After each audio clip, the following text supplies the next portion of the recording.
Good morning, everybody. Thanks for joining us. This is day 2 of SAFETY4SEA Virtual Forum. Today, Wednesday, 21st of October, we're going to be hosting 4 panels. We're starting with ship safety, and then we're going to host cyber security. We're going to host maritime security, and we'll conclude the day and the 2-day conference with the marine insurance claims and in the COVID-19 era.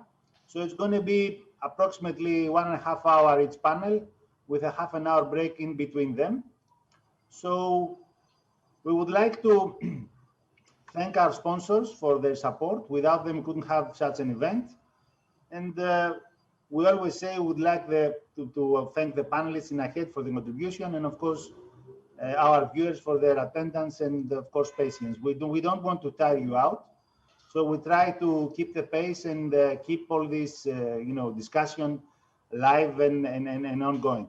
So in this panel, we have been joined by Captain Mark Bull, who is the Director of Trafalgar Navigation, Manny Chandler, who is the Risk Management Head of the High-Low Maritime, Dimitris Monioudis, who is the General Manager of Rethymnis and Glykodis, and also heading the Hellenic Engineering Society of Great Britain, Panagiotis Nikiteas, who is the HSQE Manager, DPA and CSO of Marine Drive Management, John Southam, who is the Loss Prevention Executive for the North of England P&I Club, and last but not least, Peregrine Stores Fox, who is the Risk Management Director of the TT Club. I would like to welcome you all, gentlemen, and I would like to start right away.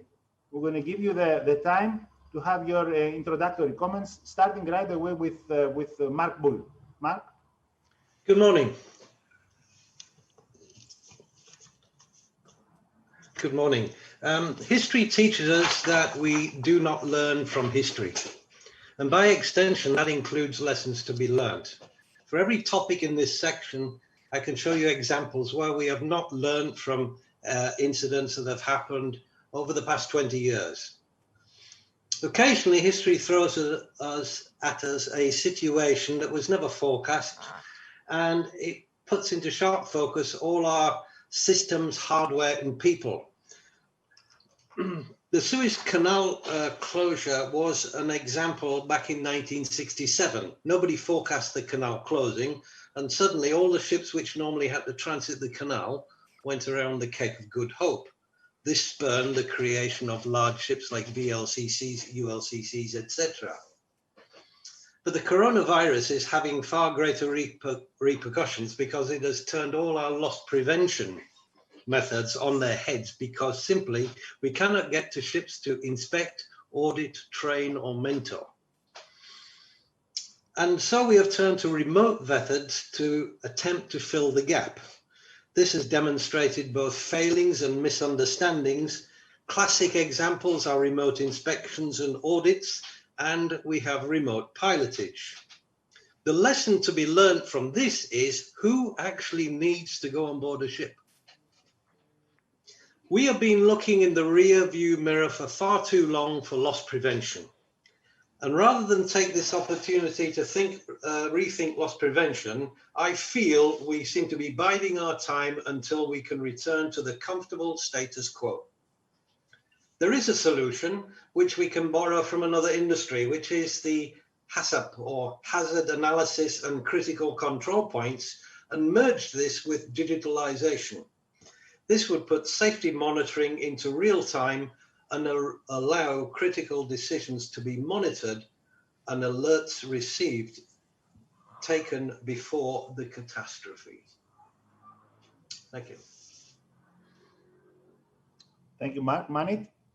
Morning, everyone. Actually, I'm going to kind of build on what Mark said, that we seem, as an industry, we seem to have the same incidents again and again and again. Why are we doing anything about it? So I have a few slides. I'm just going to run through them, basically saying, how can we use our data in order to avoid these high impact events? So as you are aware, data is now becoming the flavor of, let's say, the year, the decade, and everybody talks about the amount of data that is being generated over the last 4 to 5 years. but why aren't we making best use of it? So a little class on structured versus unstructured data. I know it's morning, so you guys will be fresh enough to get into a little bit of this kind of information. So what you see and this is not just related to shipping, I have to highlight that. A lot of data that is being generated, the big data, is actually in an unstructured form. What do you mean by unstructured form? Unstructured means there is a lot of noise and there are a lot of targets. And if you try to do analysis on that unstructured data, it is very difficult to figure out what exactly is going to happen. The actual gold dust is the structured data, which if you see over time, even though the big data is increasing, the structured data is more or less the same. So the key in any organization, in any industry, and mind you, shipping included, is finding that small data set. And to give you a perspective, this is not a sales pitch, but to give you a perspective, in our organization, as the data is increasing, you can see that the structured data set is gradually only increasing. The next is once you have this data, what do you do? And I'm just going to quickly give you an overview of frequency versus risk analysis. Right? This is a very simple example. Imagine you have a switchboard in your house, and your switchboard, you have your one breaker going off twice and the other breaker going off 10 times. And if I ask you which one will you replace, I'm sure you will say the one which is at 10. If I give you another piece of information, winters are coming, and if I tell you your boiler is on or your heating is on the one which has gone off twice, and your living room lights are the one that have gone off 10 times, where will you focus now? And the answer will be 2, because you don't want to live in the cold.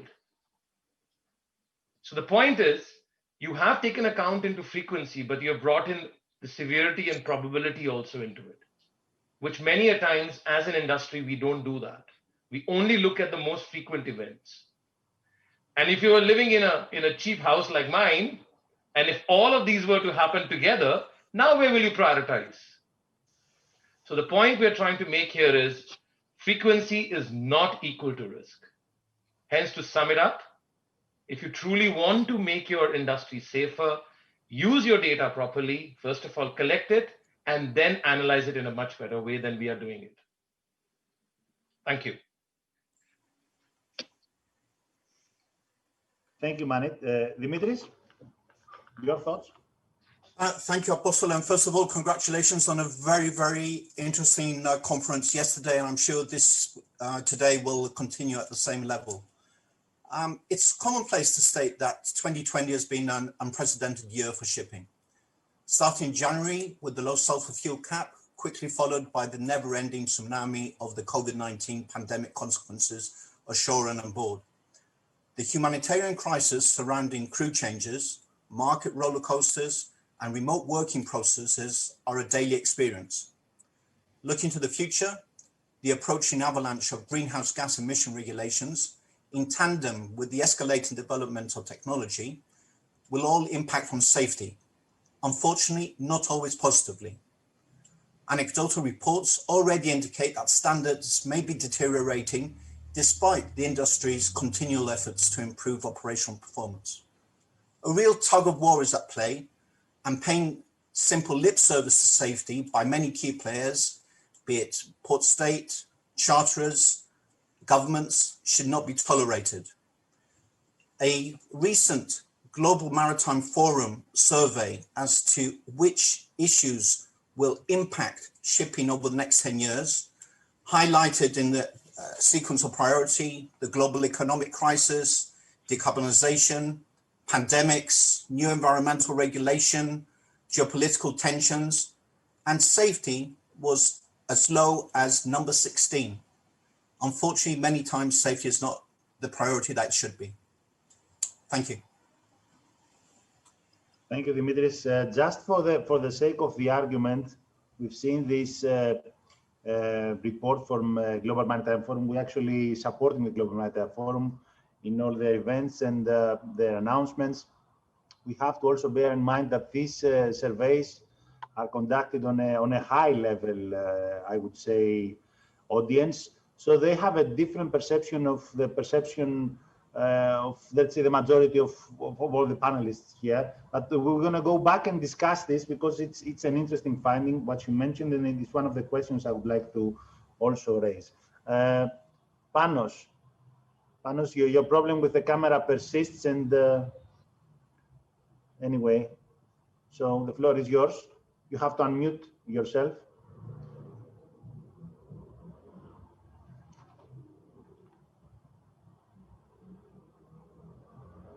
Panos, you have to unmute. Okay. Okay. All right, Nico. Good morning, everyone. Apologies for the poor. Okay, I think it's better now. Okay. Apostole, thank you for the invitation. It is a great honor to be amongst very reputable colleagues with whom I had the opportunity to work in the past. Our aim here is to work and talk about safety. My feeling is that we should first of all examine what safety is. Safety does not have one definition. In accordance with, hold on a second, okay. First of all, safety is a state of mind. It is a demonstration of how much risk an individual is willing to take. Some people are more risk-prone, some people are less risk-prone. This does not mean that the acceptance of risk means actually demonstrates the acceptance of danger. We can accept the risk, but we can control the outcome. Safety also is a state of physical and mental condition. What can be safe for me may be not safe for Dimitris or Manit. We have to examine the situation based both on physical and mental condition of the people that are involved in any task. Also, safety is experience in recognizing risks. If we go somewhere and we see this sign, immediately we feel, and we have learned from kindergarten that, oh, this is a dangerous place. Safety also is knowledge in evaluating the risks. Knowledge is built up through the years.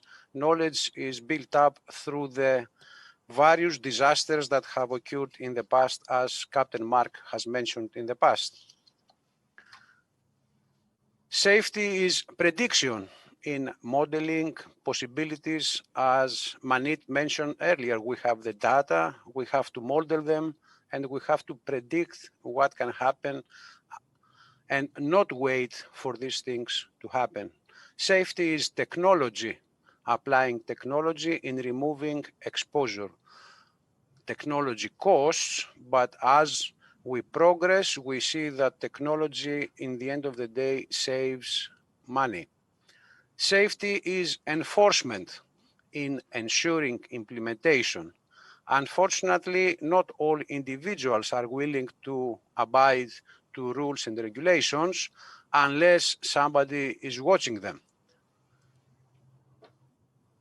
Safety is a multifaceted, ever-changing and varying discipline that requires a holistic approach, but also changing methodologies. What we applied 5 years ago may not be suitable now, and what we apply now may not be suitable for the years to come.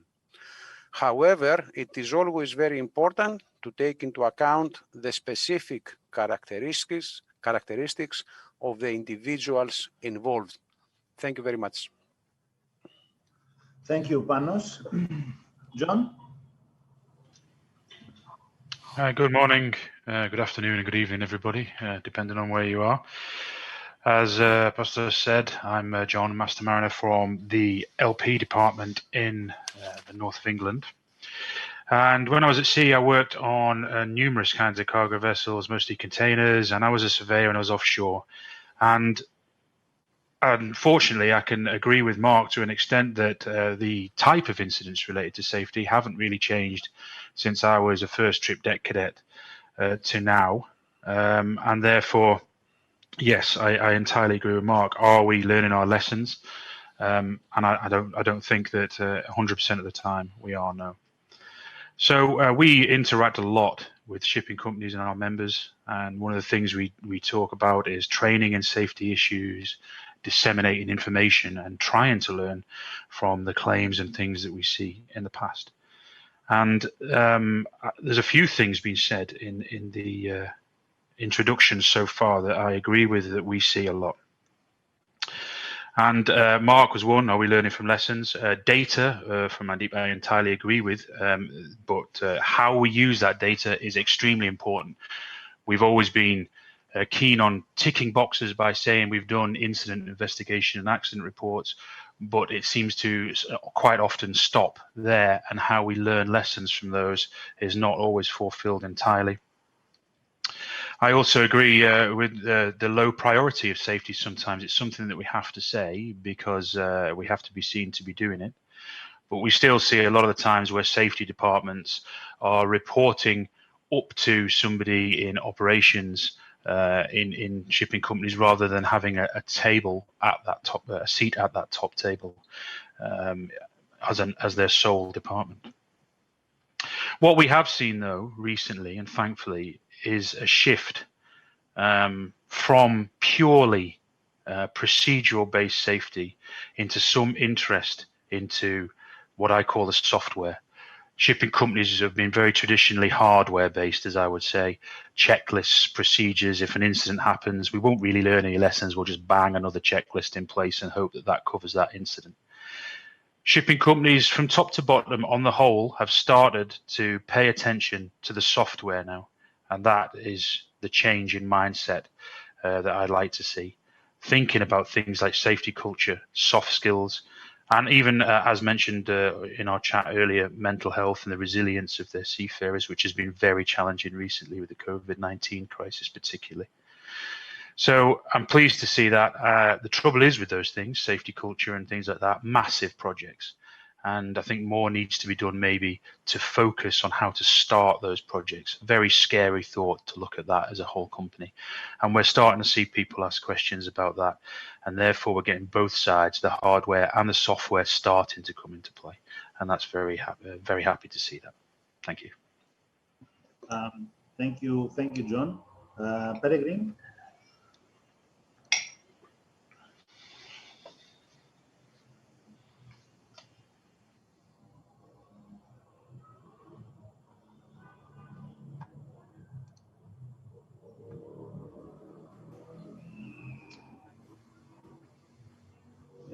Peregrine, we cannot hear you. You have some problem with your microphone. You're not muted, but you have some problem with your microphone.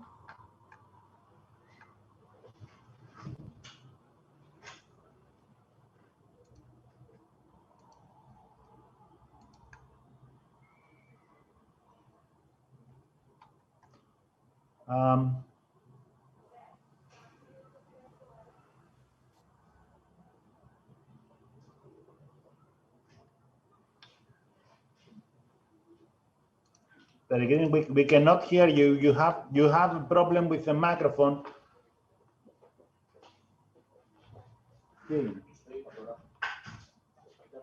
Okay, we have an issue with Peregrine, and until we resolve the issue, our technician is trying to resolve the issue with the stream and the video and the voice.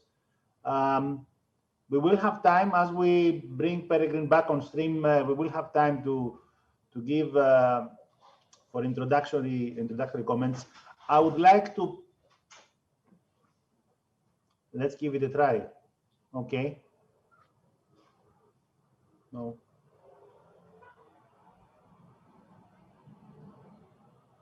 No. No. Okay. Let's proceed. We will have time to resolve the issue. Let's proceed. My first question to all the panelists. We'll have time to resolve the technical issue we have. My first question is, I would like to ask each and every one of you. I mentioned, I briefly commented on the Global Maritime Forum report, etc., that Dimitris pointed out. And my first question is about how do you think this pandemic crisis will affect shipping in the short term and in the long term? Of course, there are challenges, but I'm sure there are opportunities as well. Example given, remote inspections, remote audits, remote online training, etc. could be opportunities that we have seen that the industry is adapting very, very fast into these challenges. But I would like to hear from you on what do you think will be the short and long-term impacts of the crisis, because safety is certainly affected, not number 16 on the priority list.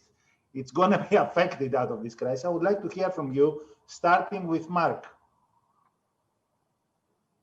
My view is that this is going to accelerate the autonomous ship. There are so many advantages now that are coming forward, and we'll perhaps see the technology come into place, because even if we go down this path, it will not happen overnight. It will take many years to achieve, but I just feel that this will accelerate it.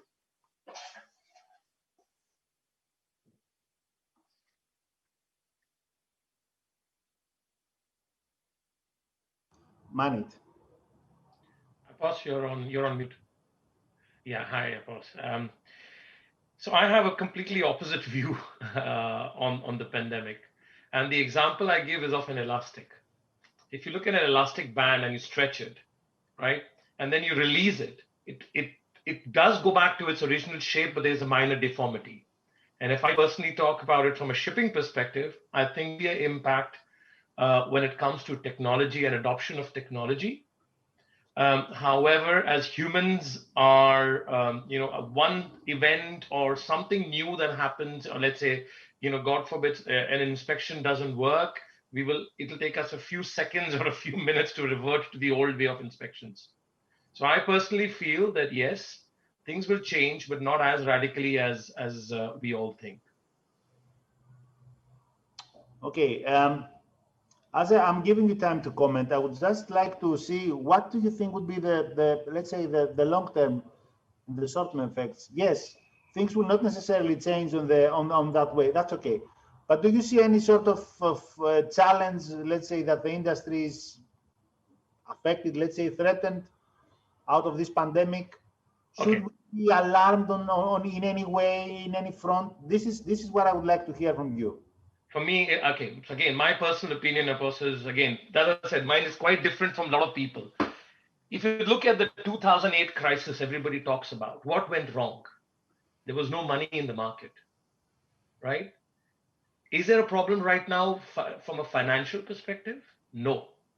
Money's still there in the market. The only challenge is it's not flowing. And I think that's where my view is, that I have a more positive view, I'll be very honest. It's a very positive view that yes, no doubt about business has suffered. No doubt there is consolidation, which was needed in a way because it was quite a fragmented industry. And I'm not talking shipping in general, it's across the globe, shipping included. I personally feel in 6 to 7 months' time, as things start getting back to normalcy, I feel within a year and a half time, we will be back to normalcy. No one will talk about it.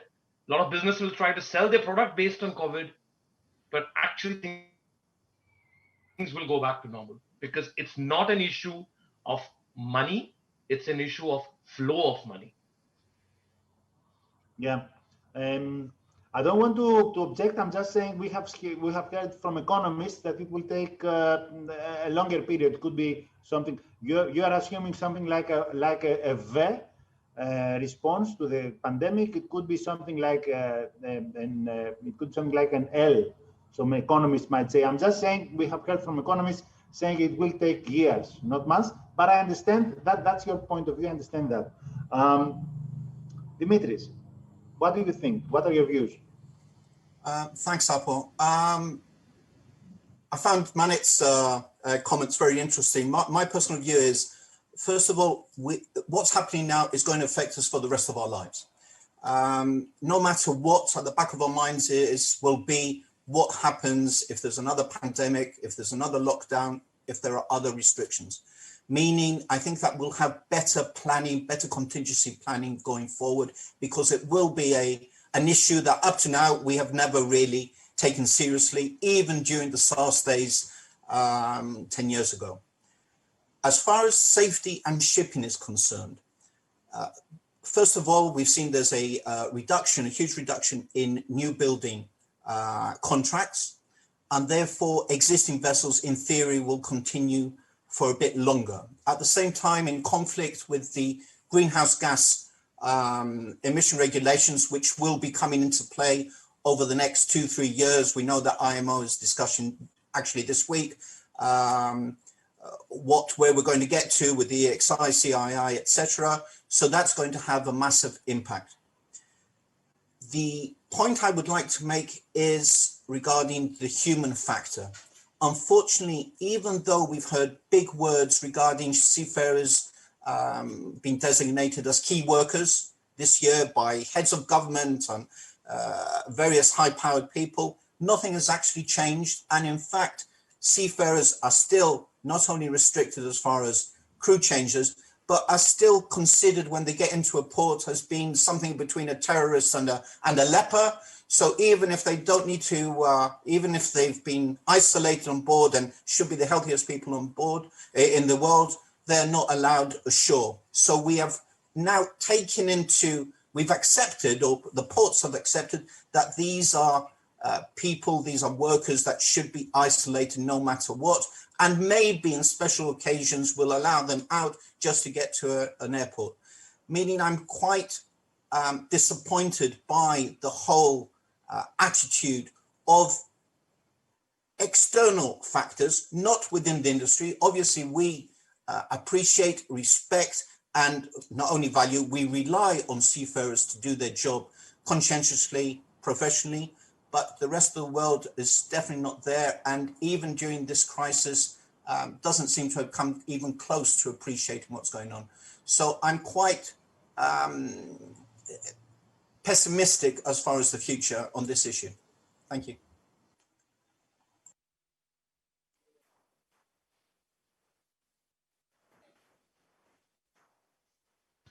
You're muted, Apo. Apostole, you're muted. Oh, sorry.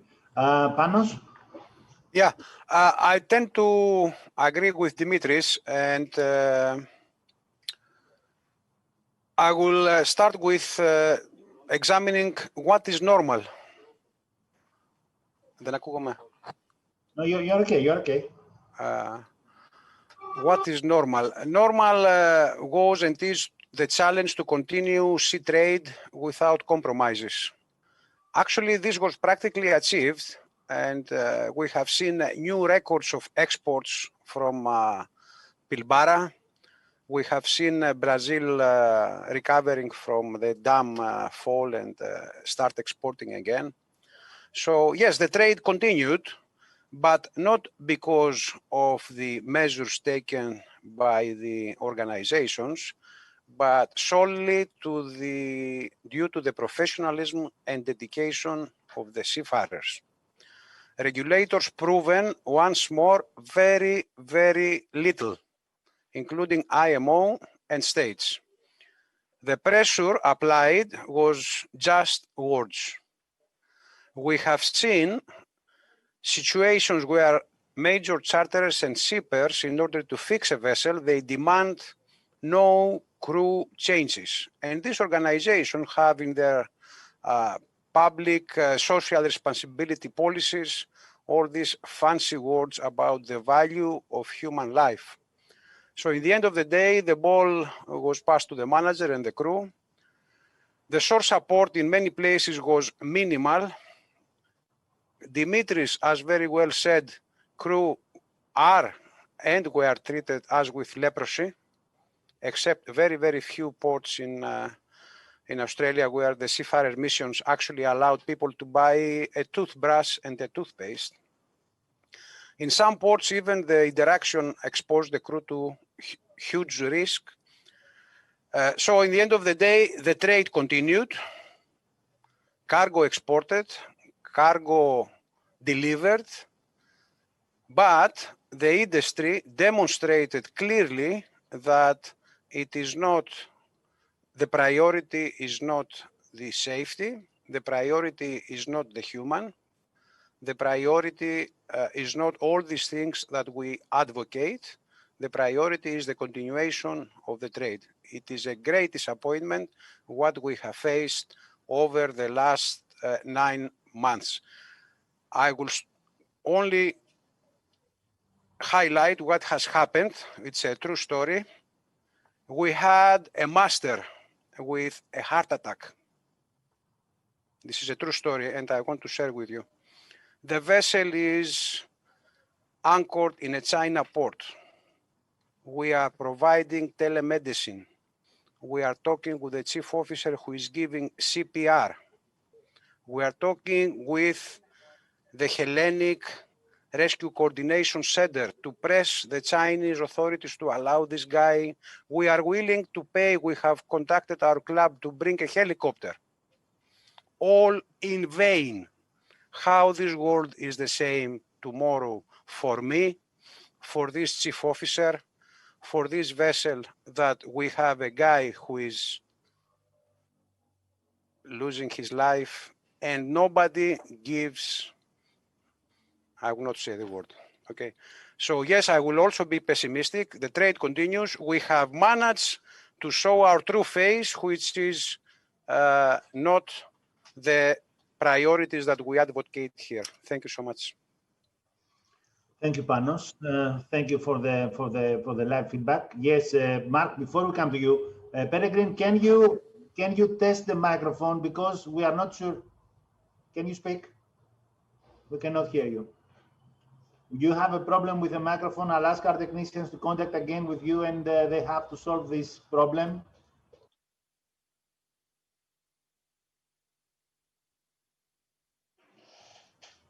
Mark.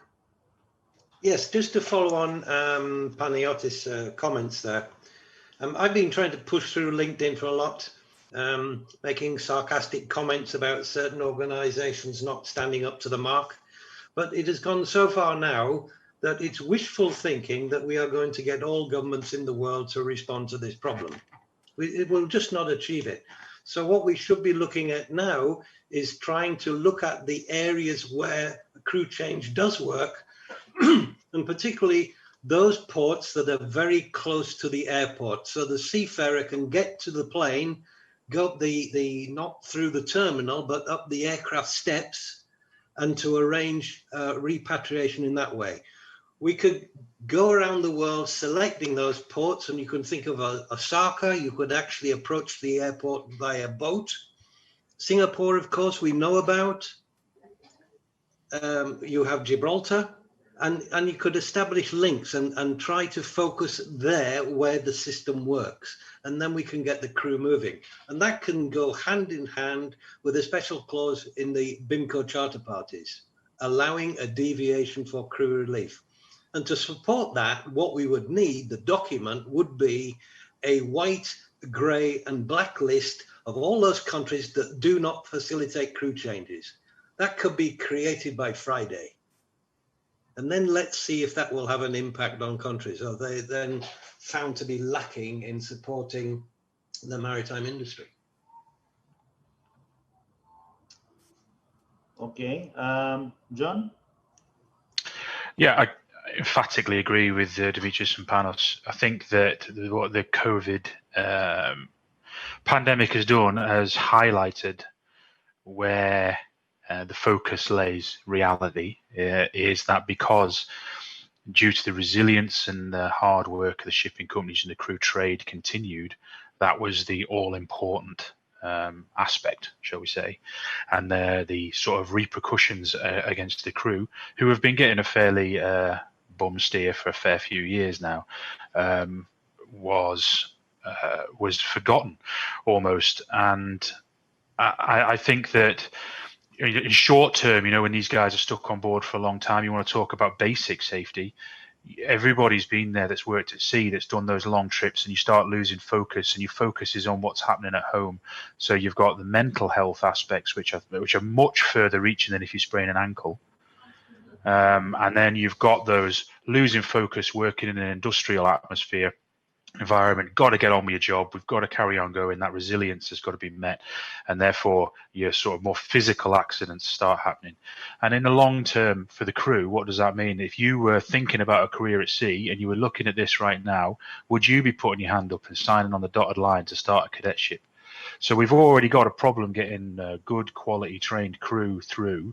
Then this has happened. I can't see the sort of press from the crew side of things that this has got exactly making anybody wanting to put their hand up and start going further into this industry. And therefore I see a long term there as well. And if ships aren't being built, you know, these young kids ain't going to want to sail on dangerous rust buckets. They're not just going to sign up anymore. So I see the crew as the big problem here, not necessarily are we getting cargo from A to B, because the good shipping companies are resilient and they're hardworking and they'll get the job done. It's the next level down of the crew that's the problem. Okay, Peregrine, can we try to hear from you now? You have your time for your presentation. Hello. Well, it's working now, is it? Yeah. My apologies. I've changed machines, so trying to come in a different way. You have to double click to start the presentation. Double click. Okay, brilliant. Thank you.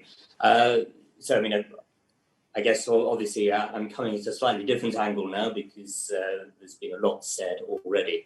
But TT Club is a niche insurer in the supply chain and with a particular focus on containerized operations.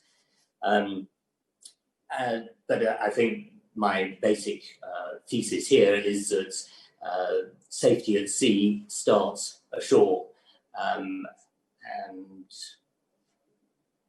now I can't get to the next.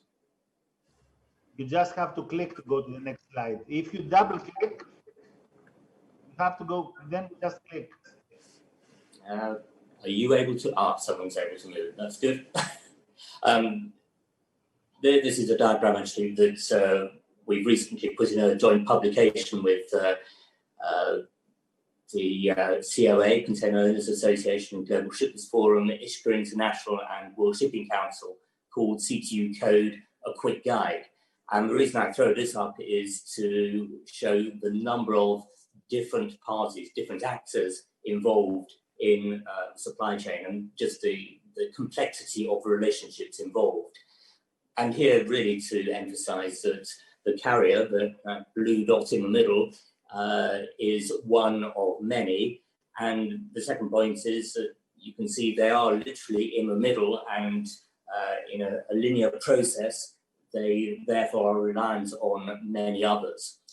And that leads, if we can move to the next slide. I'm having difficulty moving. Okay, thank you.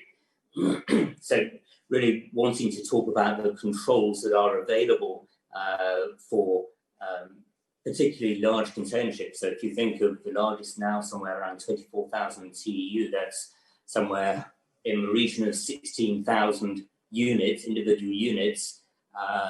And although there will be a number of those units that have just a single shipper with a homogeneous cargo, quite often you will have a number that will have many, many more, potentially operated through freight forwarders and logistics operators. So there isn't necessarily the visibility. So the issue there is really, if we start at the top of this circle, if we're trying to understand what is required for shipping to work effectively in terms of truth, trust and transparency, you need to know who your customer is and where there's an indirect relationship that may not be easy. And indeed, where is the data coming from that will help to give some sort of level of confidence. There are obviously checks that can be made on government databases or indeed physical visits to offices and factories, packing stations, or even using Google Maps. Moving on to automated screening, there are multiple layers of challenge in dealing with that, but the possibility now to look at different algorithms to understand what is being presented and what risks that might be involved there are coming through. We've got tools around dangerous goods compliance, inevitably, but those similarly have to be used and used properly. And the problem about the DG regulations is just that they are so complex, and there are many different interpretations, and that creates an unsatisfactory foundation. X-ray, CT scanning are things that can help to identify what is in the box, but they're emerging technologies and not really established as yet. Inspections necessarily flow from that.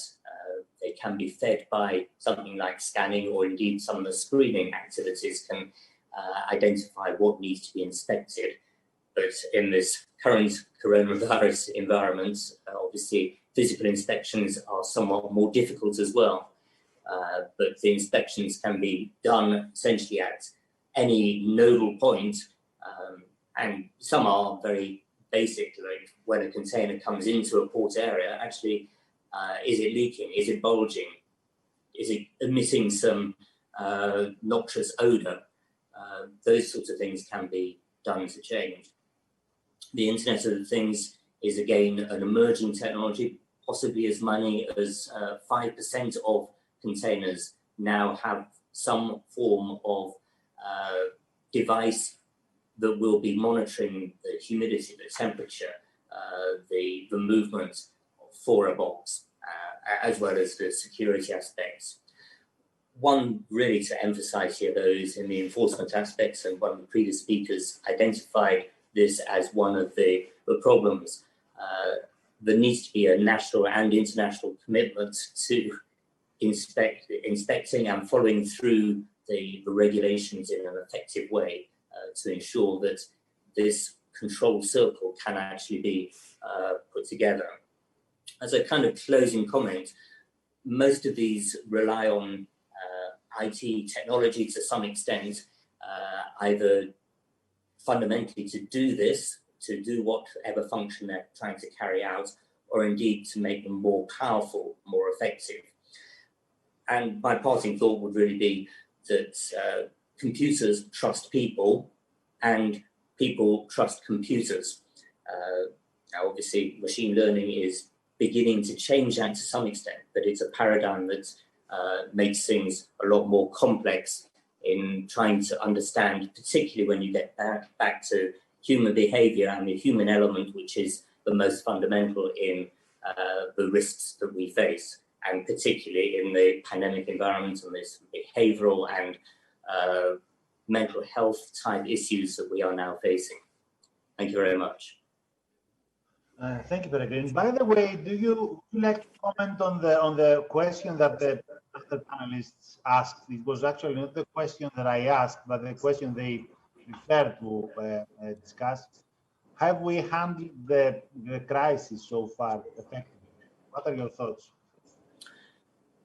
I think one of the speakers already has identified there are different priorities that have been displayed by populations and particularly governments, and I think that inevitably has a major impact on shipping. And I think it's a sad reflection on the world community, actually, that the priority seems to be much more around trade and movement of goods per se, rather than dealing with some of the human aspects and ensuring that particularly crew exchange can happen in an effective way. I think that is a sad reflection on the global community and particularly governments. Yeah, okay, thank you. I would like to revisit the initial question, maybe rephrase a little bit, because I think the majority of you answered to a part of the question. Have we handled the crisis properly, and what do you think out of the crisis? I would like to specifically ask, as we move forward, this crisis may take a number of months or years in order to come to a reality that we were, let's say, at the end of 2019. This is the reality this is the normality we're all looking for. It may take a year, it may take 6 months, it may take, however, 3-4 years. No one knows. I don't want you to take the crystal ball and predict. I'd just like to ask you, as we move forward, we have this ongoing crisis for the last approximately 9-10 months. From February, end of January, we have it. So for those who traded in China, it was January. So as we move forward with this pandemic, do you see any opportunities as we move forward? What are we keeping out of this crisis? Where should we improve? I understand that you asked, you answered this first round of questions. I would like to ask if you see any opportunities as we move forward. Any sort of opportunities. I understand there are many things that many challenges the industry has not faced successfully. Exactly the opposite, I would say, and I fully agree with the comments and the issues raised. I would like to ask if you see any opportunities as we move forward. Mark. I see the opportunities that we have been forced to learn now is that we could store an awful lot of information that is currently kept on board the ship ashore in a digital format, so it's available to whoever needs to know it on demand. For example, inspections. If we can do a remote inspection of the vehicle, yes, then that can be done anytime, whether the ship is at sea or in port. Okay, and it could be reviewed by a class surveyor. Okay, we could keep things like ship certificates, which we've been talking about for years anyway, ashore, and therefore nobody needs to go on board the ship in port to review the ship certificates. They're all available digitally. And in the same way, the interchange that like we are using now with Zoom, okay, we can use with the ships. So you can speak to the captain and sort of pass on the support to the ship. And the other thing, and I go back to, is who needs to go on board the ship in port. So if we can't go on board because of the coronavirus, well, you don't need to come on board at all. And the first people in my sites are port state control inspectors.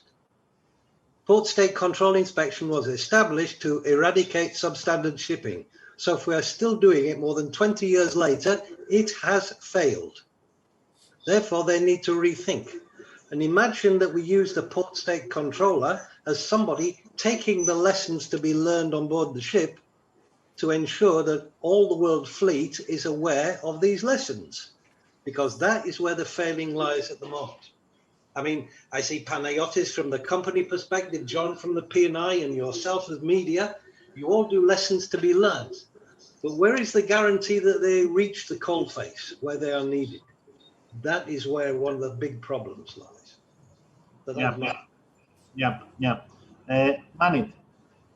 I think the opportunity is around connectivity and around efficiency. So what do I mean by that? Because of this, people being not being able to visit ships and the connect and obviously within the offices and the industry also, people are more accepting to the virtual environment of engaging with each other. There are a lot of companies, for example, who have let go of their offices also.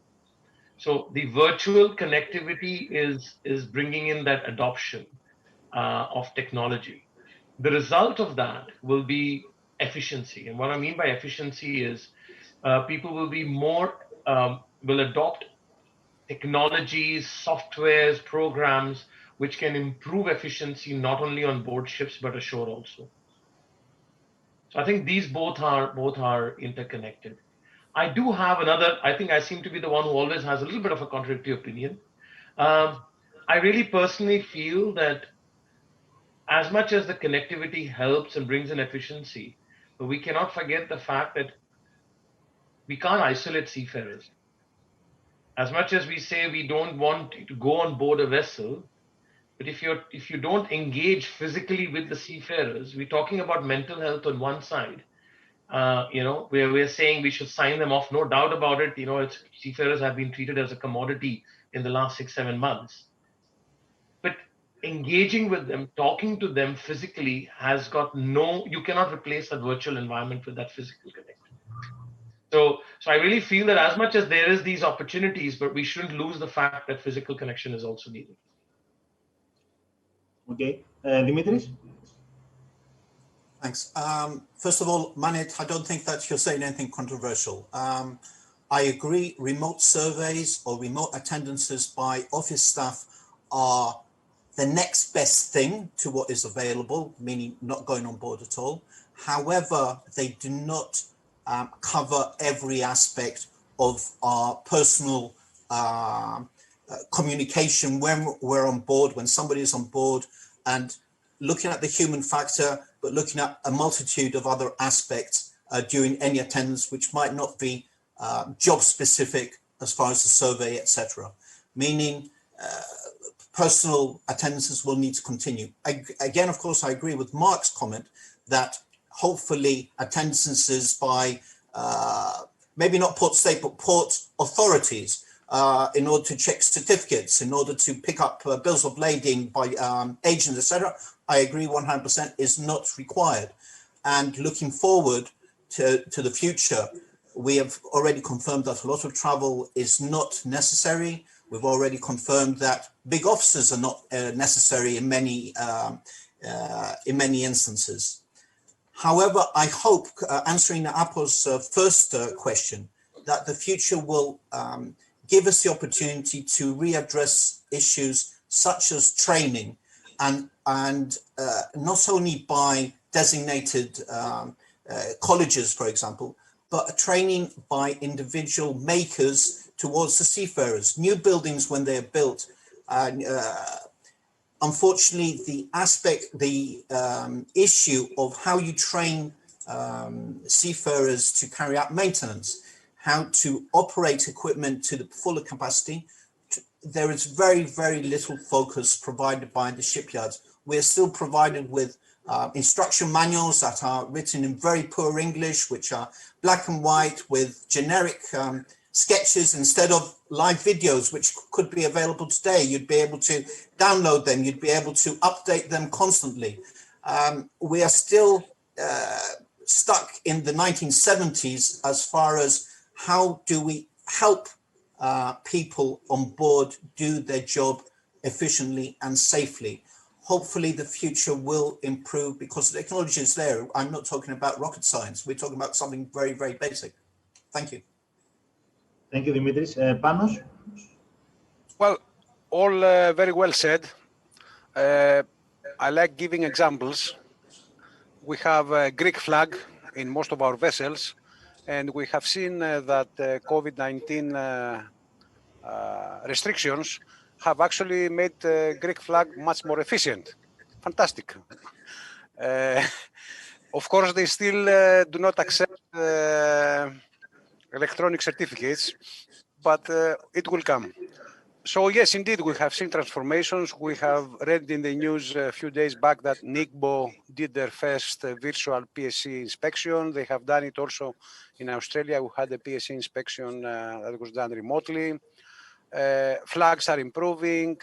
We as managers, we have changed our modus operandi tremendously. As Dimitris mentioned, Marine Department asking reports, technical does the same, and all these things. Navigational audits, we take the data, we give them for review. Yes, there are alternatives. And we have improved, and I hope that these changes will remain, will make our life easier, will make the crew life easier. I 100% agree with Mark that whoever is not necessary to come on board should not go on board.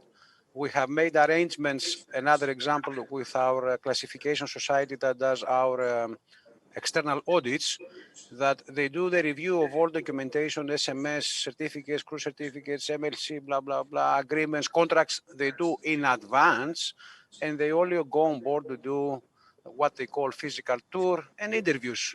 There's no need to stay in captain's cabin for 6 hours, checking work rest hours and checking the certificates and all these things. So we hope these changes will remain. It's up to us to enforce them. Manit said that the elastic band will go back again because it is a matter of habit. We will see. We will try to keep these changes. My last comment is that as we are trying to minimize the people coming on board and put extra pressure and everything, we should not restrict the people from the ship going ashore. That is the key thing that we should see. And if we continue with this situation, as we have seen over the last months, people will get crazy, simple as that. We had a vessel in Oman, dry dock for 2 months, and they were not even, the vessel was coming from South America, stopped in Oman for some repairs, and the people were not allowed to even go on the pier. So, and these people then had to go to China, not to set a foot, and then go to Western Australia to load again. And in Western Australia, they had to undergo a PSC inspection on MLC. What so, yes, we have seen digitalization, e-transformation helping, but we have seen, Peregrine said something nice, or I don't remember who was, people are not on Alcatraz duration, prison duration. They are there to work. Thank you. Thank you, Panos. John, your thoughts? Yeah, I think in the short term, there's a small opportunity for ship owners to reconnect a little bit on a personal level with the crew. A lot of the time, the crews sort of complain that they're a little bit like a number rather than a person, and now they're sort of getting left on board. We're seeing some of our ship owners almost start to empathise, show them what they're trying to do, and things like that, and the crew are starting to open up. But long-term remote inspections. Yeah, I've got a colleague of mine an ex-colleague of mine who's a technical superintendent. He's trying to do less on board, and of course, you've got to be very careful what we do not do on board and what we can get away with doing remotely. I agree with Dimitris there, but a lot of the incidents we see safety related were, when we were in port, why didn't you do this? So I had this guy down and this guy down, and then I didn't have any time for any rest, and then this guy came down to do this, and etc. etc. So if you can reduce that a little bit, then I think there'll be an effect on safety there. But I think the training aspect is something that we're already trying to get into as a loss prevention department. We're having to find new and more efficient ways of getting important points across, rather than lots of fluff and 5-day training courses and things like this. We're trying to pull out the most important and effective messages we can and deliver those in a way that crew are maybe more receptive to in the long run. So, nobody liked doing a 4, 5, 6 month trip and then having a 1 week course to do when they were on leave as well as that. So we're trying to find ways now where you can do sort of e-training maybe, and just in a sort of an hour block here and there while you're on board and in your downtime, or if you've got time at home and things like that. We're trying to look at that. I think that'll be well received, and if it's well received, people get stuck into it a bit more. Rather than sort of switching off and getting a bit stubborn like seafarers do. Oh, I don't want to be here, and I'm going to cross my arms and sit at the back of the room and get this over and done with. I think there is a way to be a bit more efficient in getting that safety message out that might be better received by those that it really needs to get to. Okay, thank you, John. Peregrine, your thoughts? Yeah, I think one of the subliminal lessons from the last 6-9 months has been the way that technology has assisted to follow through on a number of things. The fact that we're having a virtual conference is probably something that a year ago no one would have considered. And I think that provides an immense opportunity to continue investing in technological advances. So obviously that helps someone like Manit and the sort of technology that he's looking to roll out, but there are other technologies. But I think that one thing that immediately comes back to my mind is 2-3 years ago when I was watching a video around autonomous shipping, and that may or may not be part of the mainstream future in the next decade. But regardless of that, one thing that was really telling was that here was this ship which was doing wonderful things and communicating back to a control center. When something went wrong, actually they needed to draw in the expertise of someone who had been a seafarer, who knew what the sound that was happening on board the ship meant in terms of what was required to be done. So the ship itself couldn't answer the question. It still relied on human expertise. And the reason I say that is that I think it comes directly back to us needing to reconsider training in a very thorough and creative way, because it won't necessarily be training in the skills that have been norm up to this stage. I think we're needing to find new ways to train people. Otherwise, we will not have the expertise available in the years to come that is going to be required for continuing maritime safety operations. Okay, thank you. Now, we don't have a lot of time. We have less than half an hour in our discussion. I would like to, let's say, focus a little bit on a different angle now.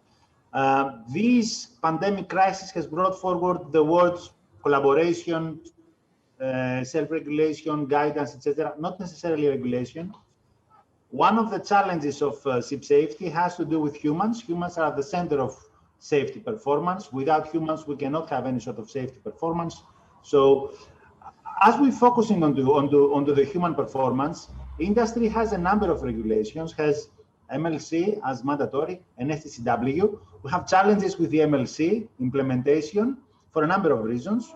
Not challenges with respect to what's going on board, but how those ashore, the port states and the coastal states, looking forward with this pandemic.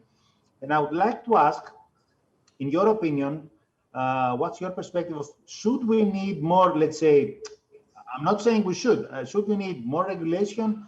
One of the problems of the industry, we have a fragmented approach on human element. We have from the one end, which is the MLC and the STCW, and on the other end, we have, for example, the OCIMF, the forthcoming TMSA element 14, etc. So I'm asking, should we need more regulation? Should we need, for example, better collaboration and coordination between our parties? Should we seek, let's say, more industry best practices? I'm sure that we all agree here, we need industry best practices in way of remote auditing and inspections and certainly virtual training. I'm asking your thoughts. What is the way forward? Should we seeking anything in specific in particular of how we move forward? Starting with Mark.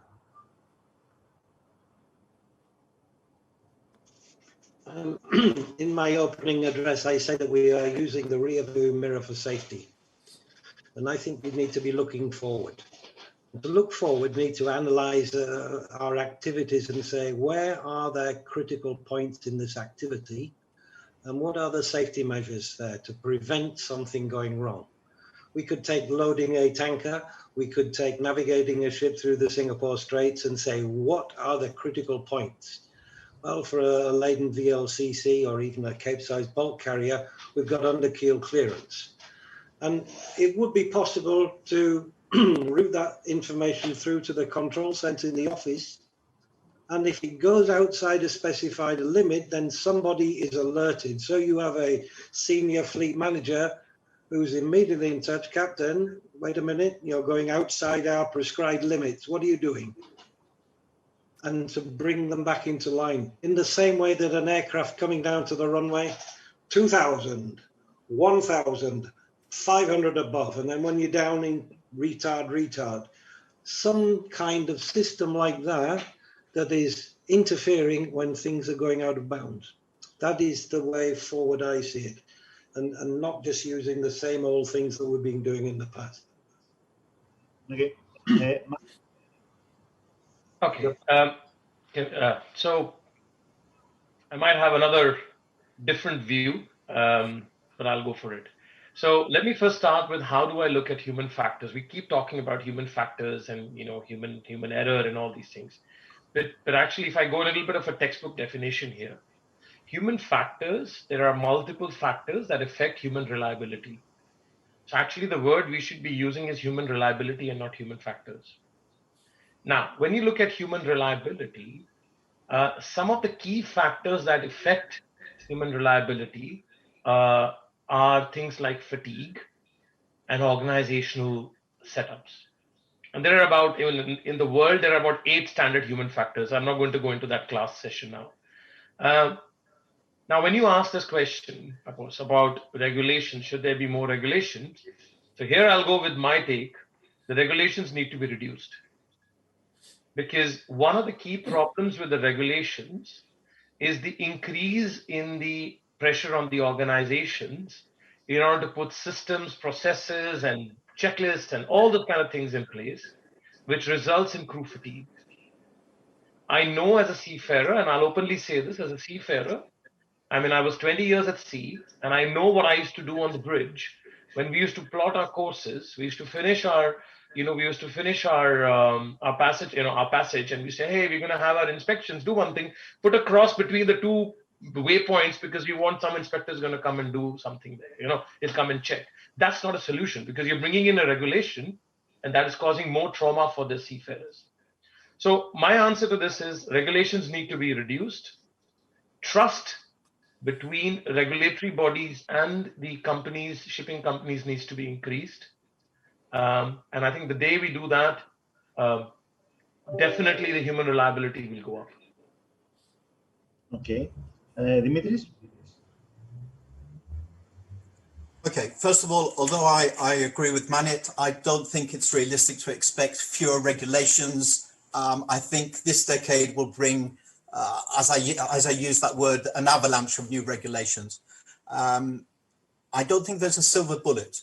Existing regulations may be well-meaning, but for example, MLC and rest hours, everybody knows that that regulation is not abided to in many occasions, especially regarding the masters and the chief engineers, when bunker barges are arriving 3 o'clock in the morning, or when charterers are calling up masters at 2 o'clock, 2 in the morning, because they're asking about stowage for the next cargo.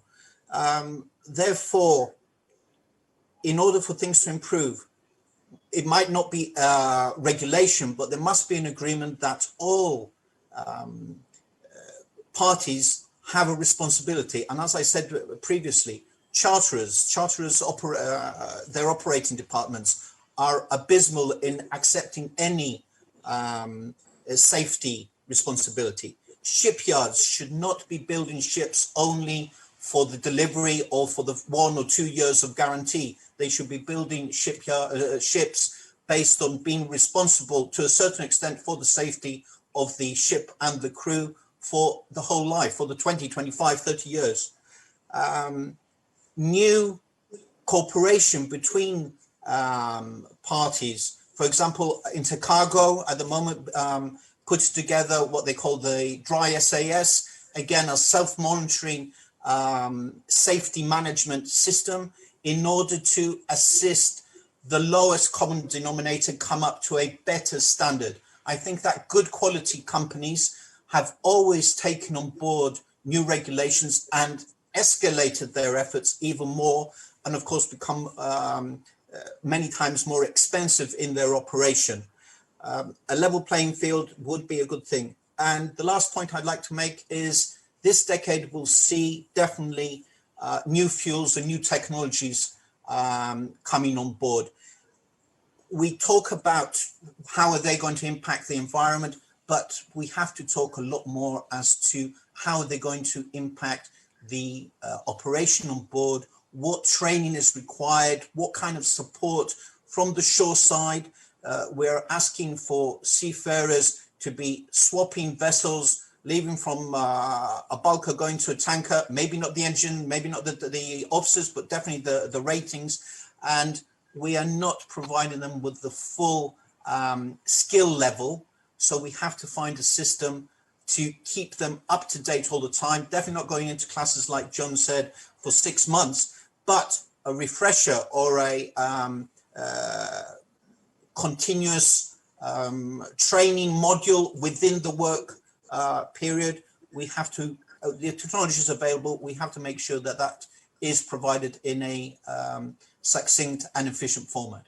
Thanks. Panos?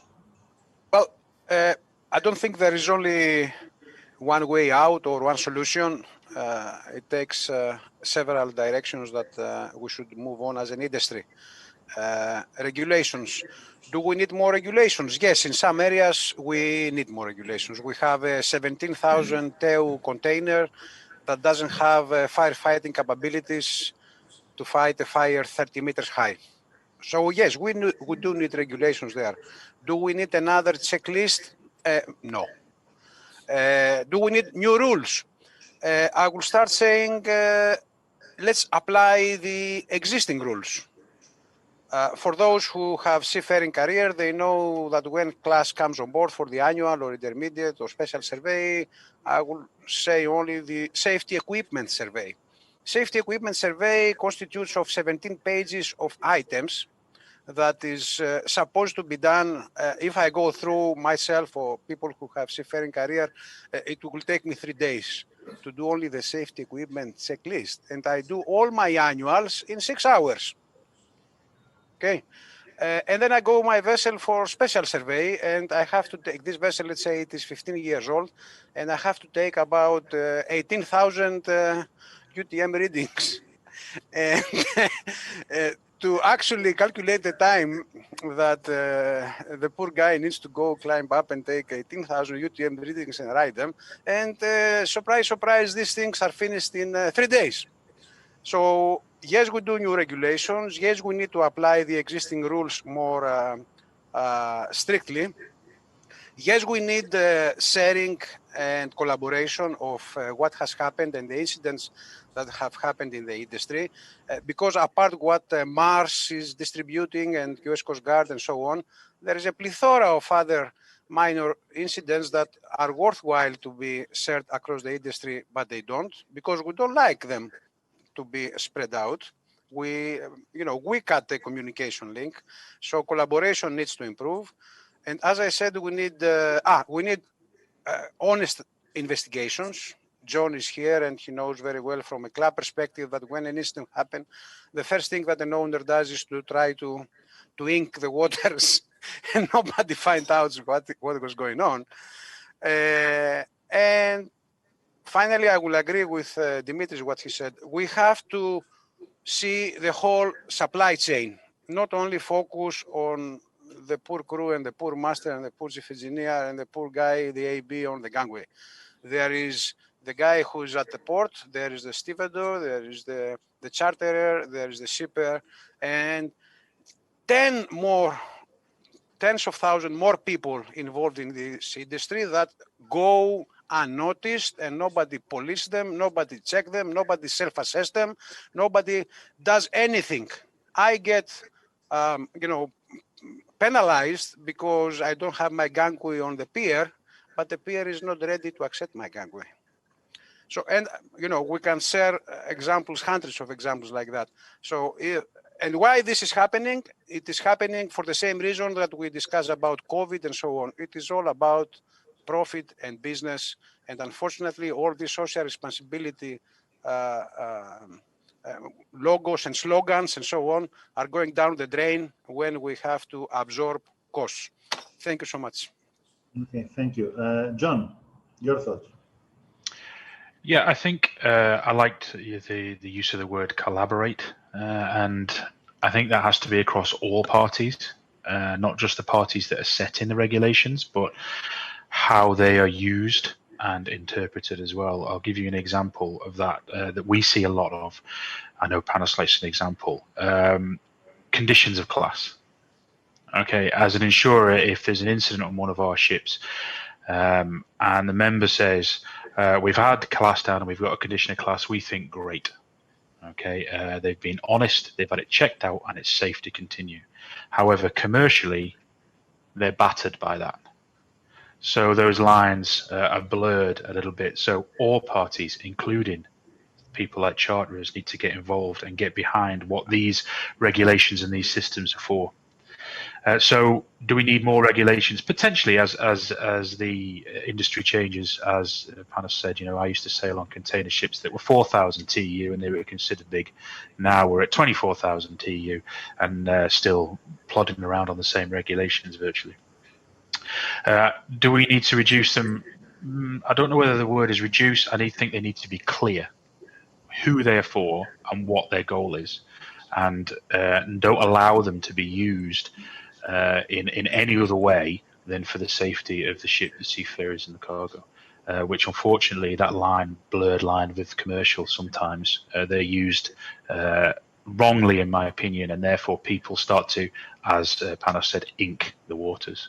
And therefore, I think it just needs to be a bit clearer who they're for and what they're for. Thank you, John. Peregrine? Yes, regulation. I think that my view on regulation, whether it's national or international, is that it is always a compromise. It's always trying to compromise different interests and end up with an acceptable terminology. And we see that continually, which leads to greater complexity and also latitude in interpretation. And one of the biggest challenges, I believe, is around interpretation and enforcement of existing regulations, let alone anything that might be devised for the future. So in terms of looking for new regulation, I think that the biggest challenge is actually to reach a common understanding of the risks that are being faced, such that people will want to approach things automatically in a safe fashion.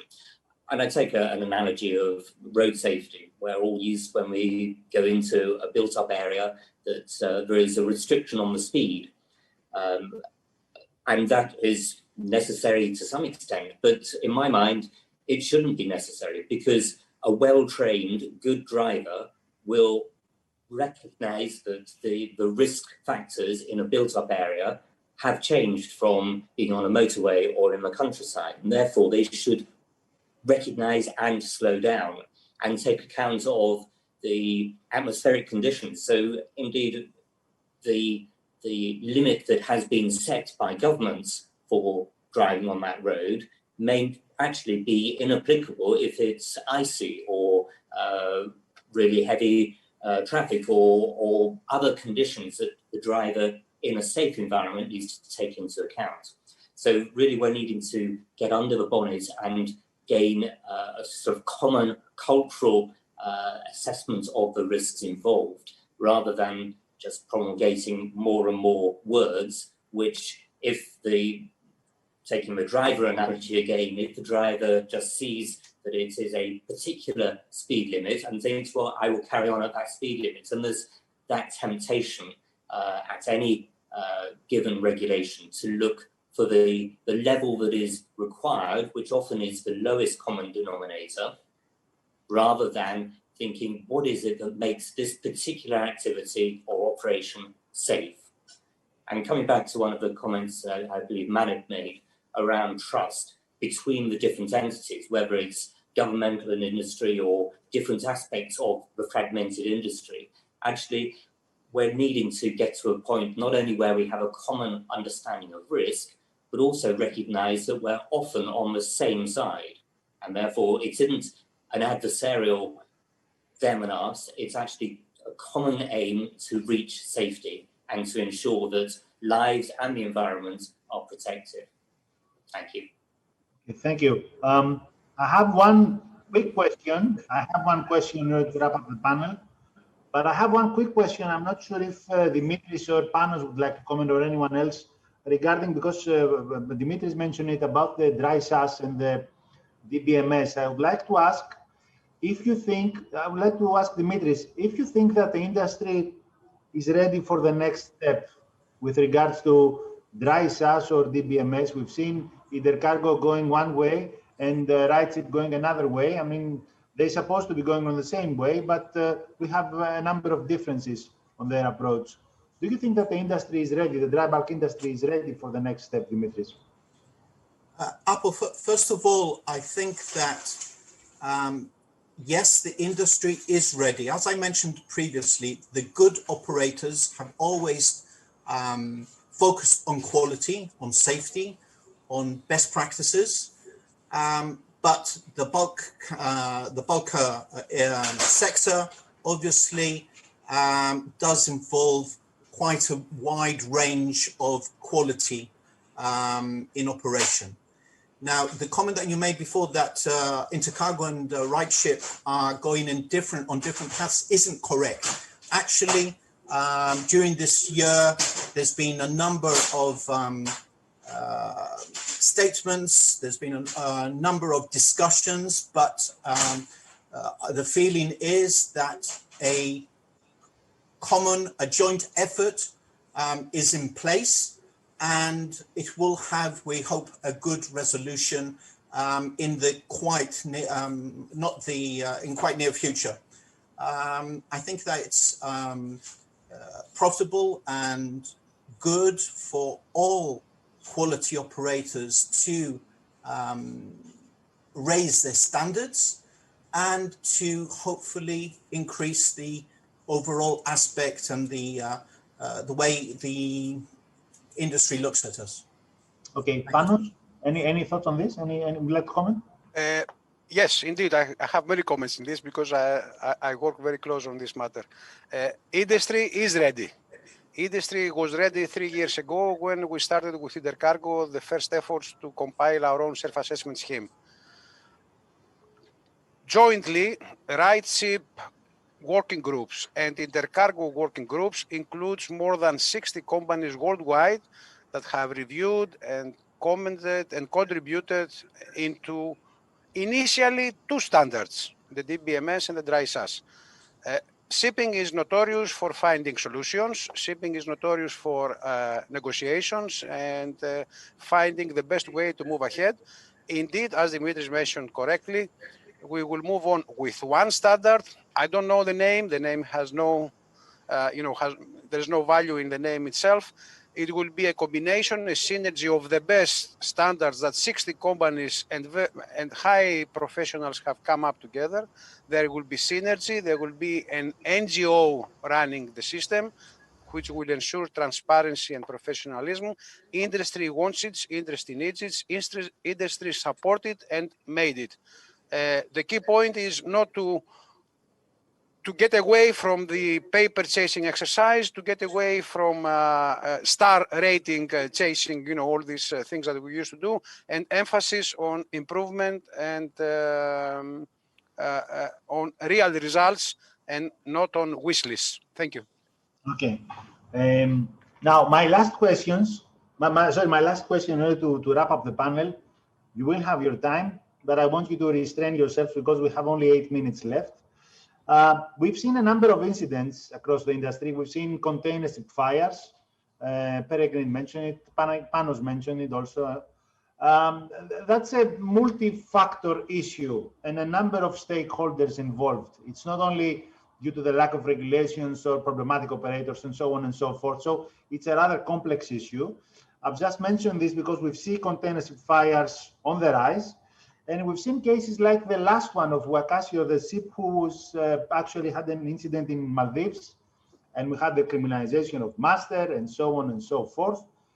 And we've seen that the operator is one of the best operators in the world, not necessarily because people tend to think there are some bad operators doing, things in the dark and so on and so forth. And we see human nature over there. We've seen people approaching the land in order to get a better signal for their mobile phones, and that's human nature. Okay, so during the crisis, I would like to ask, as we move forward, what lessons should we learn out of these incidents, and how should we move the industry forward to a less risky operation, let's say, or improved safety? You name it, it's up to you. What are your thoughts? How do we move forward? Mark.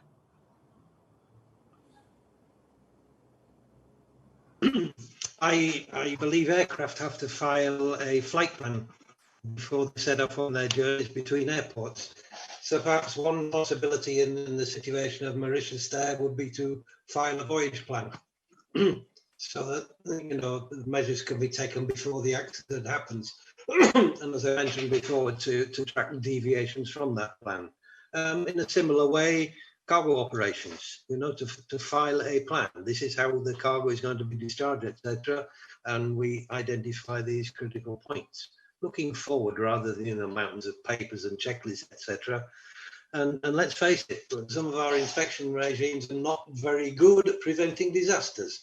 Costa Concordia, not prevented by Port State Control, not ISM. Yeah, many examples. And so this is a time when we can be rethinking, how can we make safety work better? Okay, Mani, your thoughts? My thoughts are quite similar to how I started the panel initially was, if you look at the aviation industry, rail industry, nuclear, the list is endless. One of the things that makes them very safe is the use of their data, effective use of the data. And I really feel as an industry, if we could use our data in a much better way, we accept the information that comes from the data, which is also very important, because till now we are still reliant on a lot of experience, and I'm not saying that's nothing wrong in that. We need to rely on our experience, but statistics and data management systems, they do tell us something which takes away the human element of decision making. And I'm going to take 10-15 seconds to tell you an example. In the US, even the judges are making error on their judgments, and actually develop models looking at 100 judges, trying to see that how the judge can make a better judgment, because the morning judgment is usually good, afternoon is the harshest because they are hungry, right? So that's where I think we need to use data in order to improve our judgment on where to focus when it comes to safety. Okay, Dimitris? My first point on the Wakasio, I think that the investigation report isn't out yet. So although I know about the headlines about internet signal, etc., I'd like to see the full report come out. The one little thing I'd like to see improved, even though ISM has been around now for 23 years, is near accident reporting. Most times I visit vessels or I'm in various fora, I know that the incident or near accident, whatever you want to call it, reporting is very, very superficial in many cases. Therefore, one of the issues of developing a safety culture is to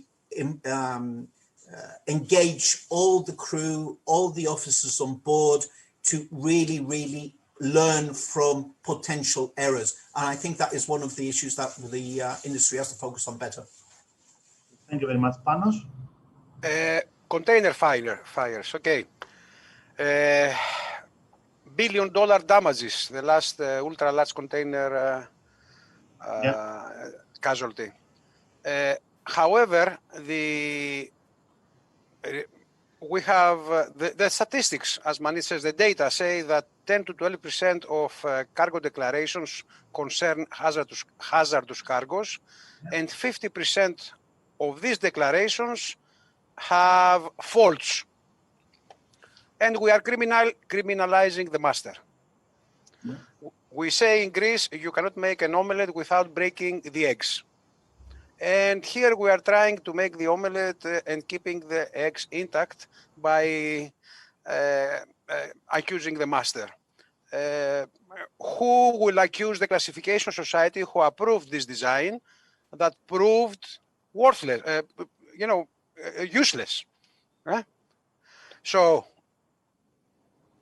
this is in theory that things like that would change, but let's stick to small things like innovation, temperature ignition monitoring, firefighting, inert gas, and all these things that can actually occur. But with the speed of IMO and classification societies going on, we will see that between 5 to 10 years.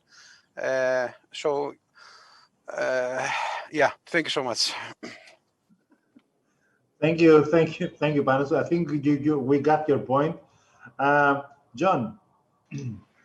Yeah, sorry, the sound was a bit bad, but I presume the question was about improving container ship fires. No. The question was how we move the industry forward. I just mentioned the example of fires, which is a multi-factor issue, and also mentioned the case of the Wakasio in Mauritius, when you had something like human nature, people try to deviate from the planned route, let's say, and approach land, and we have an incident happen. So I'm just saying how we move the industry forward in terms of better, let's say, loss prevention. What are your thoughts? Well, as I said in the opening statement, I think that we're getting this multi-layer now. It's not just down to ISM checklists, hardware. We're moving into that software, and that needs a little bit of focus. We put a lot of focus into the hardware element of shipping, and we've been trying to move across. So things that we've discussed already or have come up in conversation are good examples, good intentions, sort of dry SAS, DBMS, TMSA. There are statements in there, like I said before, trying to get senior management to focus on things, on safety matters. And I don't think it's just about senior management focusing on safety matters. That's sort of the quotes from those things. It's about everybody focusing on safety matters, whether you're scrubbing the galley floor or your senior management. So I'd like to say is that a common factor would be to measure the perceptions of safety from crew all the way through to senior management, and start working on those areas of perceived problems. Because lagging indicators, Mark uses the term, looking in the rear view mirror, which I agree with. A lot of the sort of safety stats that we use at the moment are lagging indicators. They tell us where we've been. Perception is now a new tool that we can use, a new data, if you like, that we can use to also focus on improving safety on that software side as well as the hardware side. Thank you. Peregrine? I'll try to be very brief. I think I'd echo what Manny was saying with regard to the use of data and the value of that. And in a very fragmented industry, and obviously I'm talking quite a lot from the containerized side of industry, I think the opportunity is around digitization, but to ensure that that works, we need to have a sort of triangulated or layered view, so that there's a sort of peer-to-peer checking. So it comes back to my points around truth, trust, and transparency. Actually, unless we know that everyone involved is actually doing what they need to be doing, and that is triangulated, because we won't know everyone involved directly. We need to develop that sort of trust through the entire supply chain. And it's interesting the comments around 10 to 12% declared DG, and 50% of those are errors. I think that the industry is recognizing that there are probably another 5-ish% of cargoes that are non or misdeclared as well. So in addition to those that are known, it's those that are the unknowns, and the unknowns are obviously going to be the more problematic ones. So I come back to my point, we need to have that triangulated view that is an opportunity through more data, the use of data, and digitalization. Okay, thank you very much. It's time to conclude the panel. I would like to thank you all for your contribution. It's been an honor and a privilege to have you in this panel. I would like to thank you very much, and I'll ask our viewers to stay on stream. We'll be back in 30 minutes with the next panel. Thank you very much. Thank you. Thank you, boss.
Welcome back to this panel on cybersecurity. In this panel, we'll be discussing the IMO deadline, which is approaching within the next month. And as the industry is shifting to remote work, along with digitization as a key trend, cyber safety or cybersecurity is a key priority. Is our industry aware of the cyber hazards? Have we prepared properly? What are the things we should be alarmed for? We've seen cyber safety or cybersecurity, again, as I said, you name it, is a key issue. We've seen several incidents of phishing and other sorts of cyber security nature going into the press. And in this panel, we are joined by Francesco Aricia, who is a senior consultant with RINA, Manos Christofis, who is the cybersecurity strategy advisor for the Applus Group. We are joined by Stavros Koutoupes, who is the Greece country manager for WorldLink Communications, Yannis Maroulis from the ABS Group. He's the business development manager there. And Themistoklis Sardis, last but not least, working as an IT manager for one of the leading operators, Costa Mare Shipping. And I would like to welcome all our panelists into this discussion. And I would like to hear from them. And I'll ask for the panelists to give us their thoughts, starting with Francesco. Francesco? Good morning to everybody. I'm Francesco Aricia, and I'm senior consulting for RINA. I'm currently connecting from Paris, where I worked for the security of a European space program for the navigation system. Today, I am the first speaker of the cybersecurity panel. Okay, wait, okay. There is always a gap between the speed of the evolution of the technology and the protective measure to protect the asset. This gap is the mother of the cyber vulnerability. There are vulnerability on the maritime world. Yes, as has been demonstrated that it's possible to change the vessel direction of the ship interfering with the GPS. This is just a demonstration, but in the past, there was a lot of event, a real cyber attack to the maritime company. For instance, now the pirates use the cyber attack to discover where are located on the ship exactly the more expensive asset in order to maximize the attack. And it's very famous, a huge ransomware that attacked one of the biggest supply chain company. And there was the port facility was blocked for several days with the damage in terms of revenue of millions and millions of dollars. What is the perimeter of the cybersecurity? We are information technology is composed by computers, server, network, Wi-Fi, and the operation technology system, the IoT. This is the most critical asset for the ship, the cargo management system, the power control system, the bridge system, and the access control system. This is the new challenge of the cybersecurity, in particular for the ship. And in terms of regulation, there are several standard and regulation, NIST, ISO, national framework. But now there is also something in the dedicated for the maritime world. The IMO, with the resolution 9641, recommended to the ship company, to the maritime company, to consider the cyber risk in the safety management system no later of the first annual verification of the next year. This is a first risk assessment mandatory in the maritime world. And in terms of guideline, BIMCO provide to the company this guideline that help the company to be compliant with the new regulation. Of course, this is just for me a first step, is a risk assessment in order to start to consider the risk on the maritime world.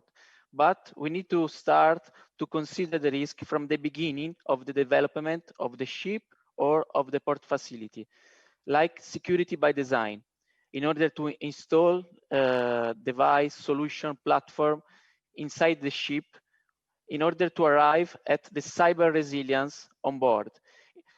Even if the ship will be not connected for the external world, the ship should be cyber resilience. And RINA, as a company, propose several services, guideline for the assessment for marine and offshore, gap analysis consulting, and also a class notation, an additional class notation for the cyber resilience. Thanks a lot for your attention, and if you have a question, I'm open. Thank you very much, Francesco. Manos, we're up to you now. What are your thoughts? Where is the industry standing with regards to cyber safety or cyber security? Thank you very much. Good morning, good afternoon to everyone. Let me have a little bit of a kind of introductory, let's say, statement over here. Thank you very much, Francesco. You have very good declared the overall. My understanding is that all of you are aware of the famous quotation that these companies either have been hacked or will be hacked. And I'm going to add the third category of those companies that have been hacked and they don't know it. So the hackers are in their networks, they are doing stuff, exfiltration of documents, manipulation of data, many things, just leave it to your imagination, and they don't know it. So this is something that I would like to highlight, that the future for cyber attacks is definitely sure. It's not unclear. Cyber attacks will continue in cyberspace. So that's one part. The other thing that I would like to highlight is that we need to treat cyber risk, as was mentioned before, not as only a technical risk. I think now it's more mature, the whole environment, to understand that this is a kind of operational risk as well. We have a direct impact to business objective. And this is our strategy and my approach when I talk to general manager, to CEOs of shipping companies, saying that you need to see the cyber risk as an impact to your business. You need to treat it as another business risk. We know that the risk treatment in shipping, in maritime environment is like a bread and butter, let's say. So they live with this risk assessment. So cyber risk is a new thing that needs to be taken into consideration towards business objectives. And just to say something that we need to treat it like that, and cybersecurity not as a technical issue that needs to be solved, but we need to see it as an enabler of business objectives. It's a kind of additional value that will allow the shipping companies to move forward in a safe and secure environment to continue being operating. That's the impression and the understanding that I have accumulated all that years dealing with cyber threats and cyber risks. So this is the case, I believe, and this is how we should establish the discussion later on. I would like to stop over here, don't go into details, but just to highlight and set up the scene for the future discussion. Thank you, Apostolos. Thank you, Manos. I would like to add the fourth category, because you said at the beginning have been hacked or will be hacked. You said those who have been hacked and they don't know it. I have to add the fourth category because we have to be honest. Those who have been hacked and will be hacked in the future. Again, yes. To forget that, because this is real life. And I'm not saying when we think of hacking, it does not necessarily mean that someone has hacked our server and so on and so forth. It could be someone hacked our phone and we have been, manipulated in a number of ways. I'm just saying it's human nature, and it can happen in a number of ways. We have to bear in mind, because it's not only the big names, the Maersk of the world and the IMO and so on and so forth. It is happening on several levels on a daily basis. Correct. I will quote your statement in my next presentation. Just to take some reality of what is going on. Next one is Stavros. Stavros, you can have your presentation. You double click. Yes, thank you. Thank you for the invitation to this webinar. I'm Stavros Kotoupis, representing Worldlink Communications in the Greek market. Let me see. It doesn't advance. I don't have the. You have to double click and then it will advance. I have double clicked, but it doesn't advance. It does. Oh, yes, here it is. Okay. Now, a few words for Worldlink Communications. Is a very old satellite communications provider, and essentially we provide connectivity services through the usual channels, free broadbands, free express, VSATs, iridiums, and all these things. And obviously, lately, we have undertaken the cybersecurity of the vessels that we manage. It's very slow. Oh, yeah. Okay. So here are the questions. Is shipping industry aware of the cyber hazards? To my understanding, no, they are not. Then they cannot be aware of the known cyber hazards. Essentially, the hackers with the known cyber threats can be stopped from any usual infrastructure, either on the vessel, on the provider, or in the office. It's the serious hackers that we should be afraid, because they are involving all the time, and they find very nice ways to break systems. So you have to fear the unknown cyber threats. And in this case, you need real-time special expertise in order to mitigate these unknown threats.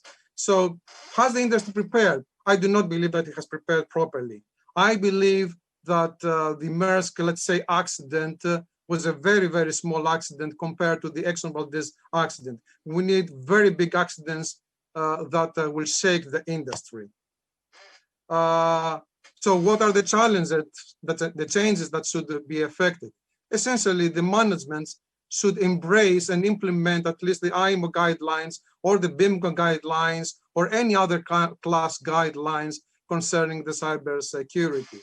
So the mindset that we should have is that safety, we have to take it in a very live manner.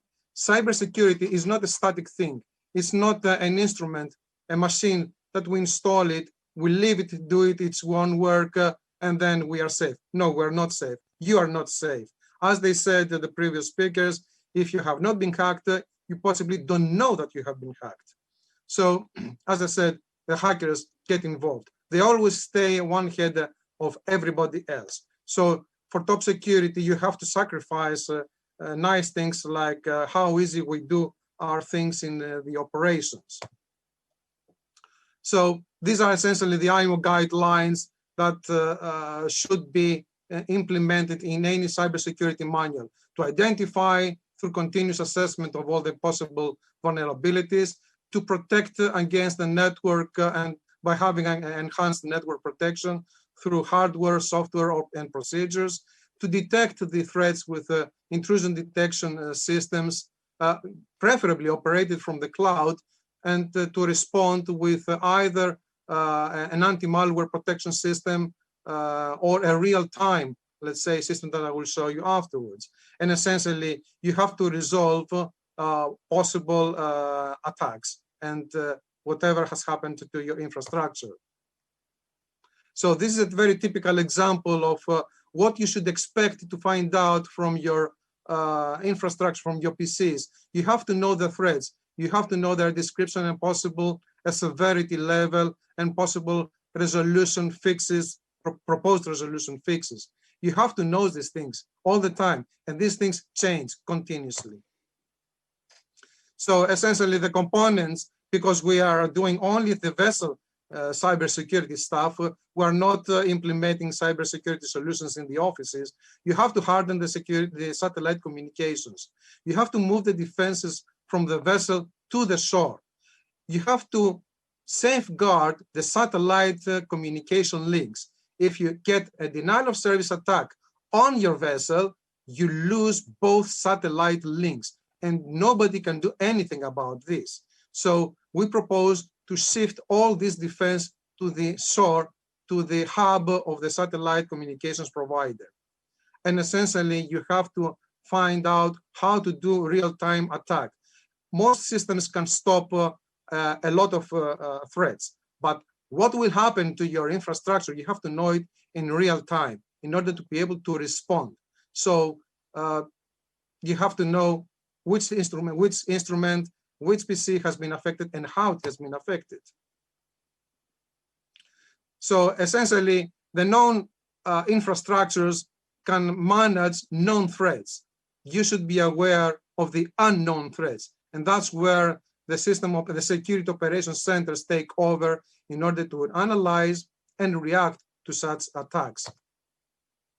So this is a kind of, this is a typical example of trajectory of an infection. You can see in real time, in the time axis, how an infection has propagated, to which IP, and to which directory and file. And this gives you the ability to manage the attack in real time and in a more meaningful way without wasting time attending to PCs that have not been attacked at all.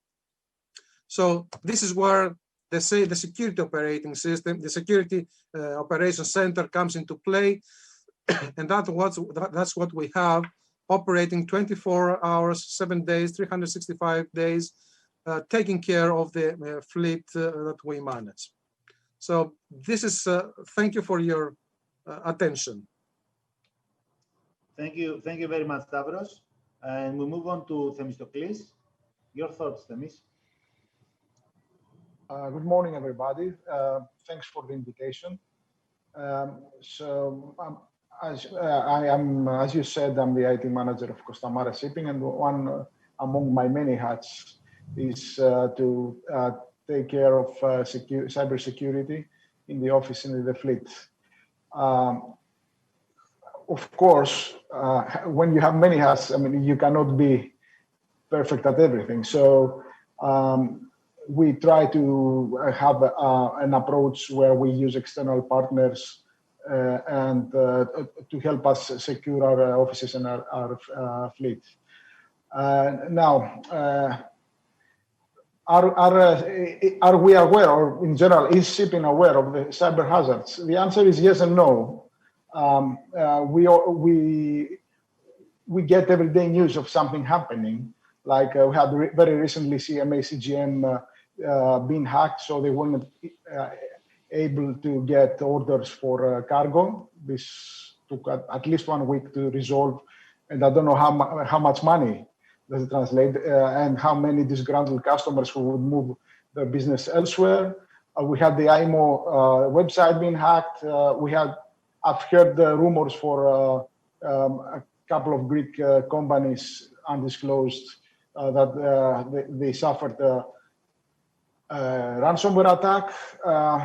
Recently, we received fake invoices. So yeah, you know that there is a problem out there, but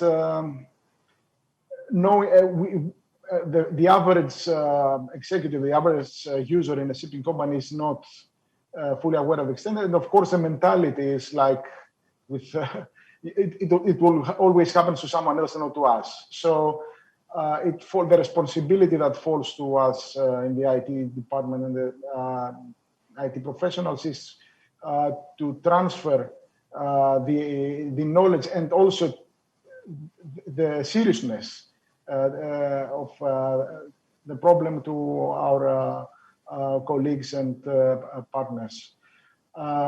Now, we also know that the IMO resolution is coming to effect this January.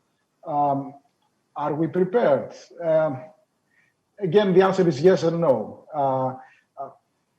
Everybody has amended their ISPS plans, and the procedures are there. The guidelines have been implemented into our systems. But technically, are we there? I mean, I leave that to you. I mean, probably we're not 100%. I mean, the offices, of course, have to be better prepared, but are better prepared. Necessarily, since the connections to the internet and the daily traffic, I mean, necessitates that. But yeah, SIPS is kind of a question mark for everybody.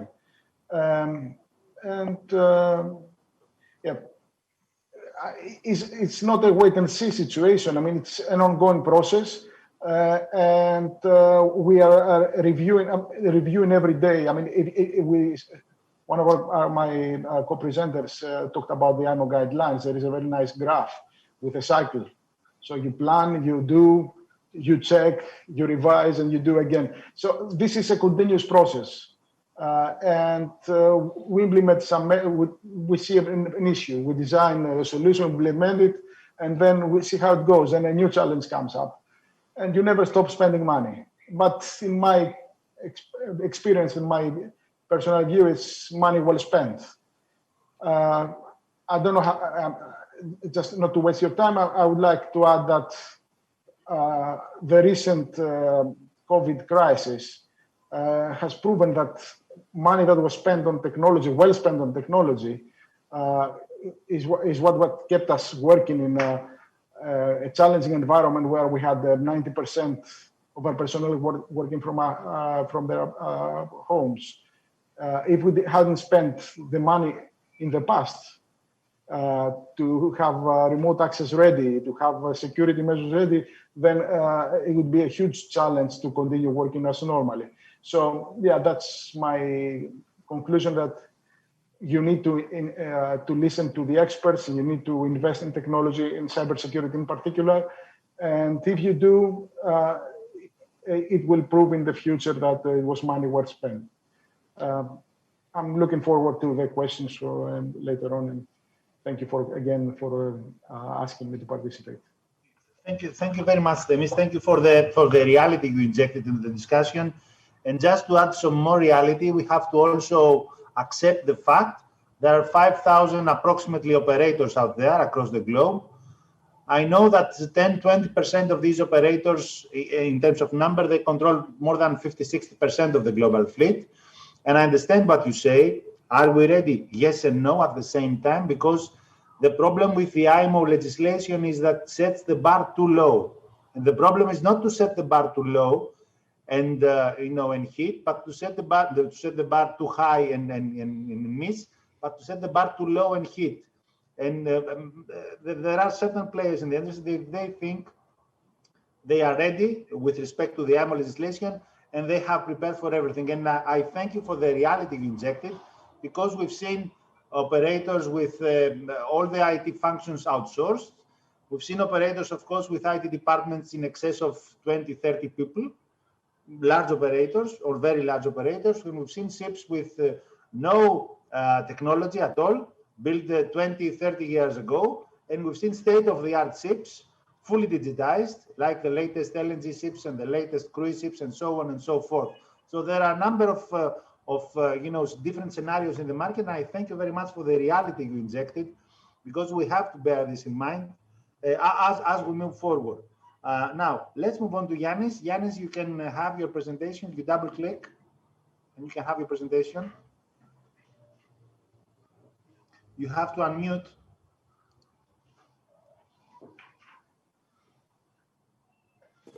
Okay, now you can hear me? Yeah, that's okay, that's okay.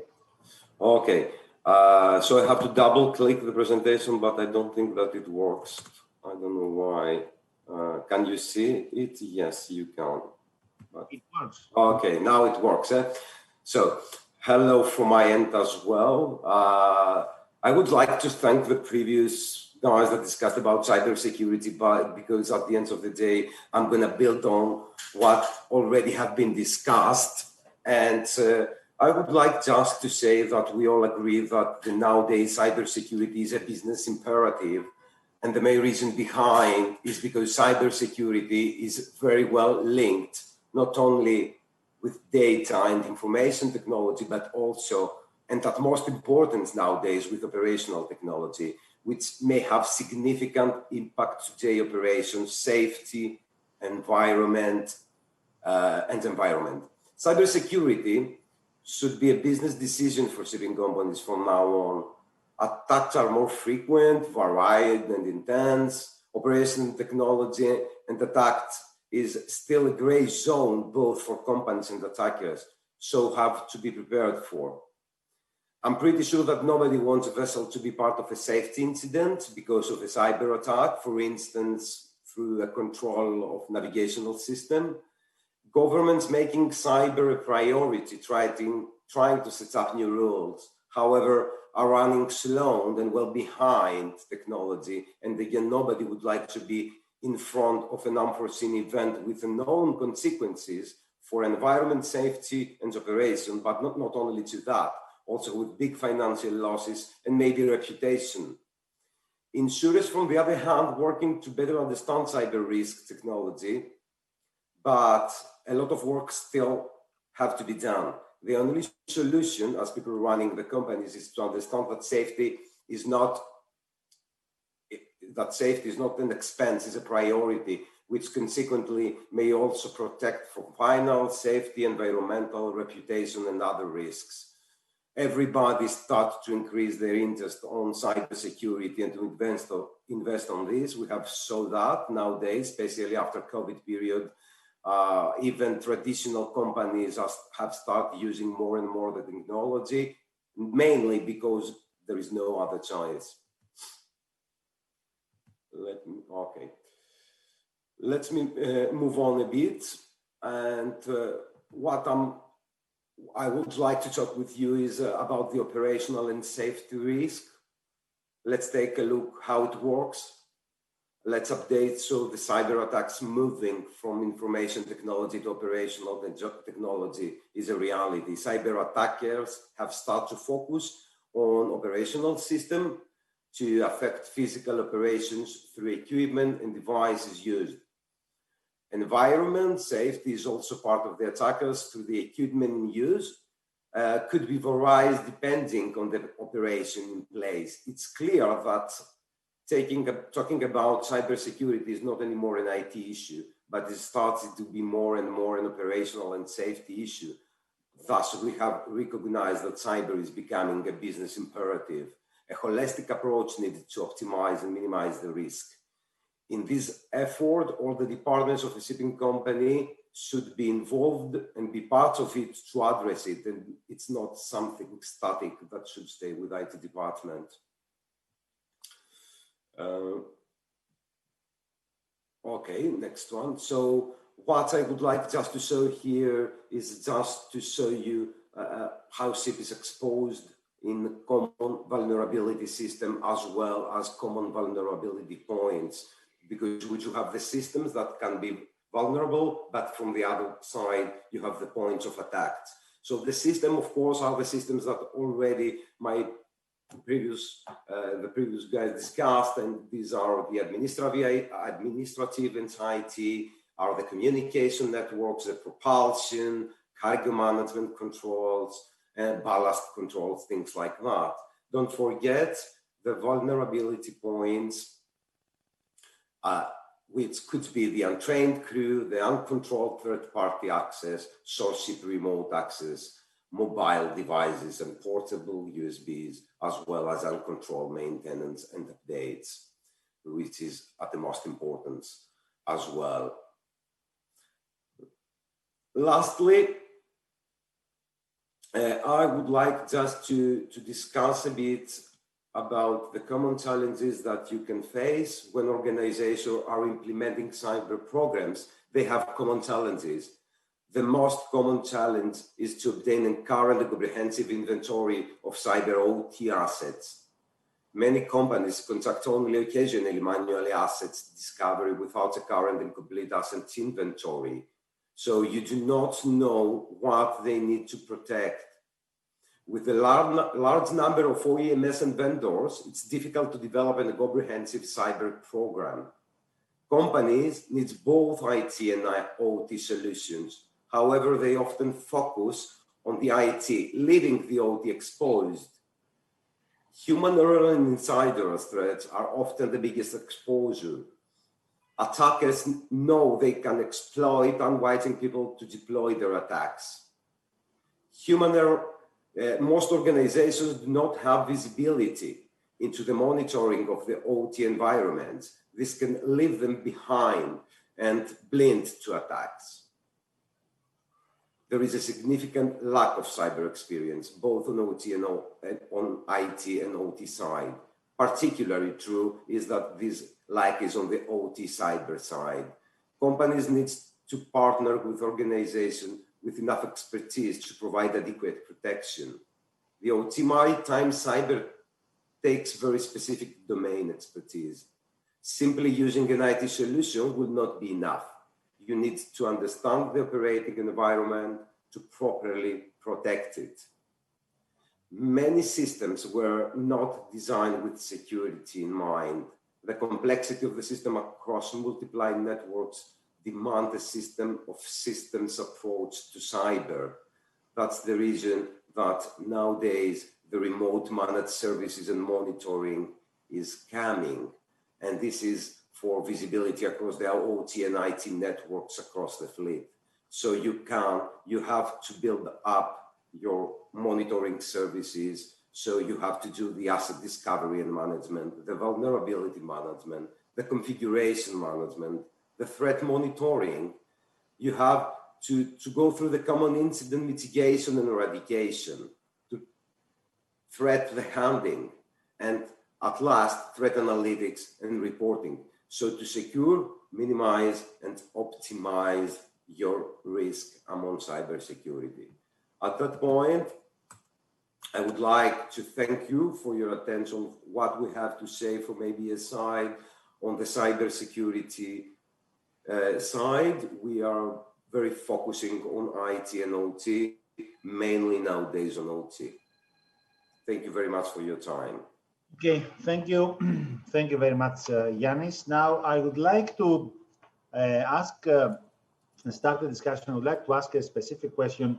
We have the pandemic, and I think we all agree, the majority of us, I think we will agree, that this crisis has boosted the digitization a lot in a number of ways, in a number of fronts. So I would like to ask you, what do we keep as we move forward from this pandemic, from this crisis? It's a number of months now. It's maybe 10 months for those who operated in China early January. It's 10 months. It may take a number of years to go back to normality, let's say to where we were at the end of 2019. What do we keep as we move forward? What do we change with respect to cyber safety, with respect to digitization?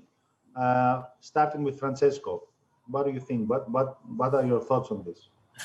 As I mentioned also on my slide, the recent pandemic has increased the gap between the evolution of technology and the protective measure, because we accelerate this process of remote access, remote technology, and of course the protection measure arrive later.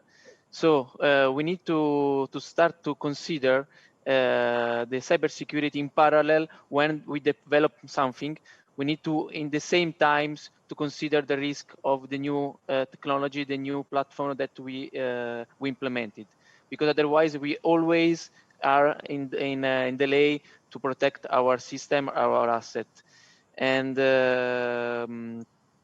yes, for me, as I mentioned, we need to consider the cybersecurity in the design of the new technology, of the new platform.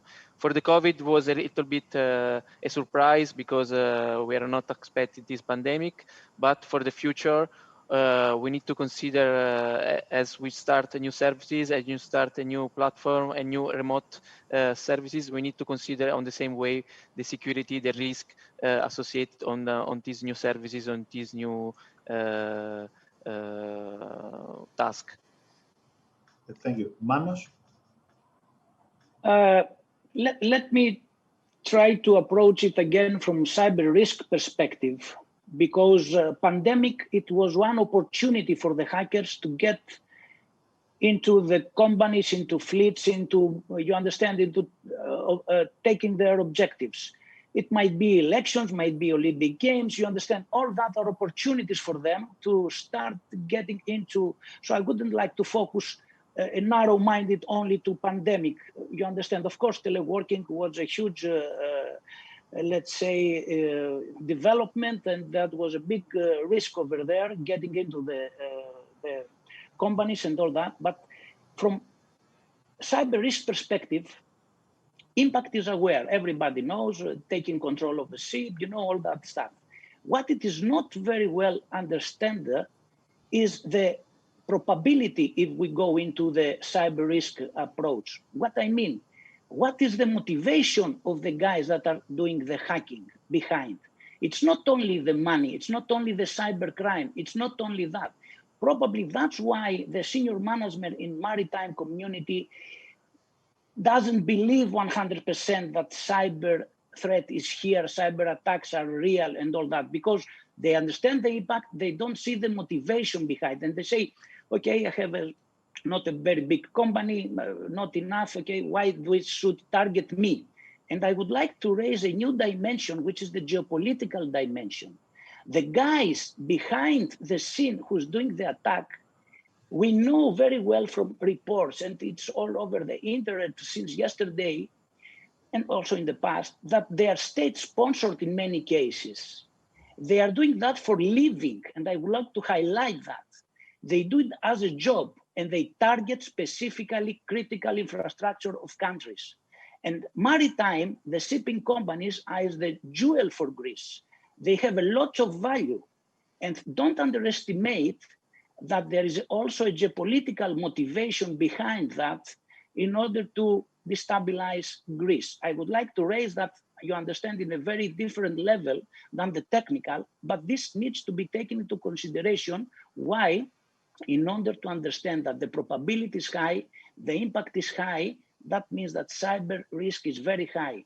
So we need to pass the message to executives that please handle that high risk as you treat all the high risks in your daily business, and pay large attention, pay the proper attention, and invest into proper cyber security technology, people, and processes that I will address later on. That's something that I would like to highlight before we move forward.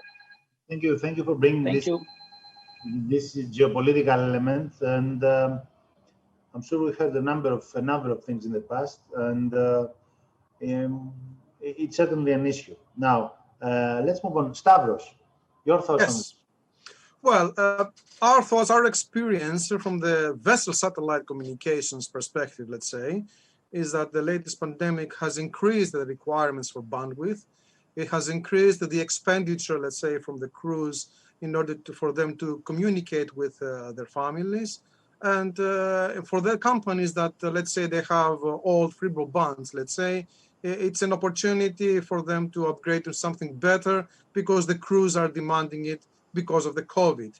So in general, the more communications you have, the more bandwidth you have, the more vulnerable the vessel can be, and the company as well, the more vulnerable they can be to hacker attacks. So the management of the maritime companies, they have to take seriously that they are not on their own. Somebody is looking for them for several reasons, as the previous speakers mentioned.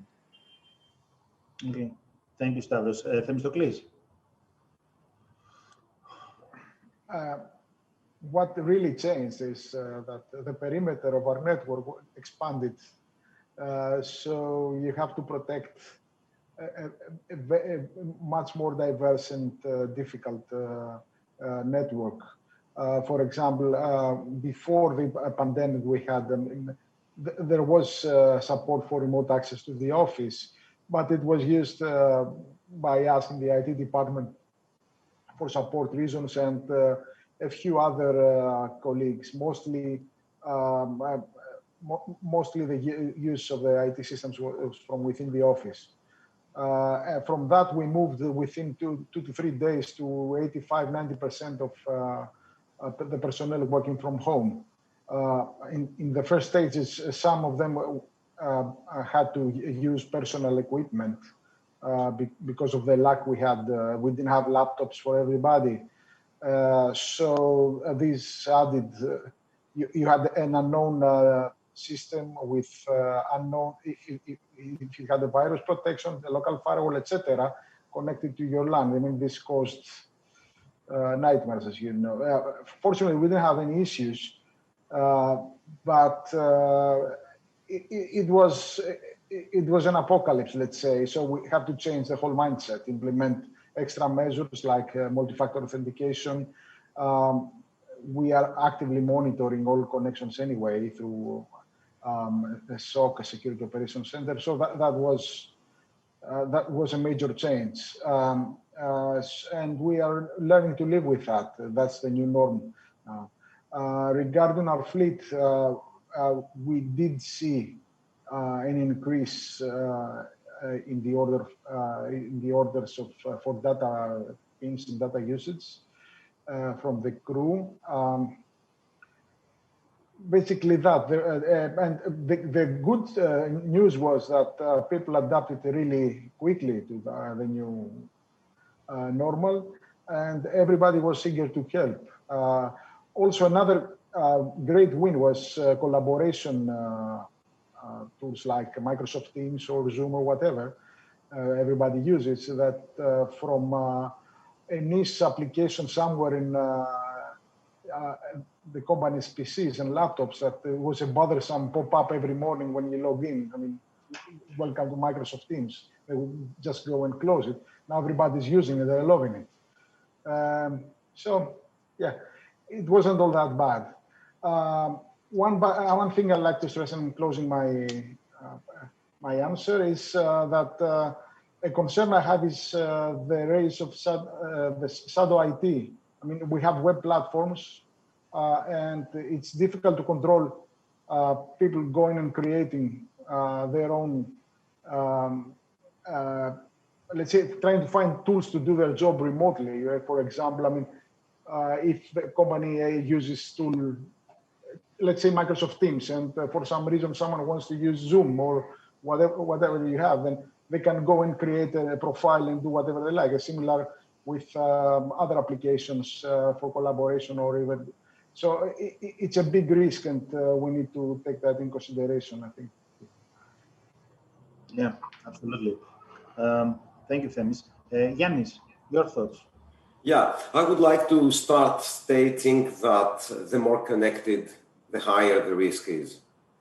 So I'm using this expression because talking about COVID drive everybody to be more connected and connected. The same happened to maritime industry as well, which was not well prepared for. So if we would like to discuss and say what you're going to do and how you're going to do, you have to mitigate your risk. The risk is there, is high. We're going to see a lot of things in the near future. So we have to mitigate and react on the risk that we're going to face soon. So let's try, if you say that what we can do on that, let's leverage the knowledge of the market and of the subject market experts and use it within our companies, invest on cybersecurity in something very important. I said in my presentation as well, cybersecurity is nowadays business imperative. I really believe that. So let's have it as part of the day-to-day operations on the business, on the shipping companies. This is very important to be happen. Should be something like a day-to-day operation, means that every day the operator has to send the voyage orders. Okay, this is something that has to be done. Let's do the same for cybersecurity. So let's put it on the operational part and be part of the daily business of the companies, just to secure, minimize, and optimize the risk. Okay, thank you very much. Now, my next question is about the IMO legislation. I'm not saying anything. I would just like to hear your thoughts. IMO legislation, as Francesco nicely put it in one slide, is 3 lines. 3 lines. Each operator needs to incorporate some sort of cyber safety or cyber security measures. So it's 3 lines. We've seen the industry guidelines. And there's a lot of buzzwords around across during this pandemic about self-regulation, guidance, better cooperation, etc. I would like to ask if we as an industry are happy with the existing legislation, which is actually not a legislation, but it's asking the administrations to make sure via an indirect way. Let's say it's a legislation, but it's 3 lines. Are we happy with that? Should we need anything more in specific in particular? Should we go any other way? Are we happy with the guidelines we have, the industry guidelines? So what are your thoughts on this, Francesco? Okay, first, a general comment about this resolution, because the IMO suggests to consider the risk of the cybersecurity in the safety management system. This should be a light on the mind of all the administrator, because it's on the safety management system. So in the ship, it's a different world. The cybersecurity should be managed in a different way, because it's not only impacted the security, but the perimeter of the security and the safety are, for me, are a bit merged. Okay, this is super important to know. And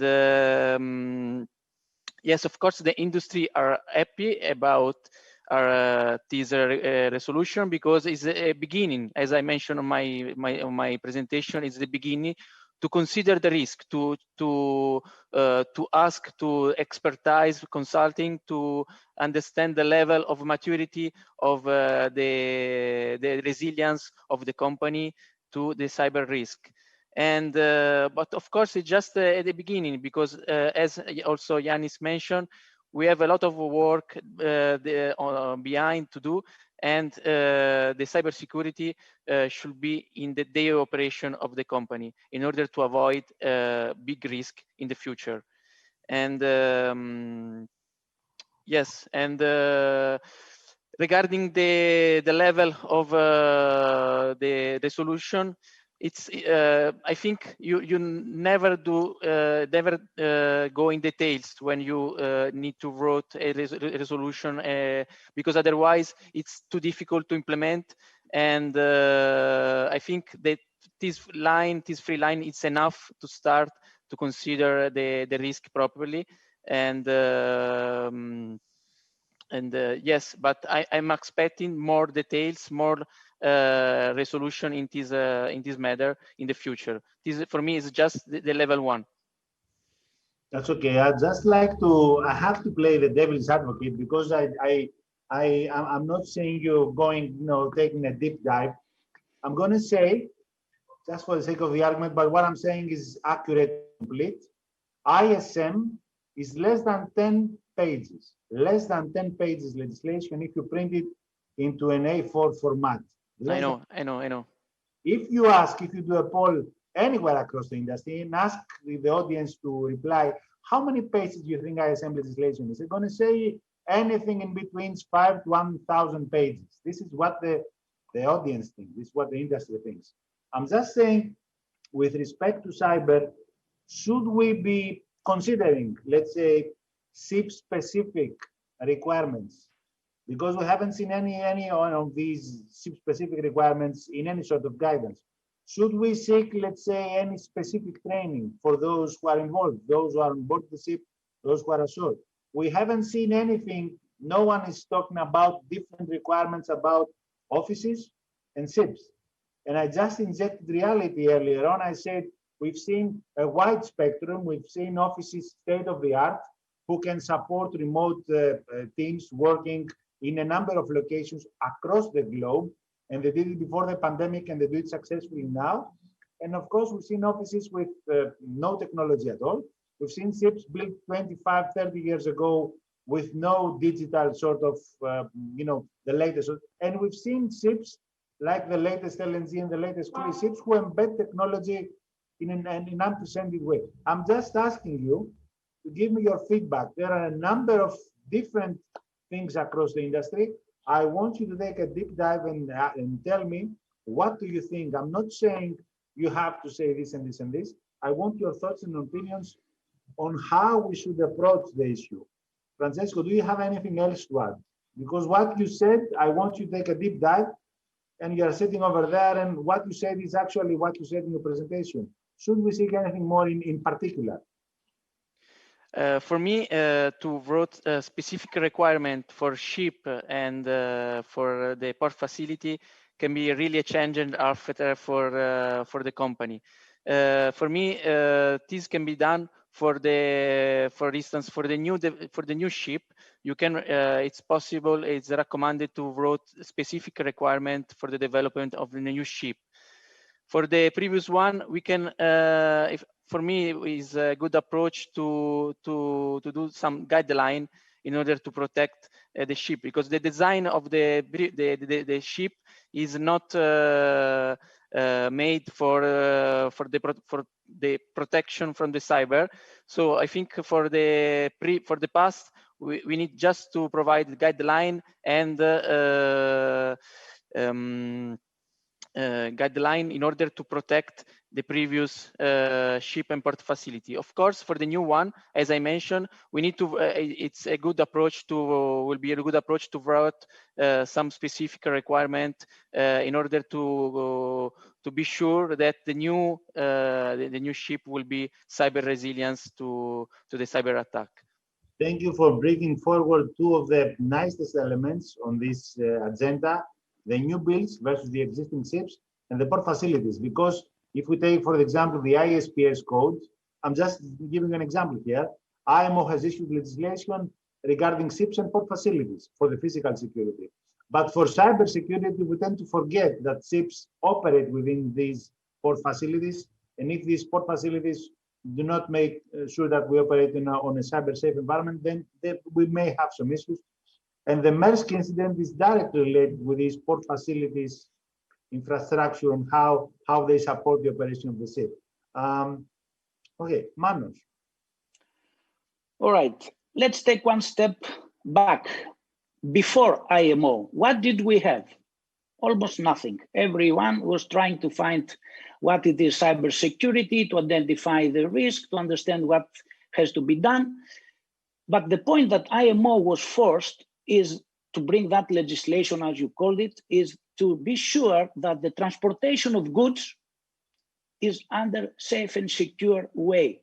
And cyber risk is in place right now, is real, as we have many times addressed. So IMO had to enforce somehow an approach that would make this transportation, I know it's not enforcement, it's okay, I know. I just like to press you a little bit. If we go and ask Themis, for example, when he was hired back in Costa Mare, I'm sure he's gonna tell you he's working in Costa Mare for a number of years. Costa Mare and other top-tier operators, they had a number of initiatives, a number of procedures in place. They don't expect IMO to come forward and say you have to do this and this and this. That's why Themis and every IT manager in a top-tier organization can say that yes, we have a number of issues in place. However, they might honestly agree that this is an ongoing process and there's a learning curve, and we learn as we proceed. I want you to don't stay on the IMO legislation. IMO legislation has put the bar too low. I'm not saying we are expecting or there shouldn't be. I want you to take a deep dive and tell me your thoughts. What do you think the industry needs? I'm trying to say that the IT managers, they were aware, but the business owners were not convinced to move forward and invest in cybersecurity. That's why IMO played and plays a critical role into that. You understand? This is the difference. The IT were aware, they knew the impact, they knew everything, but they couldn't move up for decisions to invest in cybersecurity. So when IMO comes in place and say, okay, guys, 1st January 2021, you need to have a cyber security risk management mechanism in place. Of course, at that level, IMO cannot go into details and say, you need this, and this technology. That comes to other entities, let's say, to define. That's why we saw BIMCO, for example, guidelines were more detailed after that. So it's like you start with the strategy, and then you become with the policy, and then processes, you know, all the stuff that then to deliver. And what I saw up to now is, for example, for different kind of ships like bulk carriers, we've seen, and very soon will be out, specific requirements detailed also for vessel and for company itself. For example, as you mentioned, do you have trained personnel on board vessel for cybersecurity? It is there, it is out there, probably has not been publicized yet, but it is there. Do you have a real-time monitoring for vessels mechanism for cybersecurity? It is there, the requirement. And be sure, I can confirm, and you will see it in the very near future, that the auditors right now from oil majors or you name it, their charterers will come with a different, completely different questionnaire than it was few months or some years ago, which was just, do you have cybersecurity in place? Yes, okay, fine, green light. Now they are going to be more detailed. Why? Because they need to be sure that their goods will be transported securely and will not be any delays, for example, even an hour or two, which translate into money. You understand all this. Even if you don't go into the worst scenario to take control of a ship, for example, if you take out the IT network on board ship and is not able to do whatever simple emailing for a couple of hours, this is a delay. I just would like to say it's not only the worst case that, wow, is an impact, even a small one has an impact, which is money. So that's why all that requirements that you mentioned, they are out there and will be somehow, I don't want maybe to use the word enforced, but will be asked for managers to apply them. Why? Not for security perspective, for business perspective. Otherwise, guys, you will not be able to sign a contract if you are not cyber security compliant, if I could use that. So that's why I'm happy, let's say, the initiative from IMO and, you know, all that will come after. And it's coming with more details, with more technology, with more recommendation, that it is in the right track. I would say like that, but no more, no security, cyber security, no business. That's the motto I would like to say right now. And that's why I'm happy that I saw that, and it's a pressure, 1st of January, but please don't start doing things on New Year's anniversary, you know, 31st of December. We need to start right now. Thanks. Okay, Stavros, your thoughts on this? Yes, thank you. Well, cybersecurity regulation and certification is not a new subject, at least in the land industry. We have the ISO 27001. I would expect the IMO to take at least, let's say, this standard and adapt it to the maritime industry. And to be honest, what's the difference from the technical perspective of a maritime office to an industrial office, or to an office of another, let's say, commercial company on the shore? There's no difference. You have a local area network, you have a wide area network, you have IT, you have software that you have to protect. What is the difference on the vessel? The satellite communication links, which are not always able to manage them easily. Stavros, I just want to press you a little bit. This is voluntary certification. If we set aside some maybe defense industries and some other sectors for contractual reasons have to comply with this standard, this is a voluntary certification. And when we come to IMO, we're talking about mandatory certification horizontally across the industry. So that would be an issue of how you adapt. I just want to press you a little bit, and then yes, we hear you. Well, as you said, it's not compulsory. It's a regulation. It's not a certification, the IMO guidelines. I expect the oil majors, at least the oil majors, to come back during the vetting process and say to the maritime companies, do you have an ISO 27001 certification or something equivalent to that? When the oil majors say that, I believe most maritime companies will start thinking that they should get some kind of ISO certification. Until then, the IMO guidelines, as you said, are 3 lines. At least the BIMCO are quite, I don't know, 20, 30 pages, which is something more than the 3 lines. And the ISO 27001 certification is a few hundred pages. Yeah. Okay, Themis. Well, in my view, I mean, it's not a recommendation. It's not a standard. I mean, what the IMO are doing. So it doesn't have to be long. They just say you have to be prepared. You have cyber security plans in place, and I view it as something similar to a mission statement from a major company, which is usually one line or two lines. I mean, like to make the best products or to have our customers happy. So everything starts like that, and then you analyze and you go deeper. It's a top-down approach, in my view. So I don't see why they should have to go and do a marinized version of the 7001, which is, by the way, I checked before, and it's 23 pages long. And the BIB guidelines is maybe 30, 50 pages, or NIST, something similar. So they I don't think they have to go deep into that. They just have to make you think what you need and ask you to have something that is doing the job right.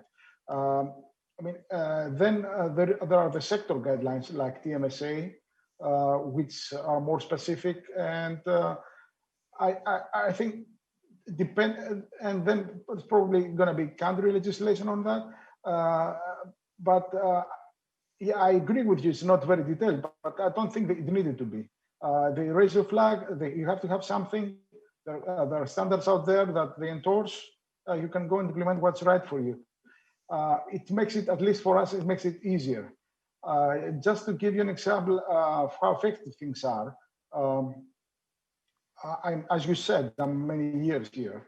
I've always had problem convincing our users to get in the past to get a more, a more responsible, let's say, cyber security wise stance. We had some senior users that wanted to have admin access. They didn't want to change their password, stuff like that. Then 10 years ago, we got this in the New York Stock Exchange. And then the Security Commission's meeting comes in and said you have security manuals, security procedures.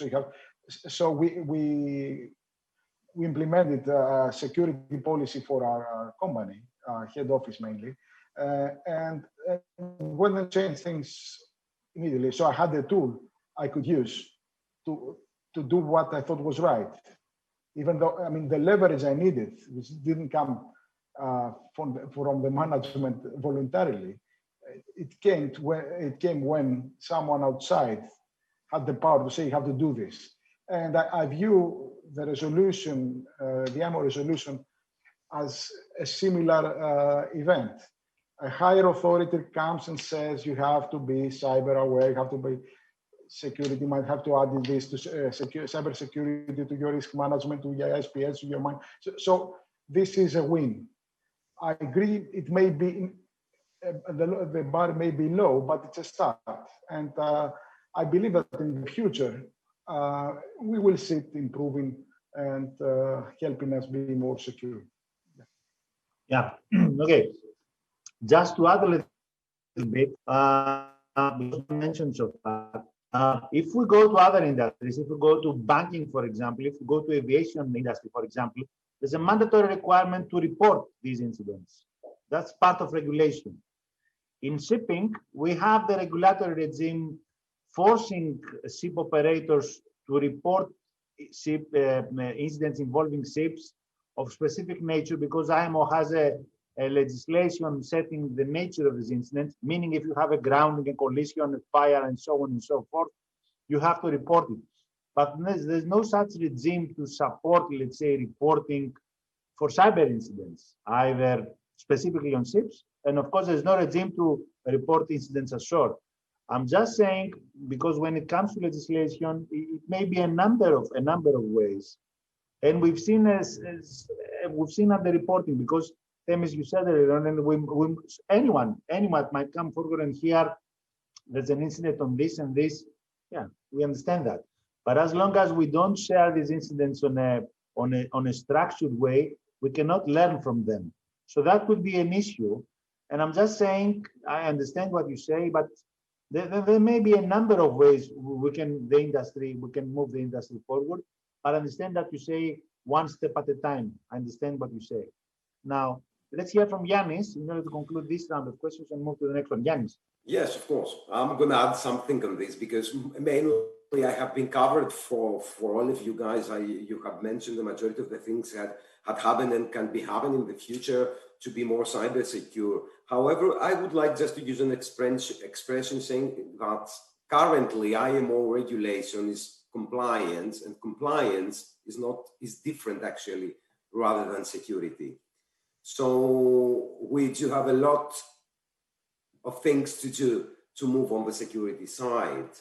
A lot of things can be done for sure to fix all these things and to put it on the correct way. However, I would like to pinpoint two different topics. One of these is the mentality and the mindset, which is very important.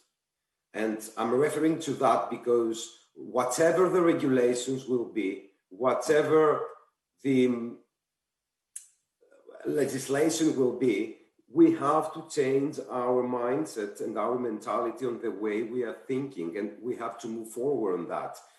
Just to use an example, do you imagine that you are going to go out of your house and you will left your door open or unlocked? No, the answer is no, and this is mindset, this is mentality. So the same have to be done on the cyber side as well. And lastly, I'm pretty sure, or at least this is what I believe that's going to be happen, is that insurance companies will come back soon. And they will put barriers,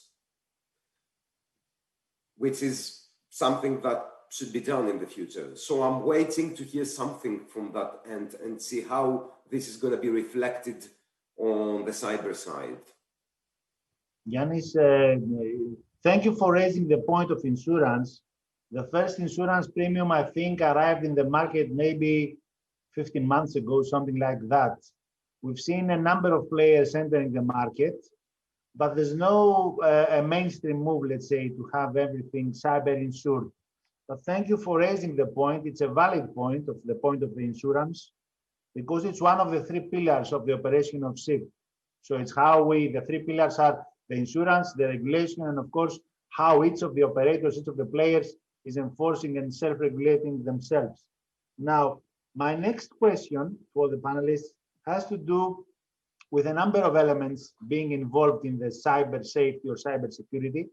I would like and ask each one of you, which one of these elements you think is the most critical or the most vulnerable? Not necessarily the same. You may ask the question in a number of ways. I'm just asking, in your opinion, which is the most critical or the most vulnerable element with respect to cyber safety? Starting with Francesco. And of course, I would like to add how, in your opinion, we should approach the issue of minimizing the risk, to put it in that sense. Francesco. Okay, the reply for me, it's of course depends of the technology of the ship, depends of the maturity of the measure that has been implemented. But also in the modern ship, there is only one network in the ship, and for a very advanced hacker, it's possible from a network port to arrive to the power control of the ship. So the network in the ship internally is the most critical asset for me in the ship maritime board, because we need to protect the network of the ship with a very advanced technology. And my vision, as I mentioned on my slide, is that we can protect the ship from a SOC, from an external services, but can happen that we lost the communication with the ship. And my vision is that we need to be cyber resilience the ship from inside. We need to install technology platform in order to protect the ship from the board. This is my vision, where there is a lot of research in this matter, and in order to maintain and the security of the ship, the operation of the ship, this is the future. The cyber resilience on board. Without any I'm the sponsor. I'm always the sponsor of the cloud. For me, the cloud is the future of the technology, also of the security. The big data can help a lot the company in order to avoid new type of cyber attack. But the ship for me is really a different world. For instance, the port facility is, you can take the port facility as an industrial, standard industrial, but the ship is a different world. You need to consider the ship as a different asset. And for that, you need to create an independent world inside in order to protect the ship from the board. Thank you. Thank you. Manos, what do you think? Yes, Apostolos, thanks for that question, because I think this is now the essence of the whole discussions, to go into some practical understanding of what needs to be done. Theory is fine, you all understand the cyber risk. So in the APLUS, we have identified a somehow holistic approach, let's say. What does it mean? You need to do the preparation, of course, as we understand, to do all that compliance issues, to understand the policies that needs to be developed, all that paperwork, let's say. So that's why the APLUS, probably you read it yesterday, had a strategic collaboration with Alpha Marine, which is part of that preparation. We have this from compliance perspective. We also prepare, let's say, our clients in ISO 27001, because as you mentioned, IMO recommended that as best practice. It's not voluntarily, it's recommended in the document. So we prepare that. We also do some tabletop exercises, not for technical level, but up to executive level, to understand the impact to their of a cyber attack. So there are many, many things that need to be done for preparation, but preparation is not enough to stop a cyber attack. You need to have an actual real-time cyber defense capability. I bring this terminology now on this discussion. Let's say that no matter how prepared you are, how many penetration tests you have done, drills, all that stuff, the cyber attack will take place because the hackers are always trying to find the hole, the vulnerability. So what are you doing in real time? That's why in the APLUS we have developed the Cyber Defense Operations Center, which covers not only the land-based company, but also real time of the vessel. We see that as a combined ontology, let's say. So you don't need to say, oh, no, I protect this. Or in real time, we're monitoring with technology that we have what's going on networks in the company and in the vessel. No matter what there is a connectivity or not, we have in place technology also to protect. And if this is in place, we go one step further, because you know, always there is a residual risk and the cyber attack will take place. You need then to have a team in real time to do the incident response, to stop the attack as it is going on. Because attack, just to make a small parenthesis, is not like I press a button and everything is hacked.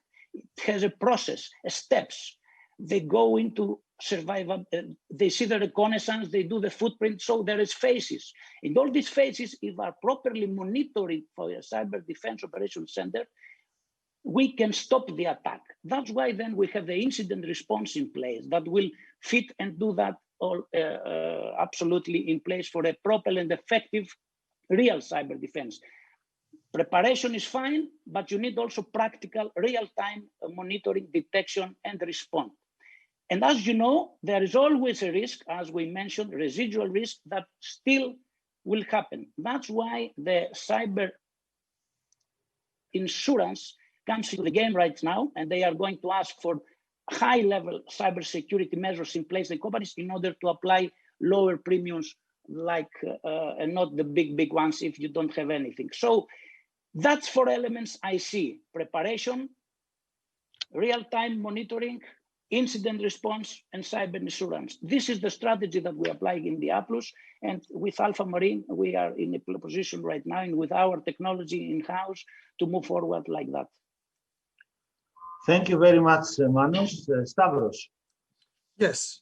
Well, I think that as an industry, we have all the tools available to ensure cybersecurity either to an office or to a vessel. What we lack top management commitment and line management enforcement of whatever the company will decide, define, and implement. I believe the basic hurdle is the top management. As the previous speakers have said, most of the managers are not convinced that they are in danger. And I would like to expand a little bit on Francesco's speech. We have two, let's say for any vessel, we have 2 points of entry for any attack, either externally from the internet or internally from within the vessel. Externally from the internet, you should not mitigate the defense on the vessel. Any external attack from the internet should be stopped at the satellite communications provider data center in order to ensure that the satellite communications links are available.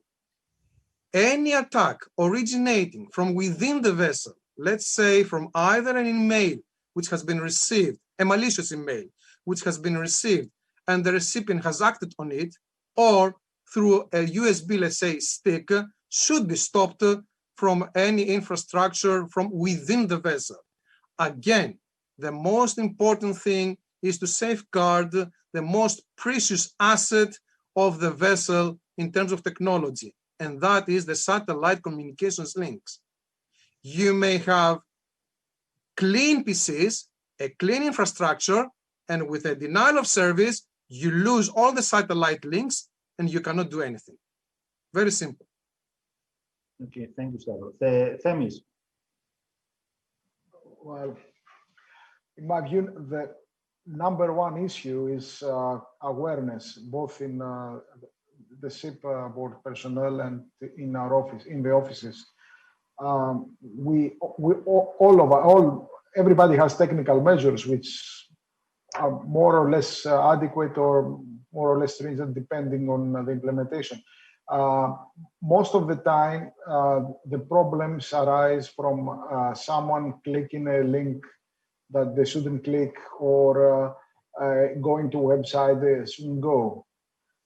So in my view, number one is awareness. On the ships, I mean, the major attack vector is USBs.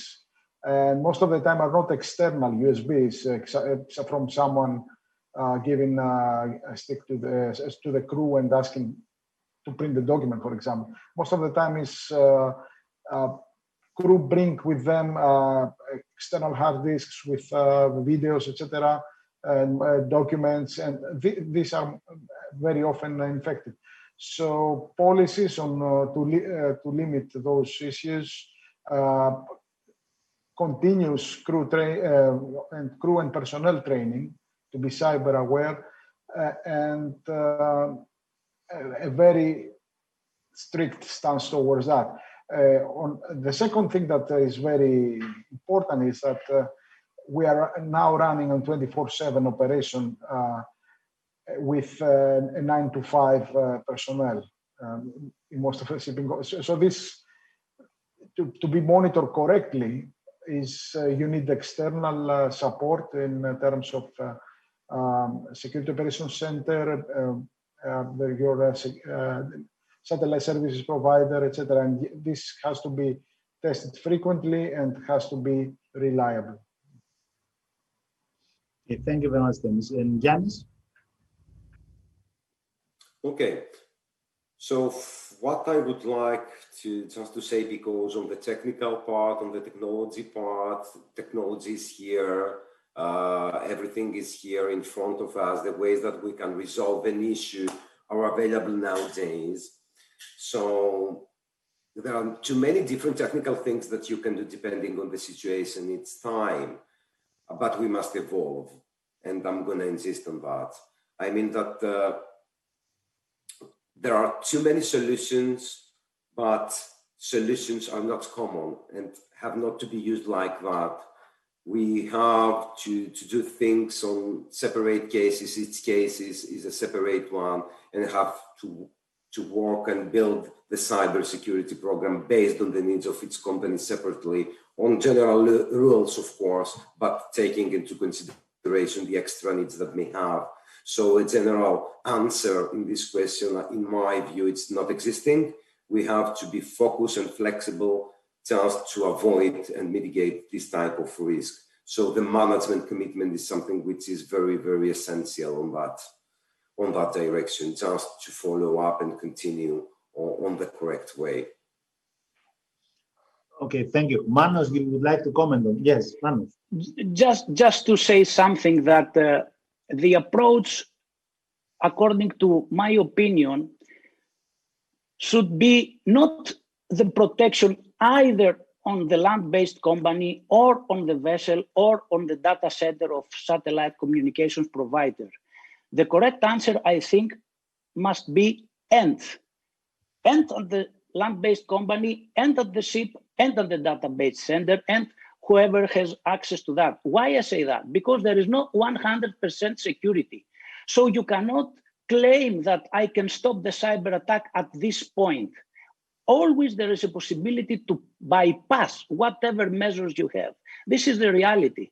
So you need to go into the next entry point, which is the ship, for example. What are you doing there? Nowadays, just a simple antivirus, it's not the correct approach. It has been proved that it's not enough. As we shared several times, there are unknown threats. What does it mean, unknown threat?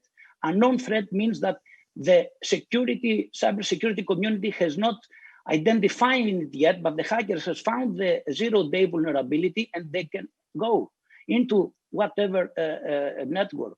That means that your traditional stuff like firewall only and antivirus, it's not enough. That's why you need advanced security to handle it in every place. Also, the ecosystem has also the port, as you mentioned. You have also the third supply chain. Everyone should be secure. But my comment is that we need to have a holistic approach at every level and to cover people, processes, and technology. Training, as we said, awareness, new, of course, approach on processes, and of course, technology. You cannot have one or the other. And please, let's go hand by hand with a telecommunications provider and try to find the best solution for whom? For the ship owners, for our, let's say, people that we care about them, and we want to give them the safe and secure environment to continue moving, continue operating. That was my comment. Okay. Sorry for the parenthesis.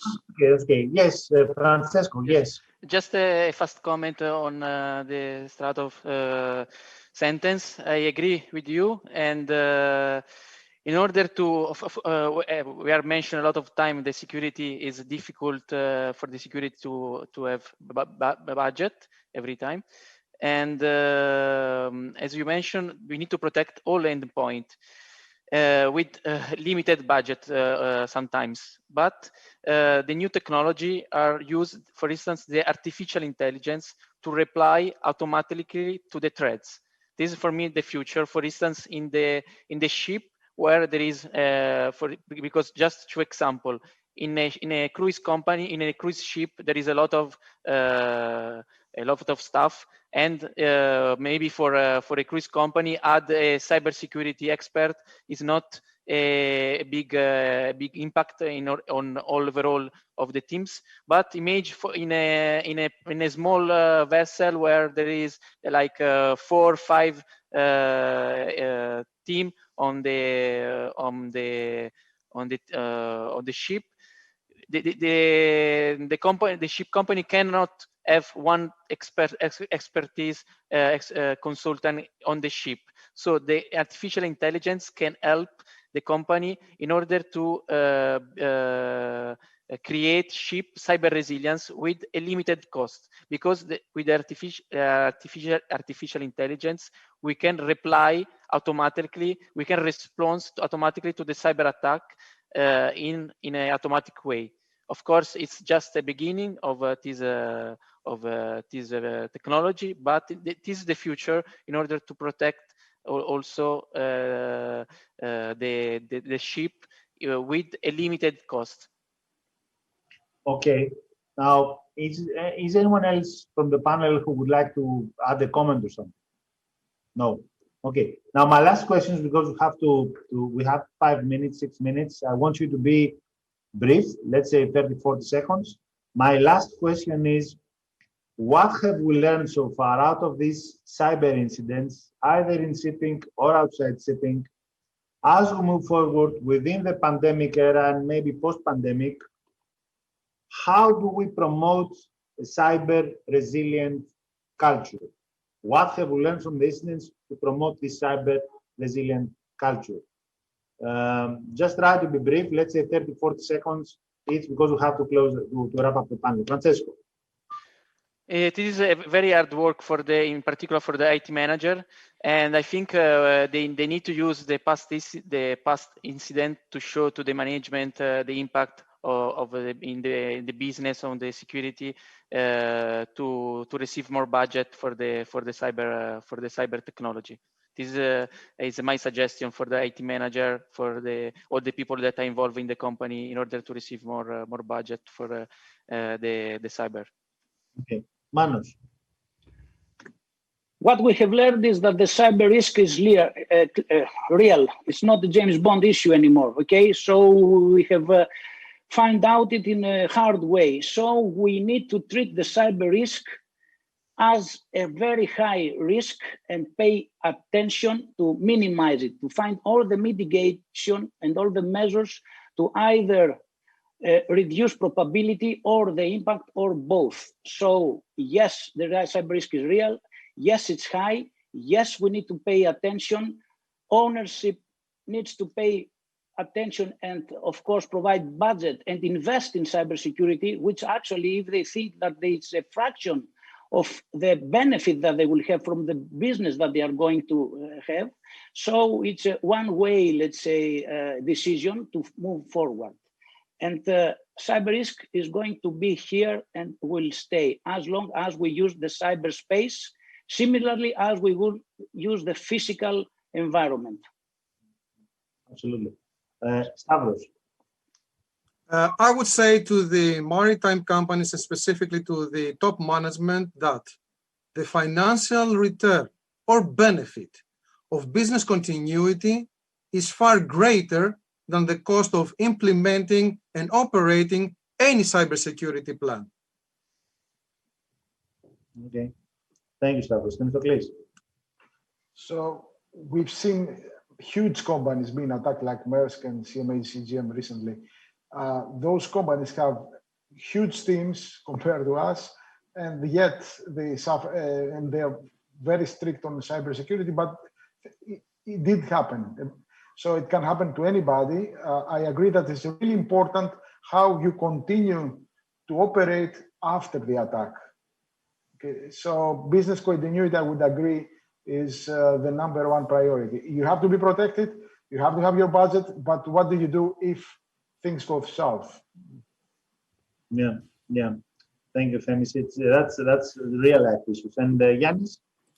Yeah, for my end statement would be that digitalization is increasing in the maritime sector, and more on-board systems are being connected. We know that this brings more benefits to industry. However, the risk of cyber incidents is also increasing.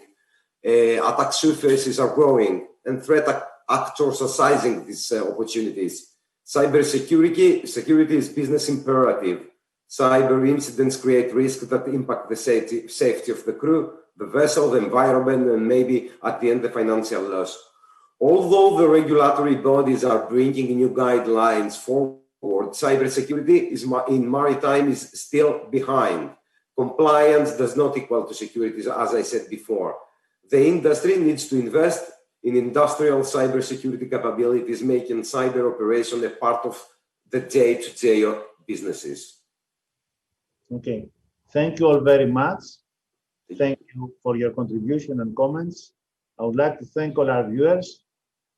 For those of you who are watching this and the stream and you have missed, let's say, part of the panel, the full recording will be available on our YouTube channel. Thank you all very much. And for our viewers, we'll be back in 30 minutes with the physical security panel. Thank you very much. Thank you very much. Thank you. Bye. Thank you. Bye. Bye. Bye-bye.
Welcome back.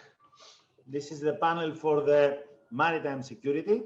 After a live discussion about the cybersecurity, now it's time to go and discuss about maritime security. The pandemic has posed certain challenges across the industry.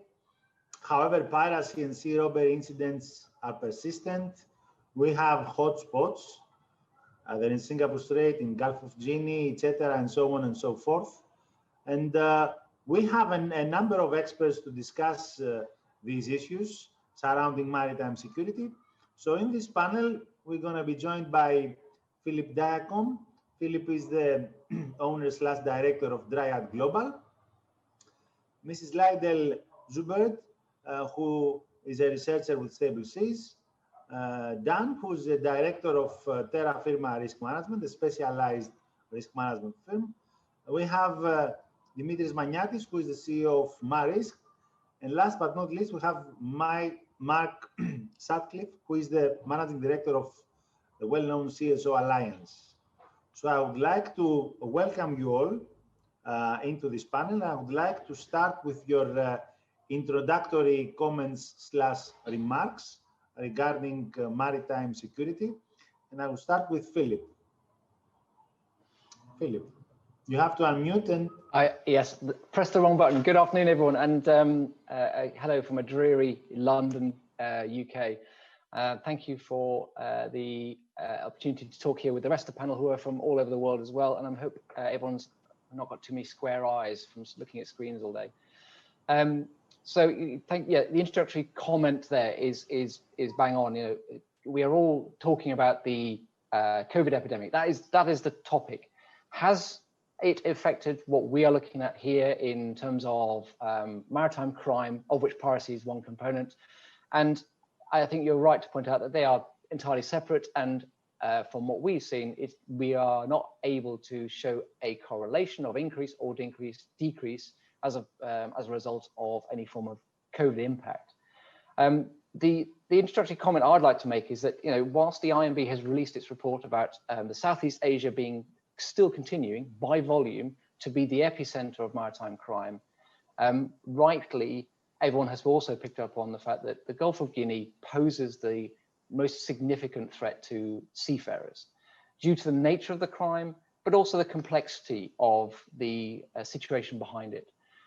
So we're talking about Southeast Asia is still a threat to seafarers, but they tend to be lower level robberies. Knife crime is evident, but your chances of being significantly affected by that crime as on a personal level is less than, say, in West Africa. So West Africa is still, as far as we are concerned, the epicenter of significant maritime crime that impacts seafarers personally, directly, and that's seen through kidnappings primarily.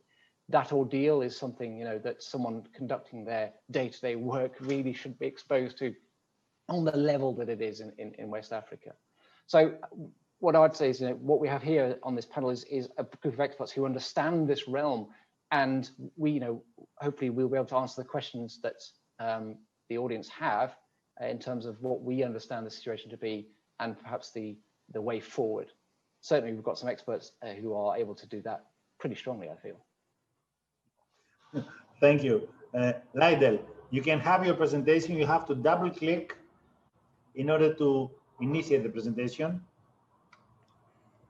Yep, we can see the presentation. Yeah.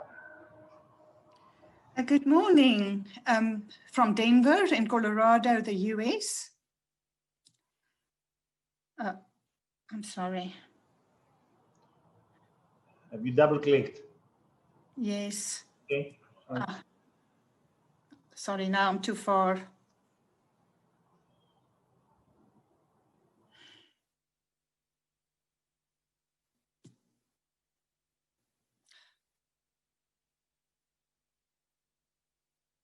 This is good. Sorry about that. In the first 3 quarters of 2020, the highest number, as Philip has mentioned, of incidents was in Asia. We have high incidents in the Malacca Straits and Singapore and in Manila anchorages. Most of these incidents is low-level crime. One incident in the Sulu Sea that was of concern this year is the kidnapping of 5 fishermen by Abu Sayyaf from a fishing boat in Lada Datu in Malaysia. In September, the Philippines military found the body of one of the hostages in Patikul, Sulu in the Philippines. He seemed to have been killed while trying to escape. The remaining 4 are still in captivity. The Gulf of Guinea incidents remain high, and it's the incidents that's mostly of concern being kidnapping incidents. And we see the majority of kidnapping incidents worldwide in this area. In Mexico, armed robbery of vessels serving the oil industry continued. We saw vessels like offshore support vessels, accommodation barges, and pipe layers targeted. Vessels was robbed also in countries in the Americas like Brazil, Colombia, Ecuador, Haiti, and Peru.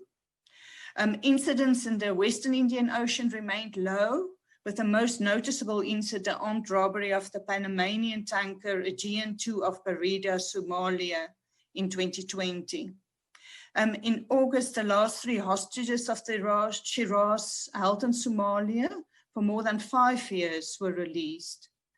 COVID had an impact on private armed security guards on vessels and specifically on floating armories in the area.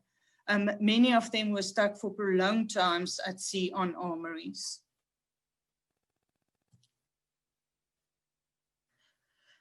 Then in the Gulf of Guinea, there's a shift in concentration of incidents in this area away from the Niger Delta, Calabar, and Cameroon. Then pirate groups involved in kidnapping of crew moved operations further away from the Niger Delta and Cameroon to as far off as Ghana on the south and Togo and Benin in the northwest. We also had to attack almost 200 nautical miles off the coast of Nigeria. In the case of the Karako trader, this was the furthest incident, kidnapping incident off the coast in the last 10 years. Although kidnapping incidents did not increase, we saw an increase in the number of crew taken. And the most effective solutions is still found with the ship. So armed security guards is essential in this area, and so is best management practices. But at the end, no solution will be possible that does not include Nigeria and coordinated response from the region. And this unfortunately will require trust and transparency and cooperation across stakeholders. The Nigerian government's industry joint working group is a positive step. When navies in the area, when we saw them working together, we had very good results, like in the kidnapping of the Halufeng II, where navies from Cote d'Ivoire, Ghana, Togo, Benin, and Nigeria cooperated to track and interdict a hijacked vessel and arrested 10 pirates. A regional input, shared information, and targeted intelligence is necessary, and a valid threat assessment for this area. Most pirate groups are based and launch attacks from the Niger Delta, but there's no clear picture of pirate networks and pirate bases in the area. And land-based intelligence is needed. And a worrying thing in the area is also there's very few arrests, and it's even lower than last year. And pirates responsible for kidnapping of the Ambika was arrested earlier this year. But arrest and prosecution of pirates and the disruption of pirate networks are essential. I thank you.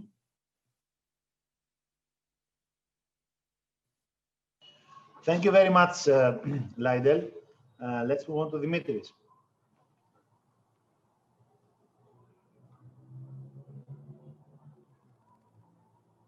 Yeah. Good morning, everybody. Hello, wherever you are. From Lagos, where we're having all sorts of problems, as you know, not piracy related, however. We're talking about COVID-19 and the implications it has to maritime security, and very rightly so. We haven't really identified any specific connection with one to the other in regards to how many incidents we've had on the water. This on a global scale. However, as very correctly Liddell said also, the implications that the pandemic has brought to maritime security can be most commonly found in the private contracted armed security personnel deployed on the Indian Ocean, the fact that they have been blocked on the water for extended periods of times, the psychological fatigue that this has on those people. Further on, we saw a unique incident for the history of the private maritime security industry as we know it right now, where a guard took control of the vessel that he was protecting, had it under his occupation for 3 days in an effort to receive, demanding to receive, the money that was owed to him by the PMSC that he was working for. Now, we're not going to say names or anything like that, but it is very important to connect, in my opinion, the human factor, not just of the mariners and how they are affected by the pandemic, but also other seagoing personnel like PCAS, privately contracted armed security personnel. In the Gulf of Guinea, where incidents continue to carry on, the complexities of the crew being released in connection to the pandemic is something that is also of high interest in my opinion. The last point that I would put some additional stress on is the fact that the high securitization of the maritime domain around the coastal waters of Nigeria has pushed all the pirate action groups to operate further offshore, whether that is off the coast of neighboring countries, where we see that any response in one country affects another. So this is not a very good thing overall, but also, and more to my personal concern, is the fact that pirates are now operating very deep offshore outside the EEZ of any of the coastal nations of the Gulf of Guinea. This, of course, means that they could be hunted by anybody, but certainly you would need to have advanced capabilities and capacity in order to do that. Maybe international large blue water navies can do it, but the navies of the coastal states certainly cannot. So there's a humongous security gap for vessels coming into the Gulf of Guinea, while they're adequately, most times, protected within the exclusive economic zone of Nigeria, for example. When they sail outside that zone, they are totally open to attacks without any serious protection. So these are two parameters, one of COVID-19, and the second, the high securitization of the coastal region of the littoral states of the Gulf of Guinea and how piracy is pushed deeper offshore that I would like to look into. Okay, thank you, Dimitris. Dan, you can have your presentation. You have to double click. Yeah. Yep, I've double clicked, so hopefully, yes, there we go. Looking good. Okay, what I wanted to do really was just to draw your attention particularly to what we think of as a preparation gap. So that's the gap between the preparation that's needed for crew before they do particularly Gulf of Guinea passages, and the preparation that they really get at the moment. For the moment, there's quite a gap for crew in terms of the preparation they receive, and then what they are told by their families, the sort of information they're given, and then also the supervision, the leadership, and the management from the management side. This preparation gap has really sort of come out to us, particularly from the debriefs that we do of hostages after kidnaps in the Gulf of Guinea, Indian Ocean, etc. So we do one after every kidnap case. So we've done 40 or 50 of those so far, and quite a lot of information has come out. I'm going to whiz through this really quickly because I don't want to take too much time on it, so that the discussion comes out. Let's go to the second point first of all. That's ensuring that the attack emergency alarm is differentiated from any other alarms. The main point of that is that we've had a number of instances. One happened last year where we had a crew member who thought he had heard the fire alarm. It was actually the attack emergency alarm, but because he thought he'd heard the fire alarm, he immediately moved through external routes to the muster point on the outside of the vessel, straight into the welcoming arms of the pirates. That was completely unnecessary. If the attack emergency alarm is sounded, then everybody, less those required or on the bridge or in the engine room, should go to the citadel immediately using internal routes. And then owners, something that's really comes out to us from, I think, over the last year alone, two or three cases. It's where owners need to make crystal clear to masters and chief engineers in particular that they too are expected to move to the citadel. And there have been too many masters particularly being needlessly kidnapped. Really, their best way to protect the crew is for all the crew, including the masters, to get to the citadel as soon as possible.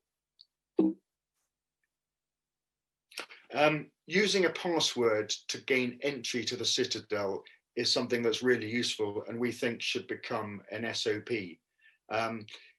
This unfortunate man who went to or responded to a fire alarm and was caught by the pirates, he then did really well after that because he was taken down by the pirates to the citadel and they told him to tell his fellow crew inside to open the door.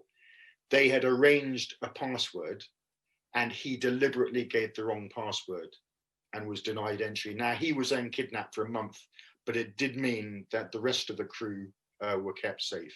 So that sort of SOP is really useful, we think. Carrying urgent medicines. So if people have heart medicines, blood pressure medicines, etc., then we think they should keep them with them during Gulf of Guinea passages, for instance. When they're in the cabin, in their cabin, the medicines should be in a bag and the crew should be ready to take the bag with them. Now, the pirates might steal the medicines when they arrive at their location, but they won't necessarily do so. And it's worth companies thinking of also of giving their crew anti-malarials so that they can take them with them if they are kidnapped. Lastly, we think that all crews should carry a laminated card showing the company's emergency telephone number. We've had a number of instances over the last 3, 4, 5 years where it's taken too long, sometimes 3 or 4 days, for the kidnappers to be able to get hold of the company. So they flail around trying different numbers, and that just simply wastes time, which could have been used for a negotiation to get these people out as quickly as possible. So a laminated card would be really useful. Lastly, onto the issue of crews and their families. It's very much a personal decision, obviously, but we believe it's generally best for all crew members to be honest and upfront with their family about the risks, which are very low, even in the Gulf of Guinea, but they are present. We believe that crew would be best to discuss with their families before they go on a passage how they would handle it if the crew member was kidnapped. This really helps the crew member, particularly if they are kidnapped. One of the worst things about being kidnapped, as any ex-hostage will tell you, is that you feel guilty and you feel worried about how your family is doing while you're away. So if you can remove that worry, and if you can be clear that you know, as a hostage, you know what your family will be doing and that they will be okay while you're in captivity, that really helps the hostage. It also helps the family as well. Last two things, really important, as we all know, that the family don't try to talk to the media or to negotiate themselves with the kidnappers. And if the crew can tell them that and say, no, it's not in my interest for you to be doing that, that would be really helpful. And lastly, very absolutely essential for the crew to try to convince the family to trust the company, and that the company will keep them informed about what's going on as much as possible. But the trust in the company, it's very difficult sometimes, but it's really important. Okay, that's that. A very quick whiz through. Back to you.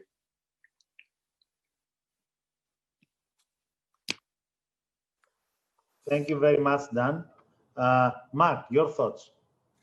Okay, well, first of all, thank you for the invitation. I'm really looking forward to the debate with this sort of interesting panel.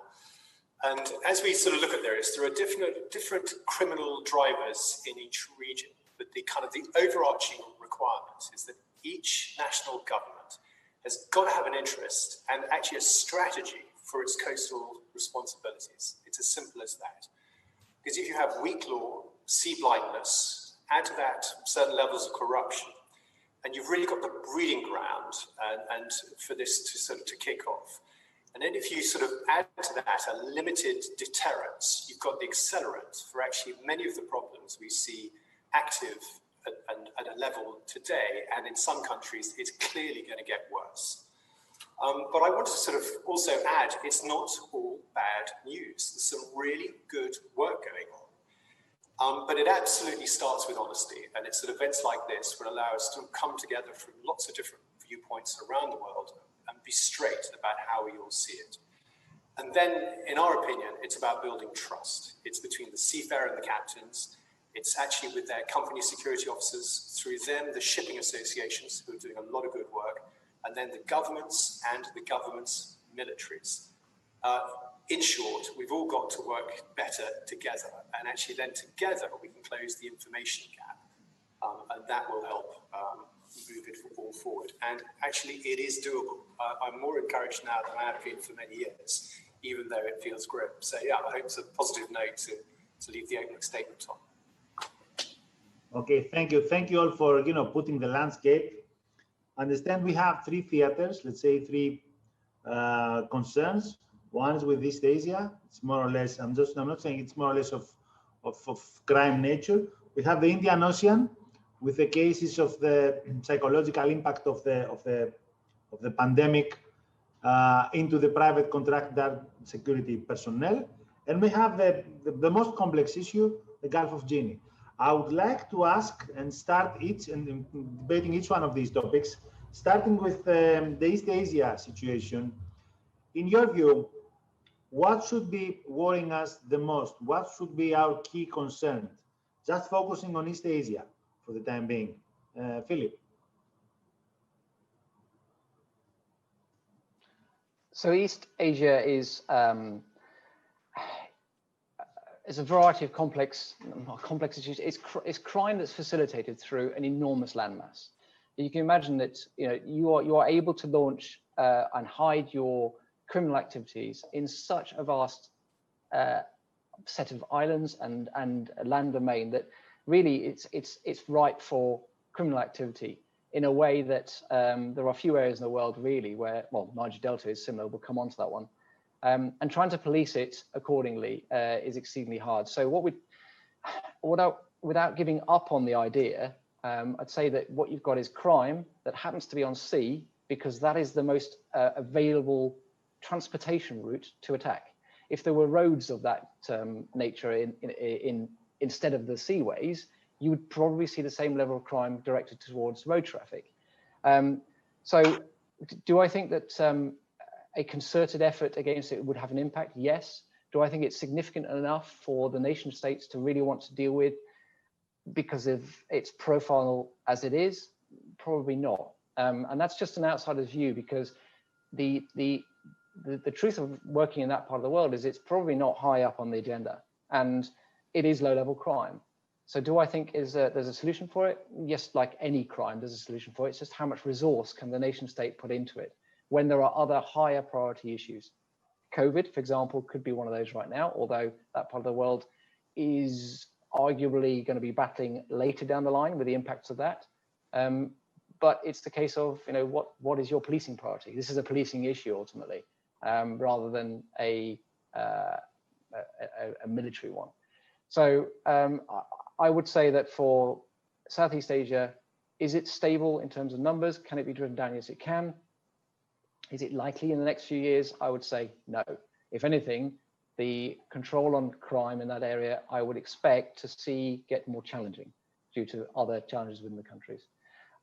So I'm not particularly optimistic for major changes there. There are obviously internal political issues too, but also from insurgencies at various levels that we may see having an opportunity given to them in the next few months and years.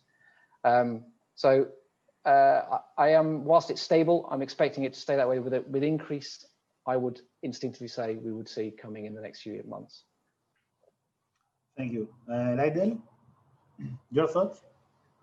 For me, still something of concern as well is that there was still kidnapping of fishermen in the Sulu Sea this year. In 2016, we saw kidnapping on commercial vessels as well. That the regional countries did bring under control. We find the kidnappings that do happen of Sabah in a smaller area, but it is still of concern. With regard to the armed robbery and robbery of vessels in the Malacca and Singapore Straits and of the Philippines and anchorages. I also think it will be higher this year than last year, but the countries in the region did bring it under control previous years. And we did see successes of Chittagong anchorages last year and Samarinda. This year, there was another arrest there. But something that countries in the region, I don't see them doing that, maybe it's just not obvious. The things that are stolen are often very specific, like in of the Philippines, it's safety equipment, breathing apparatus, and equipment from lifeboats. I think they need to monitor the second-hand market. You see some of these things on, advertised on the internet, and where does that equipment come from? That's advertised second-hand. I think that, and in the case of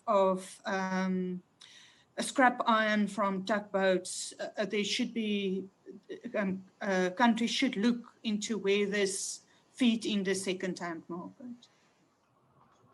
Okay, thank you. Dimitris, your thoughts? Okay, yes. The numbers are high for Southeast Asia, but if we look at the severity versus the volume, then we will see that the incidents that are perpetrated in Southeast Asia are not that important in the greater picture of things. For example, you have one incident in the Gulf of Guinea that involves the kidnap for ransom of 21 crew members, for example, and that's a single incident, but it's extremely high impact. While in the Sulu Sea, for example, the Celeb Sea, the Malacca Straits, you may have 20 incidents at the same period of time. However, they're usually theft. As Lydell says, they steal this thing or the other. Also in Southeast Asia, because it doesn't really affect large international seagoing vessels, the international community hears the numbers, is alarmed, but there's very little done in response because we feel that these vessels are not in such danger. It is more focused on local traders and many times on inside dealings. For example, a member of the crew or somebody from the ship owning or the ship management company are in cahoots with some of the criminals, for example, and it's all a well orchestrated incident. But most importantly, in the past, we were able to offer private maritime security services in this region.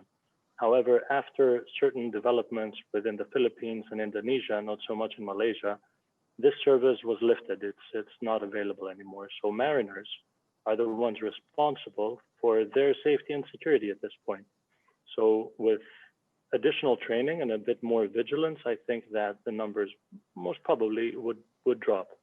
But special focus on the severity versus volume. Okay, thank you, Dimitris. Dan, your thoughts on the Southeast Asia theater? Yeah, no, I think I agree entirely with what everybody said so far, that the threat and the severity and the scope of it probably isn't going to be enough to make people, to make governments apply the necessary resources to change it.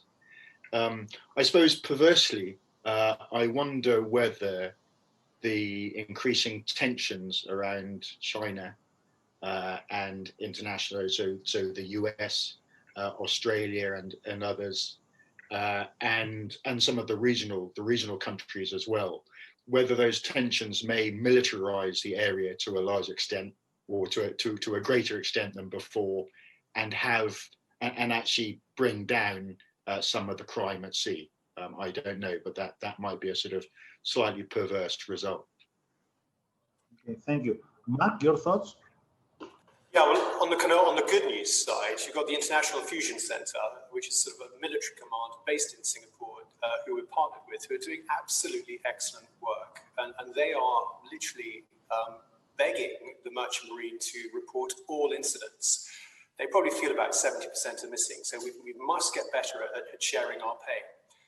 I think the national governments are working together because they find these incidents embarrassing. It's not good. It's not good business for them to have the kind of the kind of international kind of community and insurance community looking at them as though they can't run kind of a strategy in the backyard. Certainly, the private maritime security companies have deployed to the region and can offer a service if it escalates. And I think the most terrifying element of this conversation is the terrorism, because if you do get kidnapped off a merchant marine ship by a terrorist organization, there is no ransom. And that's a huge concern for all of us. We're grateful that they haven't developed the skills or the tenacity or the will, and they seem to be kind of focusing on local fishing operations to now. Sort of then really talking about the low-level activity, criminal activity, is sort of almost a known. It's almost like a churn. It gets stolen, there's a different gang, but the gangs do get broken up from time to time. There's good legal structures, and they go to prison, and obviously you kind of, really the focus for us is how do we stop this low-level criminal activity, and that was coming back to our earlier point. You've got to invest in the communities so that they don't turn to crime, because that's the lowest hanging fruit if you've got to feed your family. So yeah, that gives you a feel of where we're at. Okay, thank you. Now, next topic, the Indian Ocean theater. I would like to hear your thoughts of what is your key concern in what is going on in the Indian Ocean, and it's the cruise as well, with the psychological impact of this whole isolation thing. It's not only the armed security personnel, but what is your key concern for the time being, and what do you expect over there? Philip. Thank you. I think we've got, going on from what Mark was just said about the fusion centres. I think the fusion centres are excellent ways, and we've got international coordinated effort, and this is a theme that'll come back again.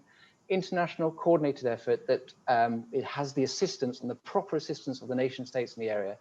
We get good information, and we can act on it. So there's a lot of reporting that goes on in Southeast Asia. There's a lot of fidelity on what's going on. The fact that the crimes have a lower impact is beside the point when it comes to the structures in place behind it, and we'll come on to that.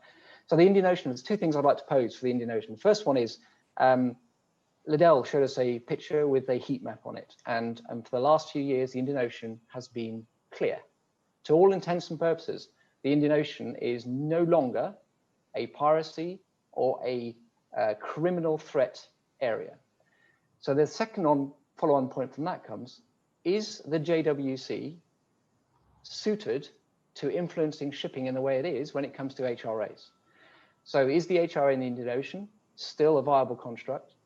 And the way that impacts shipping, considering that it's been on the decline and has had very little impact on shipping from crime and piracy, versus other parts of the world, where West Africa, for example, where it was very slow to impose an increased HRA. So is that a suitable system for our industry? I'll just leave that one open for now. And then really it's a case of, we have a lot of activity, legacy structures, you might say, including floating armories, provision of PMSCs, that sort of activity in the Indian Ocean, which has been infected by COVID, which is really a knock-on effect from the inability for crews to get on and off ships and leaving seafarers and PMSCs, PCAFs at sea for long periods of time, which puts businesses under stress, it puts the seafarers under stress, and we see the outcome that Dimitris has already alluded to. So we have effectively a structure, a mature structure in place that is arguably, or the question is, what is it serving? And therefore, all that attention that is going into the Indian Ocean for good historical reasons, but is that still the case now?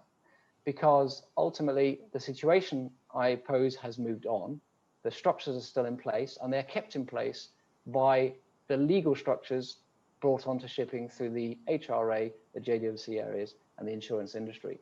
It kind of hasn't moved on.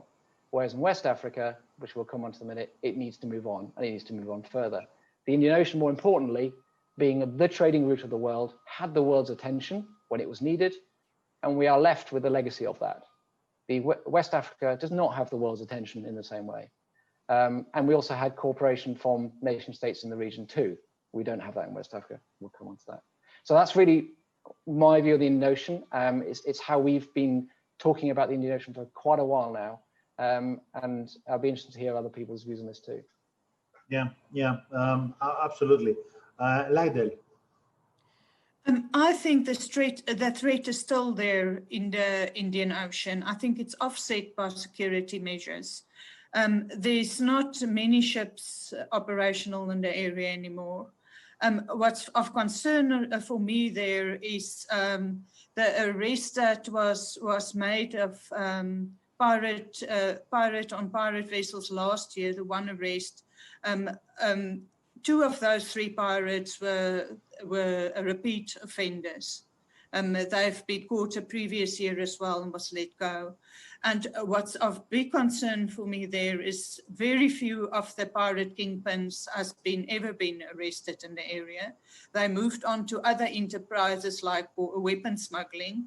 And I think if the situation on land isn't resolved and stable, and there's no security measures on the sea, they will return.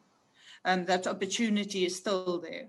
I think it's only offset because there's security on vessels, and they would invest in it if they think there's a possibility of it succeeding. Of great concern for me there is also the floating armories and the position of security teams on the vessels. And this is compounded by COVID, but it's also a problem because of prices falling for security teams in the area. I think what many of the teams are paid is becoming unreasonable very fast, and it's not won't be feasible financially for a long time, and then we see measures dropping and vessels overloaded, which I don't think is a good situation. Thank you. Dimitris? So if we look at the root causes of piracy in Somalia, they haven't been addressed. I hear what Phil is saying, that we haven't had incidents on the water, and that maybe it is not justified for the Indian Ocean to be considered a high-risk area anymore.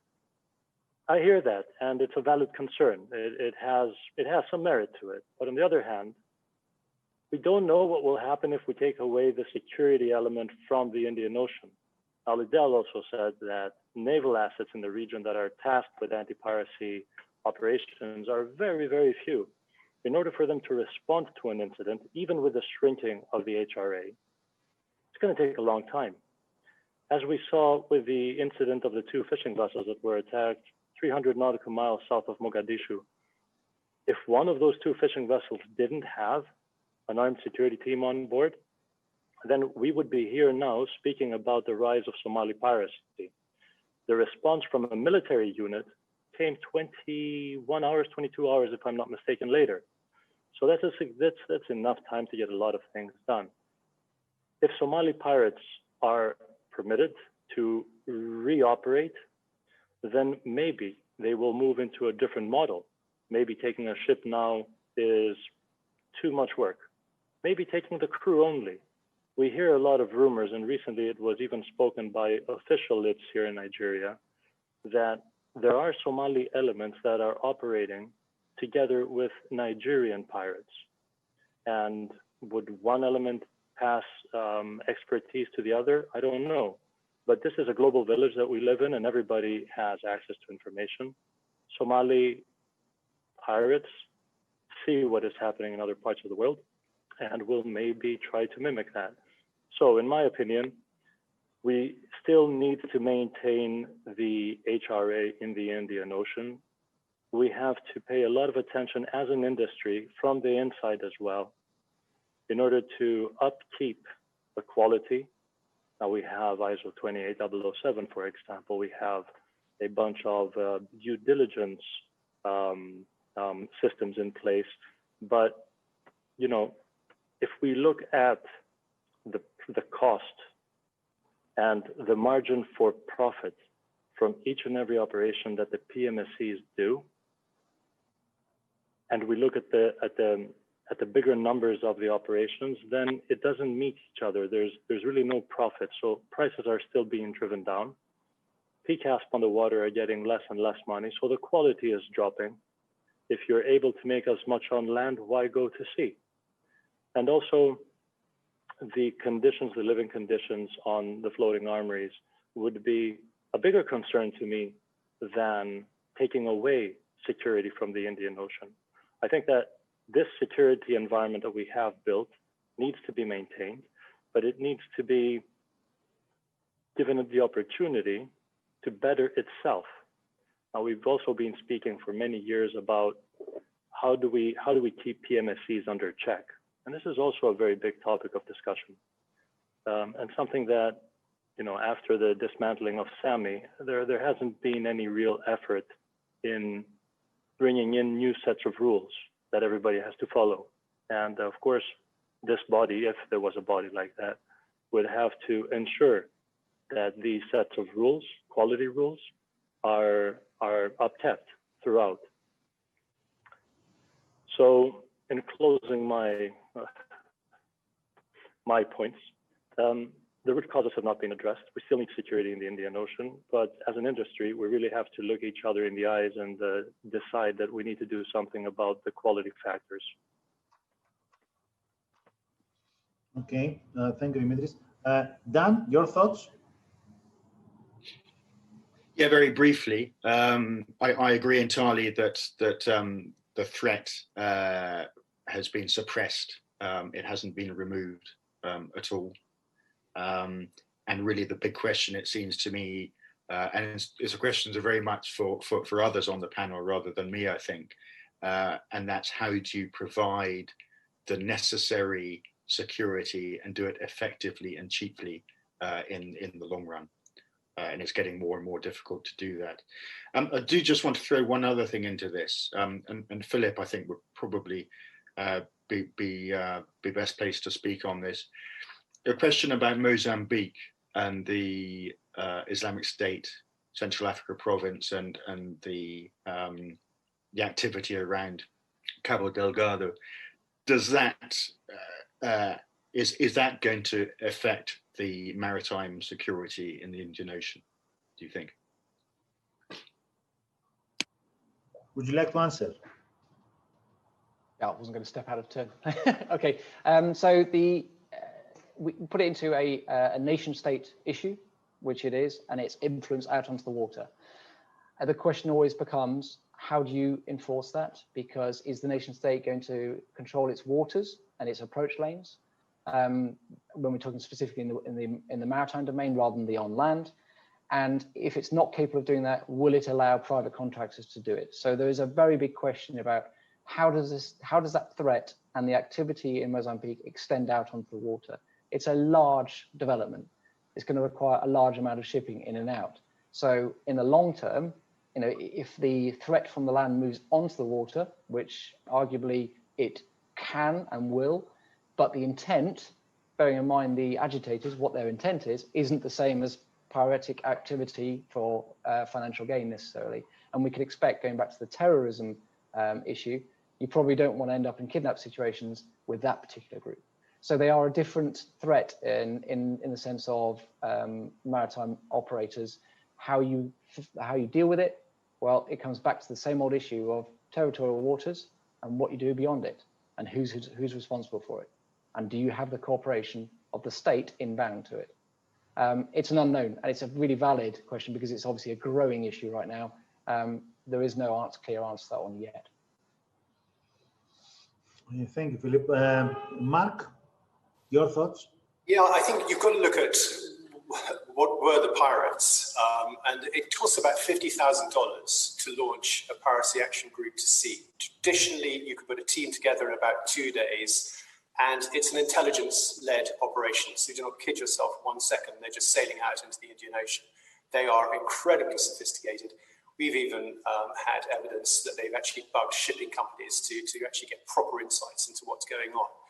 So we've partnered with EU NAVFOR, we've run loads of webinars, so I can tell you the 3 deterrents, in their opinion, is first of all the naval presence, which is physical, and they're actually engaging in Somalia. They're going in, they're talking to the locals, and really projecting power, saying, "Look, think of something else." BMP4, which is self-help by the Merchant Marine, which I'm not sure how religiously it is being followed. And of course, I think credit to the private maritime security contractors. But I think, where have these people gone? Well, they've actually gone to drugs, weapon smuggling, people smuggling, charcoal smuggling. All of these are really good revenue streams. And I'm sorry to say that is actually funding terrorism. So I don't think the problem's gone away. It's just mutating. It'll come back in a different form. And I think, talking about threats, Iran has really been the sort of kind of the elephant in the room for everyone, and a huge focus.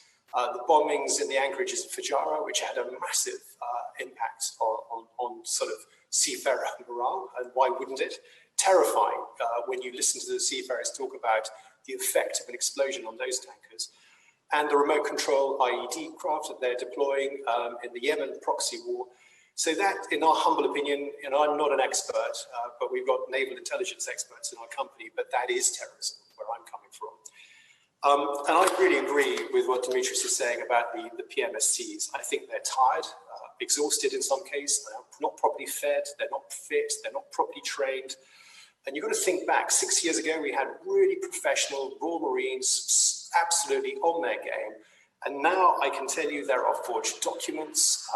They're not even trained on the weapon systems that they're taking out of the armory, which, as an ex-military man, is close to a religious experience before they let you anywhere near a weapon. And I was an officer, crikey. So I think we've got to be very careful in the Merchant Marine. The very service that we're employing to protect us is weakened.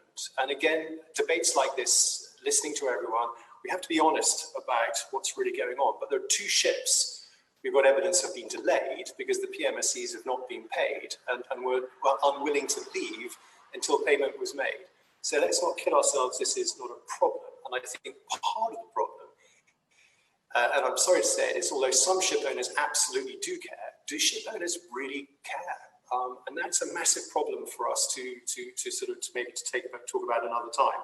Because once the ship owners have bought the insurance, they kind of tick the box, and then everything else is an expense. And we talk to enough company security officers who know it's very tough to get the budget, it's tough to keep the interest, and that's even before you've talked to the charterer to ask for some money to pay for all of this. On top of that, we've been through one of the worst sort of shipping recessions known to man. So And I think to wrap it all up, we reckon there's probably 25% of the reporting is not coming through as well.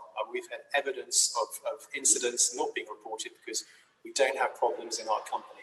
So yeah, there's a couple of thoughts there just to let you know that I agree with you. It's not over, they're just doing different things, and they'll come back if the opportunity presents itself, in our humble opinion. Okay, if you would like to comment.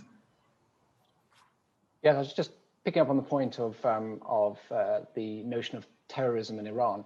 That has been the focus in terms of threat to shipping in the wider Indian Ocean area, without a doubt, over the last 2 years. Now, the good side of that is that you've got a rational operator that has a coherent end game from which they're playing. Now, it doesn't seem necessarily that way to those of us who have a different understanding of the world, but there is a rational set of decisions and a rational set of actions that follow out from that. And of course, it's an interplay between the wider geopolitics in the area with Yemen, with Saudi Arabia, with going up further up the Persian Gulf. So those are in many ways better and more easily understood, and the threat profile is better understood in terms of who is likely to be affected.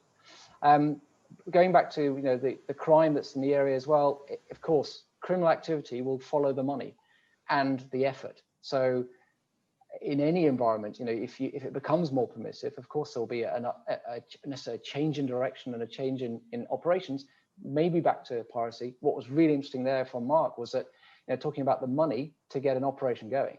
So this is not just something thrown together, just like in West Africa, to go deep offshore. This is a planned event. This is organized crime. The days of someone setting out in a small speedboat to go and have a go and dying in the process is, that is gone, because who would want to do that? Serious organized crime is only tackled by coordinated international and national activity to suppress it. So it comes back to nation states again. Yeah, Dan, you would like to comment? Yeah, thanks. It was really about something that Mark said, which I think is absolutely right, and not always the easiest thing to say. But when he was talking about ship owners, technical managers, charterers, etc., do they really care enough? And my God, what a difficult world they're trying to work in at the moment. All the commercial pressures, the operational, the compliance, etc., etc. It's really difficult. But I think something else, another pressure that will come on them more and more, is the duty of care side. And I just want to sort of bring attention to a case which I think really would be very easy to imagine in the maritime sector. That was of a company called Bonatti, an Italian engineering company, that had a couple of its directors given jail sentences, essentially for negligence, over the kidnap of its employees in 2015, I think it was. And that was really centered around not looking after their employees properly, given the kidnap and other risks that were going on there. And I think that yeah, ship owners, etc., if we go back to this preparation gap, they will be forced over time to take this rather more seriously than some of them are at the moment. Okay. Would anyone else from the panel would like to comment in any way regarding the Indian Ocean theater? No. Okay. Now let's move on to the hottest, I would say, of these theaters, the Gulf of Guinea theater. Now, I would like to ask, in your view, what should be our key concerns and what should be on the top of the discussion, top of the agenda for the time being, in order to move forward, starting with Philip?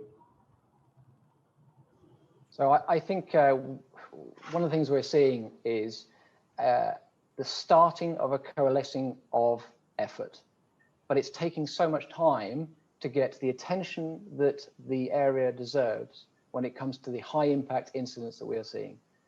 The number of kidnappings and the following consequences and the commercial impact of all this is not lost on those whom it affects.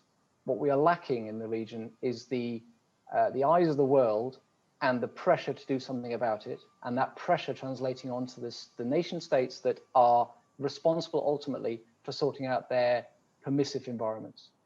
We've got multiple challenges there. We're talking about a country like Nigeria that has systemic issues with fraud and corruption. And there are a lot of competing agendas that mean that ultimately a lot of people do not benefit from tackling this problem. And we in the industry are perhaps slow to put on the true pressures that we know need to occur. And that's because we are, West Africa is not the Indian Ocean. It isn't the major trading lane of the world.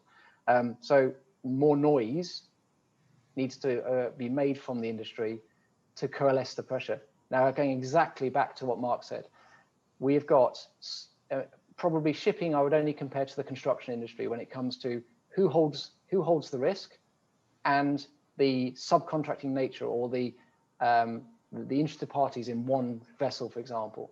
It is so diverse, and when it comes to, do they really care? Well, that risk is perceived to be held by someone else so often that it's hard to pin down how you're going to articulate this and put that pressure on as a collective. Is it the charter? Is it the operator? Is it the owner? Who's going to hold this risk ultimately reputationally?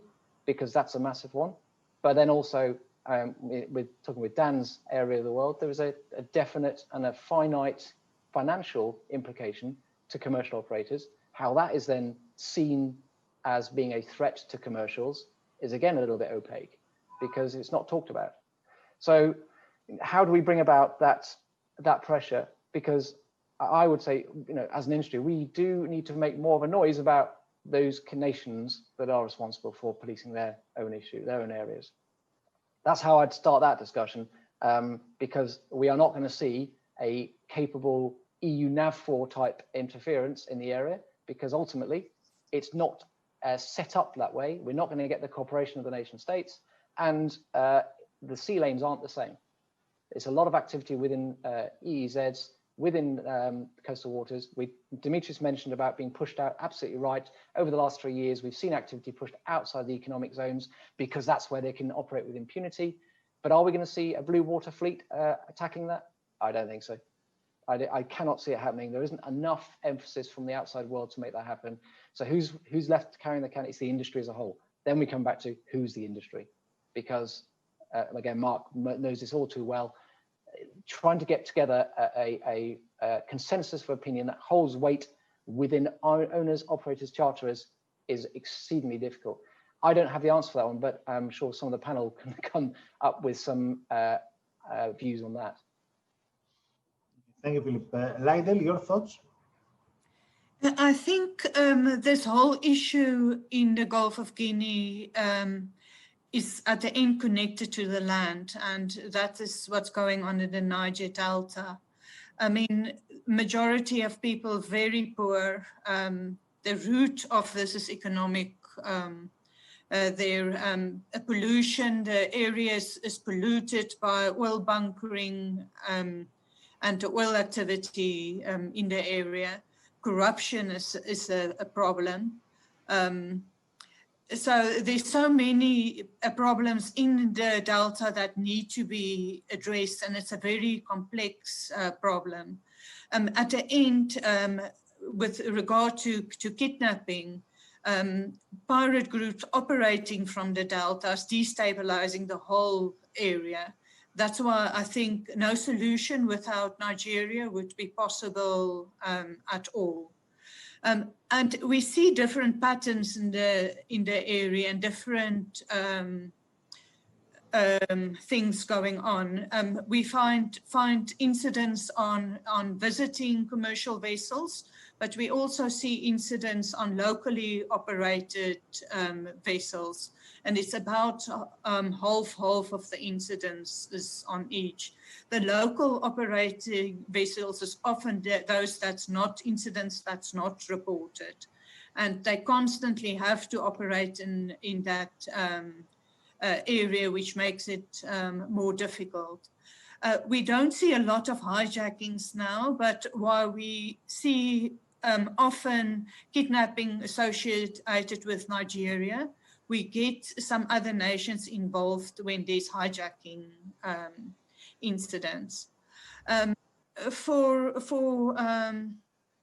where we did get countries in the region, naval forces working together, and especially when there was exercises going on with foreign Navy assets, it was very successful. Last year, when a Spanish vessel was there, it led to arrest and disruption. So I don't think necessarily we need a constant Navy presence there from foreign navies, but it would help if there's exercises from time to time in the area where these assets can support local navies.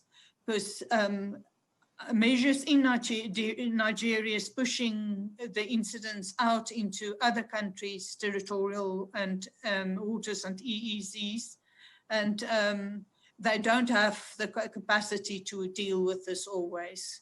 But they can be successful, and there's proof of this in the past. And I think we need to have a look at long-term measures and maybe short-term ones, what we can do in the short term to address this. But things are more difficult. Where in Somalia, EU NAVFOR could send helicopters, over pirate territory and see when launches occur. The terrain is much different in the Gulf of Guinea. It's very hard to see what's going on on ground level, even with helicopters. It's a much more difficult environment. Thank you, Ledel. Dimitris, your thoughts? Well, as a solution for the Gulf of Guinea, if we look at the short-term solution, then I think that the privatization of the maritime security, the private maritime security environment in Nigeria has helped to a very large extent, not only through the static operations. By static, we mean armed security escort vessels protecting pipes and offshore installations, for example, pipelines and all that. But the escorts of international vessels or local vessels trading locally has generated very decent results. Vessels that have come under attack have been spared because of the security response that was immediate and present. However, again, I am going to mention the lack of quality by very many players who are operating within Nigeria and selling services to international clients that don't necessarily understand the operating environment of Nigeria or what that security service is supposed to entail. We hear a lot about compliance, and that is also a very big issue. There are companies and providers that provide maritime security services in Nigeria that are above and beyond any compliance level, and very many others that are beyond. Who keeps them in check? This is a good question. Recently, we've seen a crackdown or a clampdown from the authorities here in Nigeria against companies that operate in a gray area of legality within Nigeria. So the due diligence package of a company that is able to provide security services in a compliant manner is a humongous issue, and one that is very many times overlooked because of lack of education or understanding by the clients. So the piracy problem in the Gulf of Guinea is not going to go anywhere. It's going to be here. As we have said throughout this conversation, piracy is a land-based problem, and it is more evident here in Nigeria than anywhere else, I think. If you don't have an operating base on land, you're not able to do acts of piracy on the water. Piracy can only be interdicted on the water. If we want to deal with it, end it, or try to end it, we have to look at the land. The inequalities in the countries of West Africa, the lack of opportunity, the lack of employment, the general sense of disapproval by the local populace in connection to the oil and gas industry, for example, is what generates more and more consensus or even support for piracy. not, of course, spoken out openly, but we see that on many levels, it is considered like a time-honored tradition. So I think that through education, through investment on land, further securitization, of course, of the maritime domain, and not only in Nigeria, because in Nigeria, it has been highly securitized to a certain extent. We also need to focus on the other countries, Benin, Togo, for example, Equatorial Guinea, Gabon, Cameroon. Cameroon is dealing with the problem very well, of course, but it's just the expansion of the phenomenon depending on the actual pressure points. You have one pressure point that you deal with, the problem is going to manifest itself in another place. So there needs to be a regional strategy, not simply based on the Yaoundé Code and in a concept of positive cooperation in words or even in documents, but actual, there needs to be a lot of investment in order for the navies, the government security forces, and the private sector combined to be able to suppress maritime criminality in the Gulf of Guinea further. But the takeaway from what I've just said is that piracy is a land-based problem. And if we really want to deal with it, we need to look at it on land. Okay, thank you, Dimitris. Dan, your thoughts? Yeah, I think I've probably got two things to say, one negative and one slightly positive. The negative side is I'm taking what everybody has said so far. Although there are some signs of improvement in some ways, they're very slow, and it's a real mess in the Gulf of Guinea. And it reminds me very much of an age-old dichotomy where the nation states involved, and particularly Nigeria, tend to focus on side issues. So they tend to look at how ship owners are providing ransoms within their territory, rather than looking at the security problems and trying to do something about them, and removing the political security grievances which are behind all of this. So it's very like Colombia in the 1990s or the early thousands in that way. It's very reminiscent. So that's a negative side. The positive side, though, is that, and it's only a bit positive, but something I've been surprised at. I think the first Gulf of Guinea case I did was in 2008, probably. So it's been quite a while now.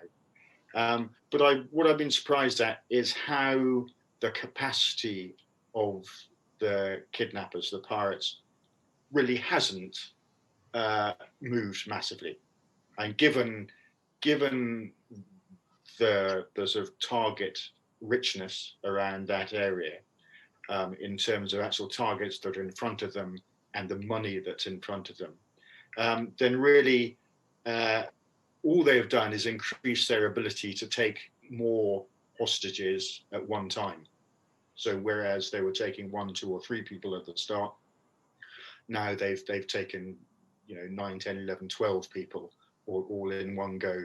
But what hasn't changed, as far as I'm aware anyway, is the size of the ransoms in particular. So compare that to the Indian Ocean, where size of ransoms went up, particularly after governments became involved in it. It was just a quite extraordinary increase in ransoms taken. And that hasn't happened in the Gulf of Guinea, as far as I'm aware. They're not actually, I had thought there were signs, say 4 or 5 years ago, that some kidnap gangs were contemplating building bigger accommodation and better facilities in order to hold more people and to maximize their take by being able to hold them longer. And that, yes, they take more people at a time, but there doesn't seem, as far as I understand anyway, to be a massive increase in infrastructure. So there's something that is stopping, for the moment anyway, this becoming a bigger industry. And I take some comfort out of that anyway. Thank you, Dan. Mark, your thoughts? Yeah, I'm going to sort of talk about this in two ways. First of all, the information, and then what do you actually do with the information you get? If you ask anyone in the Indian Ocean what they think the single trigger to success was in us combating the Somali piracy threat, it was actually Mercury. And that was a military communications platform. It enabled all of the stakeholders in real time to have all of the information at their fingertips. And that also included the International Maritime Bureau, who've got two guys full-time in Kuala Lumpur, and they would always send an immediate report out 50 nautical miles from any incident they get. So Mercury worked in the Indian Ocean. Just hold that thought. I think what we're facing here is this sort of information gap. And what we're looking for is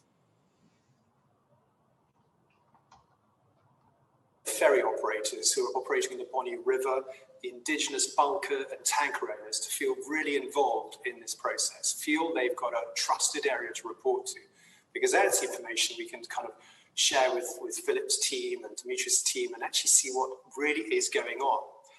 And also bear in mind the oil companies and all of their supply craft. There are about 150 fully approved offshore supply craft working today in the Indian Ocean, then a sort of second tier and a third tier of quality. This should be working as well, because all of this information in real time helps. And that's really where we come in, because at least we can offer an anonymous place to report. And we've got to make it safe to report. A whole load of reasons why people don't, but we understand the dynamic and we're working with people to try and drive that forward. But getting the information is key. The second point is, what do we do with the information that we get? We've got, again, evidence that in some commands, after 6 o'clock, the information stops because they don't want to disturb the 1-star, wake him up or disturb his dinner. So, and you've got to bear in mind, we're working in a region where there's a weak rule of law, there's sea-blind governments, with internal issues, there's corruption, there's coastal poverty, there's disenfranchisement. There's a whole load of a plethora of issues that the national government is facing with. So really the key thing for us is to see each government has got to get its own act together. They've got to really get a grip. And I think here's the good news. If you read about the Deep Blue project in Nigeria, literally all the kit's there. I think the last two aircraft are arriving this week. And there's a real willingness about the Nigerian government and militaries to really get a grip. So I'm not saying it's all over, but that would really help the region because 80% of the problems are actually in Nigeria. So the UN Code of Conduct, it is important. It does give a framework. It gives the international kind of regional coordination center and the maritime operations centers. And the EU, through the SWAVES project, are putting in millions, many millions of pounds worth of kit and training. So things are going on. And I think really what we do with once we've got the information, we've got to develop a better two-way relationship between our captains and crews, the CSOs, the shipping associations, these regional reporting centers, Deep Blue, the governments, the militaries. It's a team effort because actually I think that was a large part of the success in the Indian Ocean. And it's just good old-fashioned getting a grip, focusing and talking. And I think, Dimitris, you made a very interesting point. A lot of the CSO's anxiety is about who to buy the security from, how much to pay for it. And it's a very, very, no time to go into it now, but it's a very, very murky area. And we'd be delighted to sort of go around the buoy again vis-a-vis the SAMI model, because we're great supporters of that. So there might be something in that, because I think the private maritime security model needs probably help, needs looking at, and we're happy to help with our insights, with all humility. We don't have the answers, but we can definitely connect the right people and share experiences, and something might come of it. So the door's open there, if you want. Okay, yes, Philip, yes. I'd just like to add on to what Dimitris and Mark just said. There is nothing more curative than the bright, shining light of sunlight onto a subject. And what the PMSC world or the private security world has suffered from, really through probably commercial objectives, is lack of transparency and clarity. And this comes from what's the overarching governance that goes with it? Well, there isn't really one. So therefore, the operators, the CSOs, I absolutely understand their problem. There's a fear of, am I doing the right thing? Am I being ripped off? Am I going to get caught out? That is the individual's challenge. The other side of the challenge is, what can I do right now about the problem? Because what we're talking about are long-term systemic challenges that can be and will be addressed, but they are not the operator's concern right now. The operator's concern is, what do I do today about the problem? And Liddell, you mentioned about essential to have guards in the or some form of escort, rather armed escort in the Gulf of Guinea. I would say that be selective about that, but on top of it, physical security. So BMP West Africa is a good starting point without a doubt, but physical security on your vessel, hardening, proper effective hardening is another one. Is it talked about properly? Probably not. It's still a bit, there's a lot of vessels we know of that operate with extremely low freeboards at extremely low speeds, close into threat areas, who do nothing. So there's a message to send out to the industry, and there is light to shine on this industry and communicate in an open way to all of us. And that's something that we've been running for some time now, and will continue to do so. And I absolutely echo what Dimitris is saying, because there are those who do it well and there are those who don't. Let those who do it well bubble to the top and be selected by those who are making the decisions with confidence. And that confidence only comes from education. And that's where Mark and the CS Alliance spreading the word, but in a more public way, because I think the public part of this is the challenge. There's a lot of secretive discussion going on. There's this desire not to be caught out, this desire to somehow not put your head above the parapet. And that comes back to this commercial imperative again. So it's easy to say when you're not in that decision bubble, but when you're standing above it, which we have the luxury of, but shining the light on the subject is the starting point for this. Okay. Is there anyone else from the panel who would like to comment on this before we move on to our last question for the panel? Okay. Now, my last question for the panel, I want you to stay, let's say, within, let's say, a 2-minute range, each one of you. What have we learned out of this experience we had over the last, let's say, the last year? What have we learned as an industry, and how can we move forward into a more security resilient industry? What should be the key priority? What should be the top of our agenda? Just give us your thoughts in, let's say, less than 2 minutes each in order to conclude the panel. Let me have your thoughts. How we move forward to a more security resilient industry? Philip. I think it comes down to just 2 points really. One is that anything of quality comes with a cost, and you cannot rely on the market to provide quality if it's not regulated. And I'm talking about the wider security market. If it's not regulated across the board, you will end up with quality issues, and you will inevitably pay a low price for a low product. There's a balance here, obviously. You've got to have market competition to provide a valuable service in a competitive environment. But what we're seeing or have seen is the downside of a lack of demand for quality and an open market. And the other thing is, be aware, be open to informing yourself about the security environment. Don't just follow your due diligence tick list. Don't just do what everyone else has done before you without really understanding why you're doing it, and have an open mind to, do you need something? Should I be doing more? How do I inform myself? And I think that's probably what we've learned through, certainly in the Indian Ocean, and we're seeing more and more in the West Africa. Thank you, Philip. Lydell?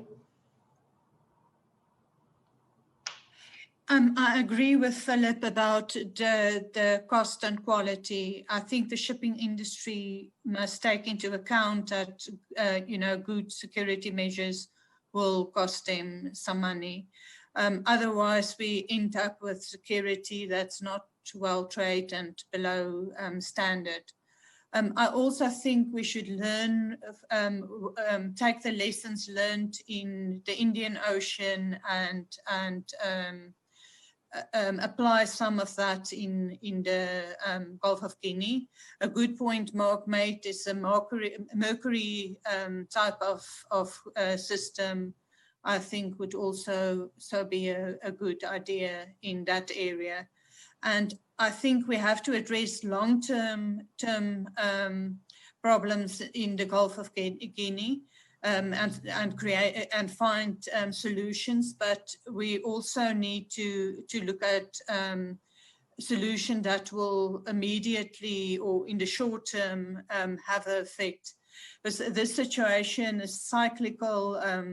It's been going on for decades, and from where I sit, there is not much improvement in the attacks and the security of seafarers in the area. So I think we should address both, and I think cooperation between countries in the Gulf of Guinea is essential, and no solution will be possible without Nigeria. Thank you. Dimitris. So if we understand security being free from fear, I think that in order for this industry to show resilience, there needs to be two elements. Everybody seems to be focusing on two things. I will also focus on two things, but different ones. The one is empathy. I strongly believe that the decision makers, whomever they are, whether they are in government or in a specific company or whomever they are, need to show empathy for the people that are called to do their job on the water, and they are doing it under a state of fear because of the insecurity that is prevalent around them. So I think one thing is empathy. We all need to show empathy so that this operating environment becomes less toxic. However, that doesn't provide a solution.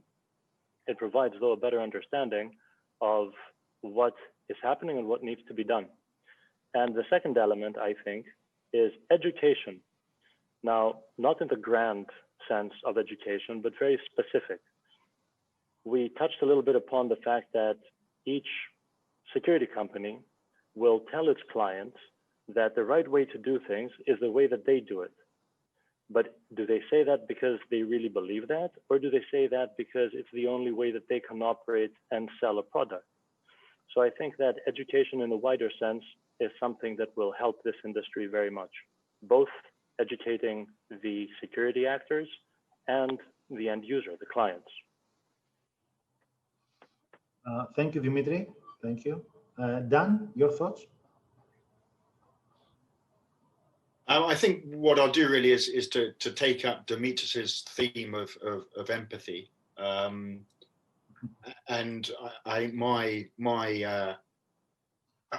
the most important message from me, I think, is that the ship owners, the charterers, the operators, it's another plea to them to put the crew and the officers very much at the center of what they're doing, amongst all the other difficulties that they have, and I don't underestimate those at all. But it's to really address this preparation gap, to give them the effective quality security that you've been talking about, the other panelists, and to prepare them properly, and to let them, give them the confidence and the education and the knowledge to prepare their families too. And I think that of the kidnaps that we've seen, say in the last 2 years, something like a quarter of them would probably have been preventable had there been decent preparation, which is quite a high amount, really. That's it from me. Thank you very much, Dan. Mark, your thoughts? Yeah, I think we've said it a few times. All of the crime that we face as an industry is coming from the land. So really part of where we're focusing is we're really working on ports and shipping, working so much more effectively together, because it's not just the sort of physical crime, be it stowaways, drugs, but it's also, and this is probably the first event where we've never mentioned the word cyber, but it's also the evolving cyber threat as well. We've got to be more effectively working together about a common threat which destroys the whole supply chain. And we are, let's not forget, carrying 90% of the world's goods by sea. So I think, just what listening to you guys for the last 90 minutes, Philip's been talking about the transparency on issues. You're really absolutely right. It's uncomfortable. but I think it can be done. And I think people are sort of broadening their shoulders, stiffening the spine, and taking the heat. And actually, we're beginning to see that in Nigeria. You listen to the new Director General of NIMASA.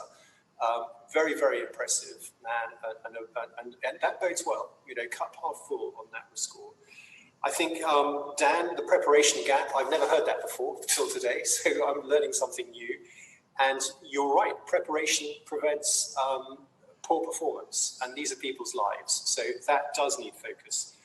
I think Demetrius shining a light on the security provision, certainly in West Africa, is an imperative.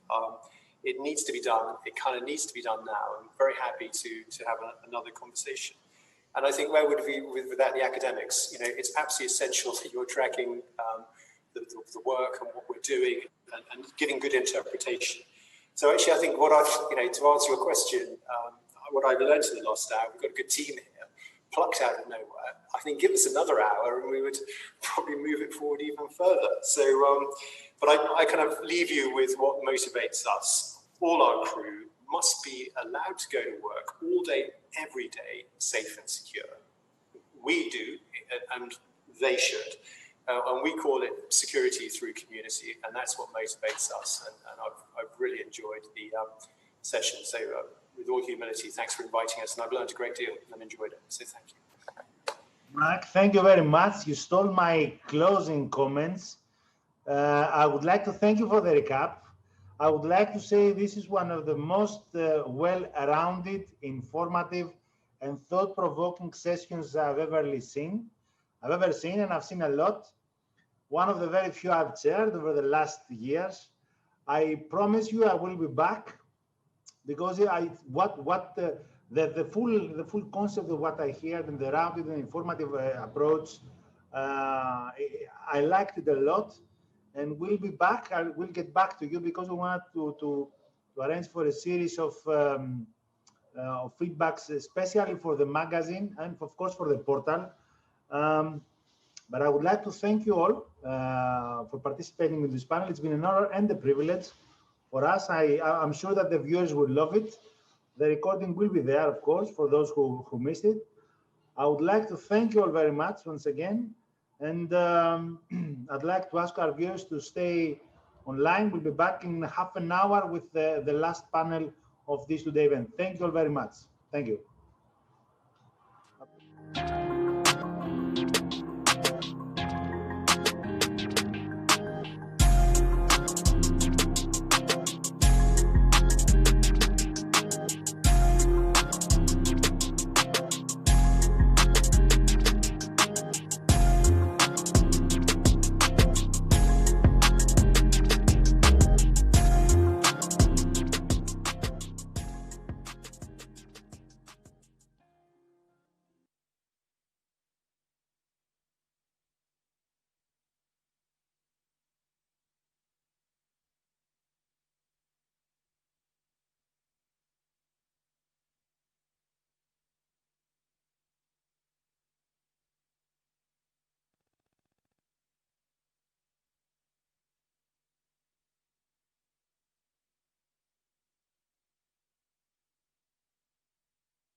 Welcome back to our viewers.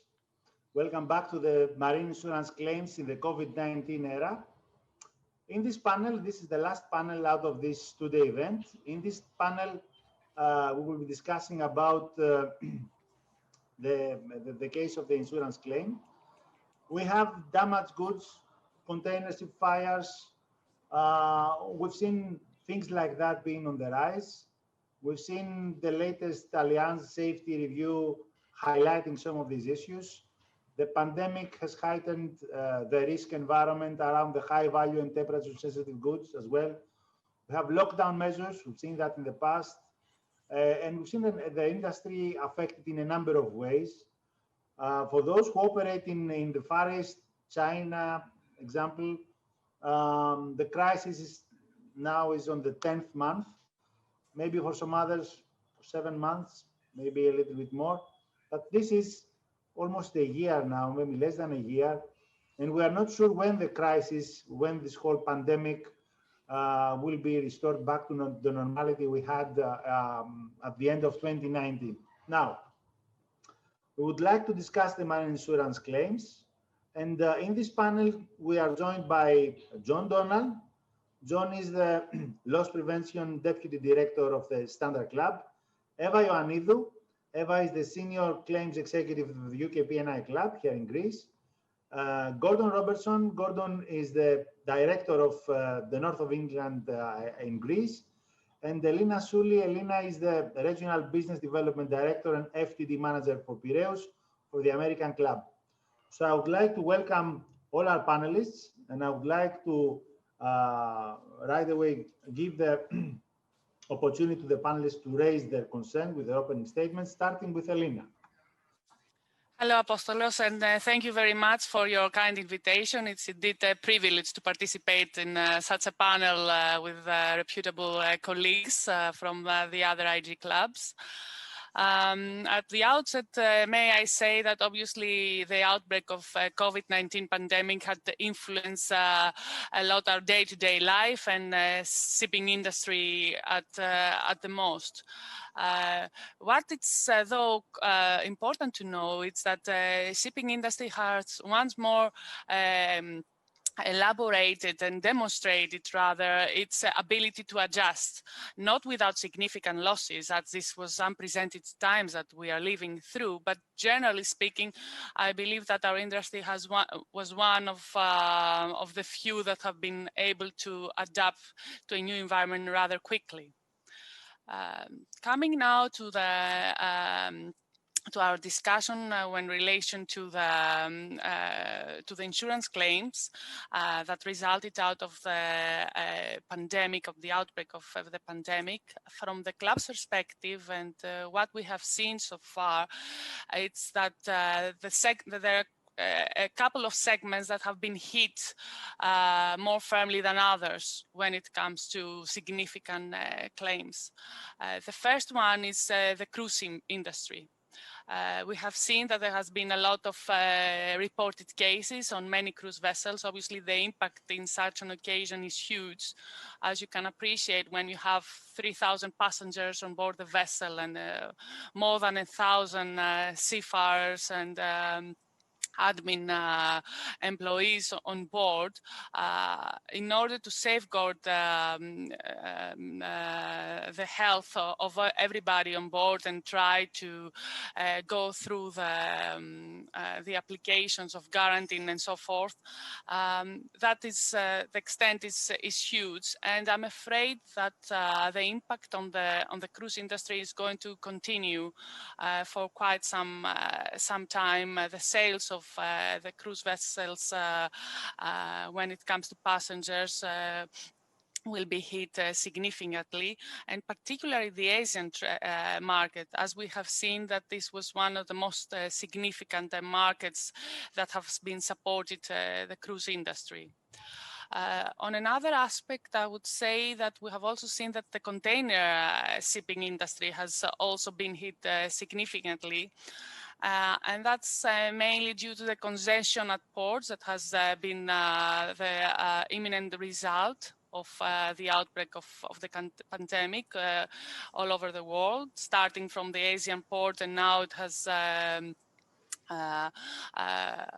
been affected to all ports, most of the ports around the globe. So all these significant delays in the operation of the container vessels, and in most occasions these container vessels carry out some very sensitive cargo. So delays on discharge of this cargo, in many occasions we are talking about refrigerated cargo, that are significant losses that had a huge impact. And we will also see that on a pool level amongst the IG clubs. So for me at the outset, I would just like to highlight what's the factors that have been heavily affected by this pandemic. Thank you, Elena. Gordon? Thank you. Thank you, and thank you, Apostolos, for having us all here. It's very much appreciated to have the opportunity. Couldn't really agree more than with what Elena said. Obviously, the cruise sector has been hit hardest. That's not an area we're particularly exposed to. We don't have many, if any, cruise ships on the books. The liner trades undoubtedly have been hit very hard, and for a number of different reasons, really. You know, you've got the issues with damage to sensitive and perishable goods, and it's so easy to try and blame the ship or the carrier, if you like, for those problems, when in actual fact, you know, a small delay somewhere else in the chain has probably caused the issue. I mean, it's not the carrier's fault that there's congestion in the ports, or that, you know, they might have had to have delays because changes in routes, or crew changes, or issues like that, or quarantine issues, which you know, weren't probably foreseen, you know, more than 10 months ago. You know, there's issues with vessels having to deviate between ports, which obviously causes various problems for the liner trades. And you know, something that's, you know, probably a bit more practical is the fact that, you know, the fruit pickers, for instance, you know, aren't necessarily at work. You're not able to get the produce, the perishable, high-value produce, out of the fields and into the containers fast enough to get it to destination. So very often you can see cargoes being stuffed in containers hot, and not being chilled properly before they're going into the containers, and this, you know, resulting in claims at the other end. And if there's any mistake at any point on behalf of the ship, or a lack of documentation, it's very easy to try and pin these sorts of claims on the ship and the carrier, rather than, you know, looking to where, you know, what really caused the problem. So I mean, I think we're seeing a lot of issues around those sorts of delays, as well. There's documentary problems that we've got, because, you know, obviously people are trying to fast track the release of cargo, so they're you know, changing the rules on what documents need to be present when you collect your container and that sort of thing, and that's not always helpful from a P&I cover perspective, as we like to bills of lading to be present when people hand over cargo, and of course there's always the chance that the reason that the cargo is still sitting in the port is because the bill of lading hasn't arrived yet at the destination, so someone isn't able to go and pick up their container, because there's been delays, you know, all over the shop really for this sort of thing. And I think the other problem that we have is that, you know, what's the alternative at the moment? If someone can't move something by container, and they thought they could, they try and stick it on an aeroplane. Airplanes are very expensive, and as an alternative, you know, they're probably going to then try and bring that claim against, you know, claim for that against the carrier and the club, you know, if they already had a contract in place for carrying something else. So there's a lot of challenges out there, and I think really the liner trade is going to bear the brunt of things. Okay. Eva, you can double click to, yeah, you can double click, yeah.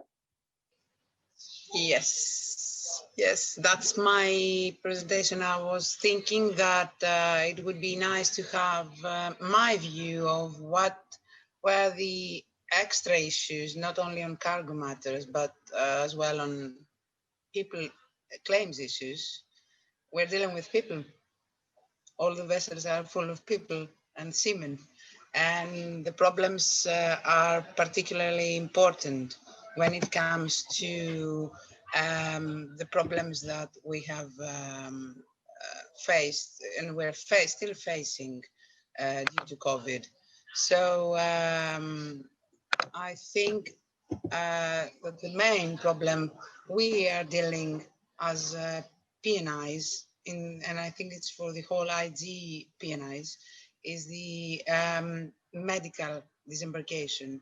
I appreciate the financial impact of the problems raised by COVID due to cargo on cargo matters, but it is also important to see and find out special and emergency situations where we need to disembark seamen due to COVID or not due to COVID for other illnesses, and the difficulties that we're facing on that aspect, which are problems with medical disembarkation, problems with treatment.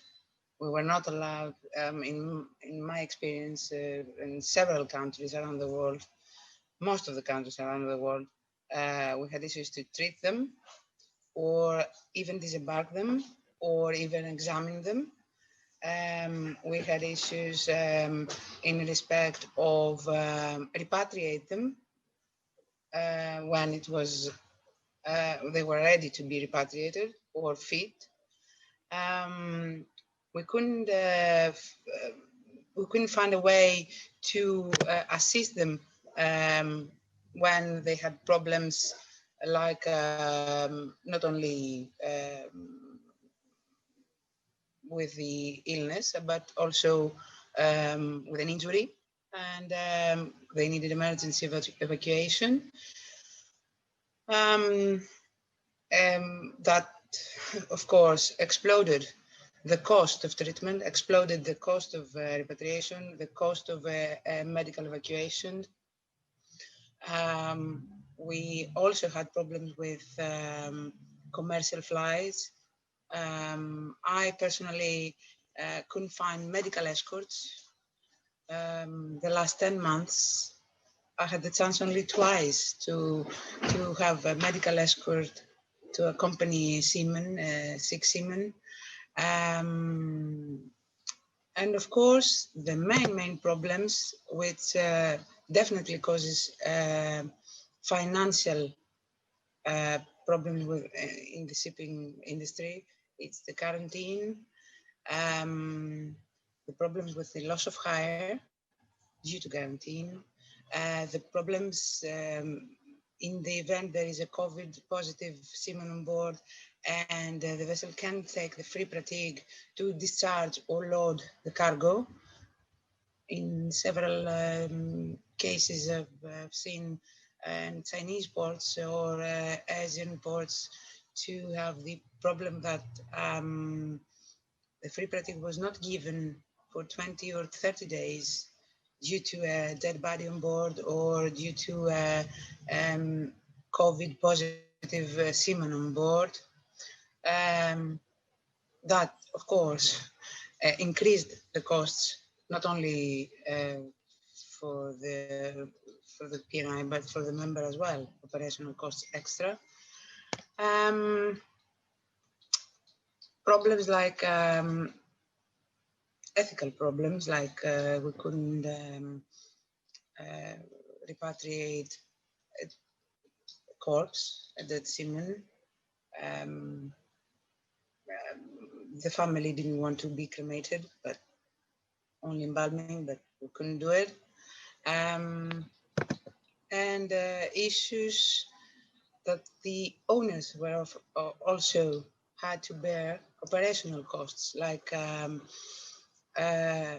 quarantine costs prior and after, prior embarkation or after disembarkation, 14 days before or 14 days prior, after disembarkation,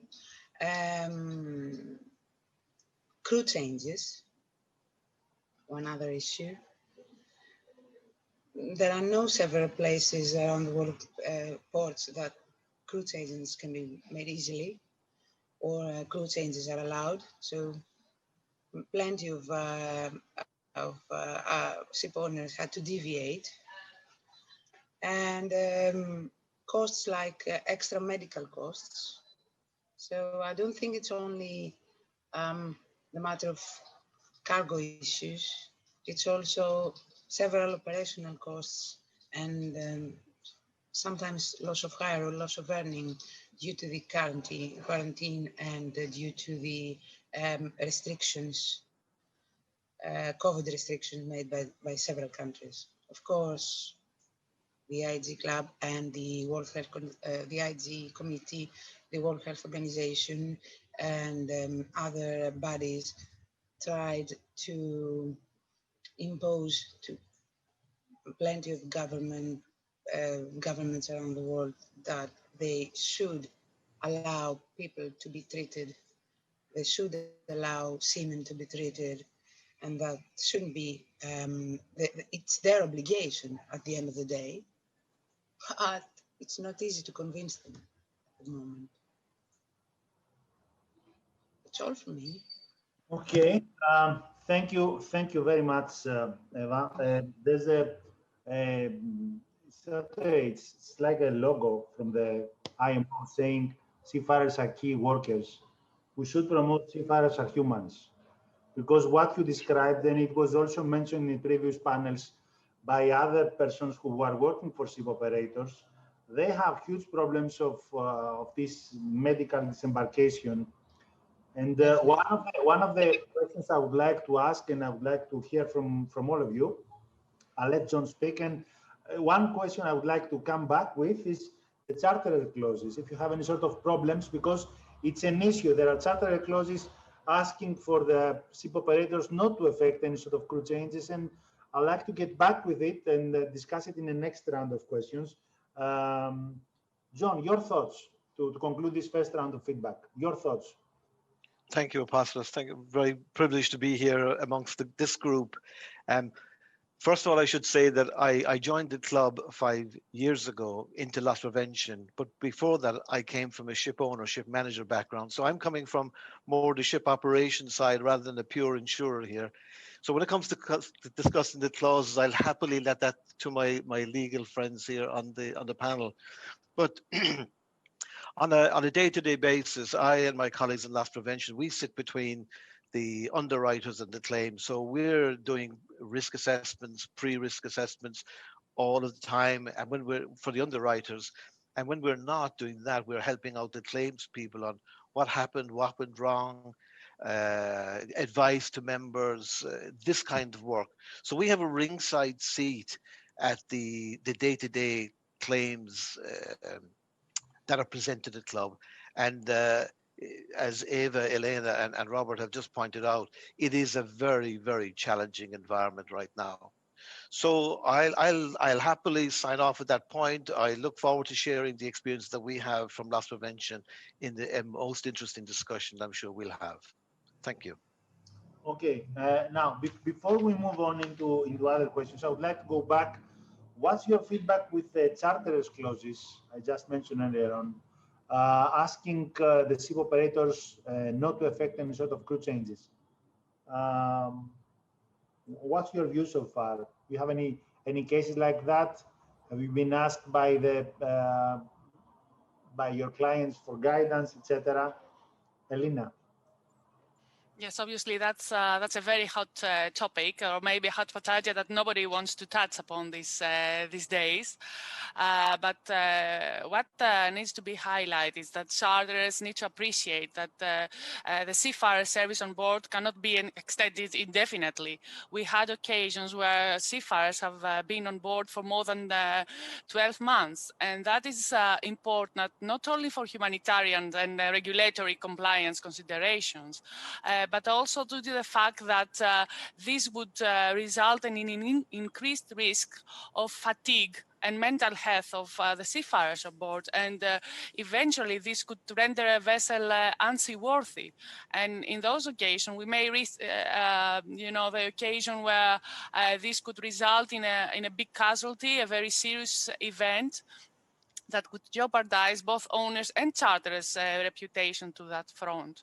So having that in mind, obviously there has been a lot of discussion and debate between owners and charterers as to who is to be accountable as responsible for the cost of crew changes, especially in occasions where the owners have to deviate to another port because the port that actually charterers have ordered the vessel to call won't allow for crew changes. And we have seen that this has been the case in many occasions with the liner services. No, there are not many options. One vessel goes in the liner service, so it calls the same ports all the time. So I think that has created a lot of frustration, and we have the BIMCO clause that has tried actually to put an end to this debate, by calling upon the charterers to actually take some action and agree to take some burden from the owner's shoulders, so to speak, in terms of contributing to the cost or not putting the vessel off hire. But obviously the commercial consideration as to whether the charterers are going to accept such clause or not during this recession that it's right now due to the COVID, that I'm afraid it's another discussion and has to do with the balance of the commercial needs. However, I think that there's a wide promotion from the industry towards the key workers, as you said, Apostolos, of the shipping industry, which are recognized to be the seafarers these days. So hopefully there's going to be more pressure on charterers to agree and collaborate, because otherwise, the other point is that owners would say that this is a lawful deviation of saving life, especially in case where we're talking about mental health. Which is equally important, and it's also a matter, as I said, of keeping a vessel seaworthy. Obviously, a seafarer that has been on board a vessel more than 12 months, it's an incident. It's an incident itself. It's a ticking bomb. It may cause some serious incident on board due to this fatigue. So yes, we have been asked by owners to assist with relevant clause. Obviously, our recommendation is the use of BIMCO clause, but sometimes we just have to work on drafting some other clause, trying to ease this difference between owners and charterers.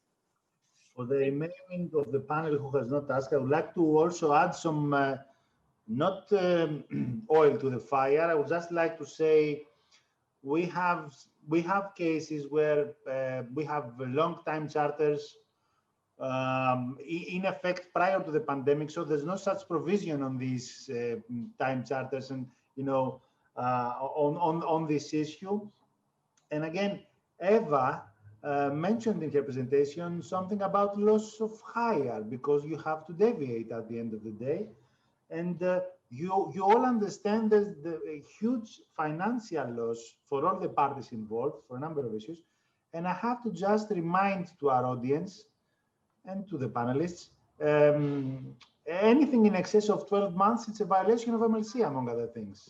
Among other things, okay. It's violation of the, I'm not saying, I'm not against, I fully agree. I'm just saying it's also violating the MLC if we exceed the 12 months. So among other things, we are violating legislation here. It's not a matter of I feel, you feel, we all feel, and we come together and agree. So we are violating some sort of legislation. Gordon, your thoughts on this? Well, I think Alina's the FD&D lawyer here, so we will we will follow her mainly on these topics. But our guys have been advising on clauses right from the very beginning. advising on the force majeure provisions, who bears the time and cost for all these things, and crew changes, following crew changes when there's problems, changes in quarantine rules, all this sort of thing that's going on. And I think the thing you need to, we all need to remember that when it comes to the clauses, you've got two different situations. You've got the market that's developed since COVID, so they're aware of COVID and they're trying to draft clauses and incorporate clauses that share the responsibilities or set out who is responsible for these sorts of delays and costs. And then there are the charter parties that were in existence before and didn't take COVID into consideration probably very much at all. And so there's a variety of legal challenges on that first, on both sides, really. It's almost harder probably for the older charter parties, the long-term time TCs that are in operation that haven't taken any of this into consideration, because the problem isn't going away, and it's something that needs to be dealt with. But the industry has adapted and found routes through this in the past. We had similar problems with Iran and sanctions clauses in the past, where sanctions crept up on people and people didn't realize. And these are the sorts of issues that the shipping industry deals with continuously over time. The commercial side of it is that crew changes are something practical that need to happen. So on the spot market, in the charters going forward, we would hope that people are incorporating clauses and being open and with everyone that they're contracting with as to what they need and what they're going to need to do during the period of a charter. And hopefully then you can avoid the problems. You can incorporate something to make sure you can keep your crew safe and perform your crew changes and work out who's going to be responsible for it. The industry will adapt to these sorts of things. But unfortunately, in the meantime, the lawyers will probably also make quite a lot of money during the adaptation phase, I think would be the point to make there. Yes. I cannot agree more, especially for the last comment, the last line you said. Eva, your thoughts? I mean, we're talking about crew changes. Your thoughts? Yeah, I know that, of course, there is the BIMCO clause, and as Gordon said, the industry at the end of the day will adapt in a way or another, not only on long TCs, but on voyage charter parties, etc. But we should be reminded as well that it's not only the MLC, it's the violation of MLC that would cause problems with the flag state as well, since the flag state provides the owner with the DMLC certificate, the compliance with MLC, and thus would be a problem not only for the owner, but for the charterer as well, in the event there is a problem with the flag state. So I know, and at the beginning, the flag state and the ITF, most of the flag states and the ITF had agreed not in a way, in an unofficial way, not to challenge the expired contracts which are after 6 months or 9 months, and have an allowance of 3 months. I assume 3 months outmost. But now I think that most of the owners are trying to adapt, and most of the charters are trying to adapt to this aspect. It's no way, there is no other way but to allow the seamen to go back home. So not only for fatigue issues, but as Alina said, for hazards and risks that can happen on board due to fatigue, due to mental problems, due to several other problems, and due to the fact that the ship needs to maintain their flag state, the DMLC certificates, and be in accordance with the MLC. Okay. That can be avoided. Yeah. John, your thoughts? I'm going to take a slightly unconventional view and a different perspective here, partly because I used to be a charter as well as working for an owner in the background. The popular view, of course, is that a charter party, a charter is a transaction. In other words, the owner wins, the charterer wins, the owner loses. So it's a kind of adversarial discussion. But the reality is, and maybe my naive view here, but the reality is that every charter, and particularly a time charter, is a joint venture. And the charter and the owner has just as much interest in the success of the voyage as anybody involved in the process. And therefore, it is in the charter's interest as much as the owner to ensure that the owner has a healthy, happy morale, high morale, motivated crew on board. And if he doesn't, then the charter is equally exposed to the downside here. Therefore, I would like to see charters for sure taking a much, much more engaged and helpful collaborative approach to this. The cases that are often cited in the media right now where charters take a hard-nosed business, hands-off, objective approach is just simply unacceptable in this environment. The crew and the performance of the crew, even at the humanitarian level, the mental health of the crew is most certainly a charterer's responsibility also, and they have to cooperate to get the guys on and off the vessels as expeditiously as possible, and without being too aggressively commercially about it. That's my view. Yeah, I cannot agree more on what you said, because it can be no other way. It should be a joint venture. Fully It agree. is that, yes. Fully agree with what you said. Now, I would like to ask, my next question is about how do you think the crisis, this unprecedented crisis, has affected the operation of the ship? In how many ways? In which ways do you think the crisis has affected? And I'm sure that we're talking about the mental wellness and the crew welfare. Absolutely has been affected. Humans have been at the center of the safety. So in that sense, safety of the ships has been affected. And I'm also like to also inject over here the issue of cyber safety. Digitization has been taken a big boost during this crisis. We've seen operations going remotely. We have remote inspections, remote surveys. Have you heard anything like that from your clients? Have they asked for your assistance? In which ways do you think that this crisis has affected positively or negatively the operation of the ships and the insurance sector in general? Elena.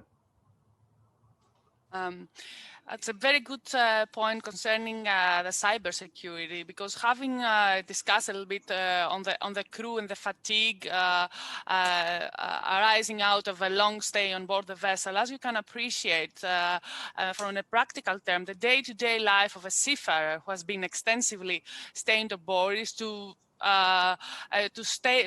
spend all his free time on the internet, trying to be connected, to stay connected with family and friends. So he's going to be the weak link there in case there is a sophisticated scam attack. As you can appreciate, he cannot be fully aware of the risks at that moment where he's very tired. He just wants to keep in contact with his family, and suddenly an email pops up which contains a scam. Most probably he's going to click on it, especially when it's COVID related and highlights some issues concerning COVID safety or whatever. We know that the scammers are always on top of developments, and they're all very sophisticated these days. So I think the combination of the two, of seafarers' fatigue and increased cyber attacks, especially throughout the lockdown periods and the breakdown of the pandemic, are indeed very crucial. So we have to keep the seafarers on top of things, and the situation with prolonged stays on board doesn't help. And then on the other side, obviously, we have people in the shipping industry, a lot of them are also working remotely these days. And when you are not in the office, but you are at home, I would say that you can find yourself less alerted in terms of cybersecurity threats when you are trying to you're not office environment. And as we know, the weak link on the cybersecurity is the human factor. Which, due of the current circumstances, I think it contributes further to the increase of cyber attacks. I would also like to, we've seen the incident of Wakasio, the vessel who has run aground in Mauritius. Mm-hmm. In reports in the press stating that the vessel deviated from its planned route because of the crew would like to get a better signal, to get better signal in order to communicate with their homes. Yeah, because that's what counts to the daily life of the seafarers that are currently stuck on board a vessel. Yeah, absolutely, absolutely. Gordon, your thoughts on this? Well, if that is indeed the case of what happened on the Wakashio, and I think we should probably wait until we've got some formal investigations carried out in that area. But it wouldn't.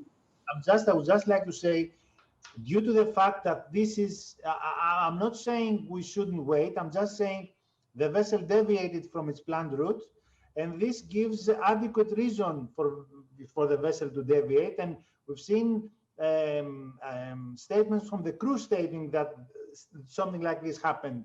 I'm sure we have to wait for the investigation. I'm not saying it's the only reason. I'm just saying the crew thought it would be I think that the point. The press.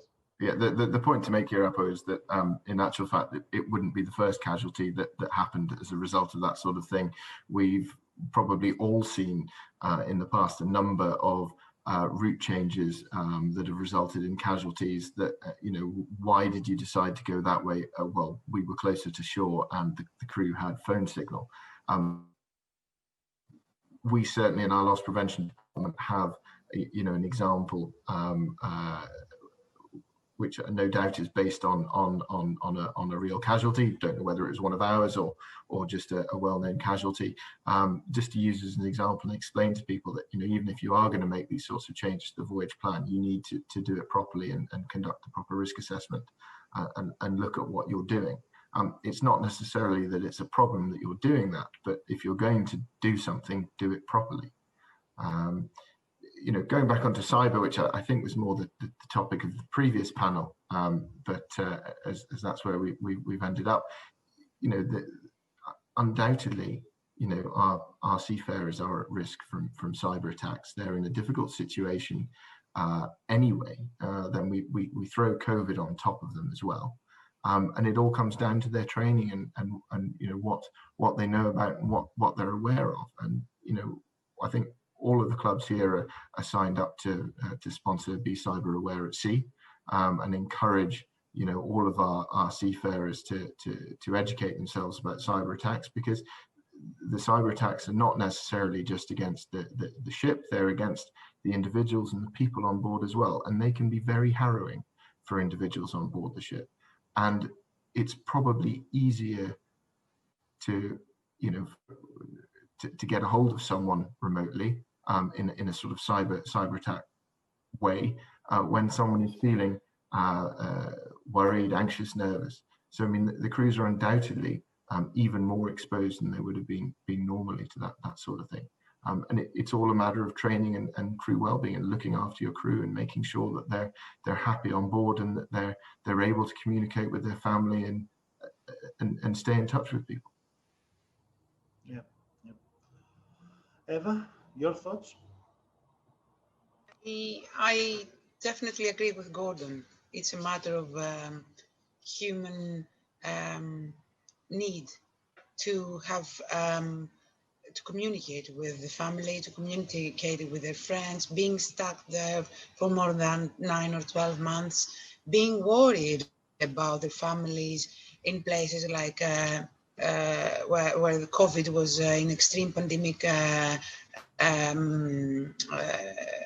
let's say, crisis, and they were worried about their families, they're worried about their friends, and I'm sure that cyber attacks, can you hear me? Yeah. Can you hear me? Oh, yeah. Okay. And I'm sure that cyber attacks are one of the issues that all ship owners and ships are facing now. But as Gordon said and Elena said, I believe that due to safety aspects, due to the ISM procedures, due to special ISPS procedures as well, all of the crew members are aware of what they should do and what they should not in order to avoid cyber attacks. I haven't seen any, by the way. I mean, I didn't experience something like that at the moment, up to now, for the last 10 months. When you say you haven't seen anyone, I mean... as a case, I mean... Clients. Yeah. Yeah, yeah. From our members. Yeah, I think one of the key concerns about cybersecurity, I'm repeating this over the course of the last 2 years. If you go to other industries, it's a mandatory requirement, it's a regulatory requirement to report these incidents. In shipping, there's no such regulatory requirement to report cyber incidents. And it's exactly the opposite. No one says anything about it. And there are cases in real life, but since the majority of the operators are not insured against these risks, no one says anything. And this cannot move the industry forward as long as we do not share any sort of feedback. That's why I think officially we will never hear anything. I think so. That's the key reason. So it's one of the gray areas with respect to cyber safety. I think that we don't have any such of reporting scheme or anything like that. But I think the industry will adapt. I think we all agree the industry will adapt in the long run. But there's an issue.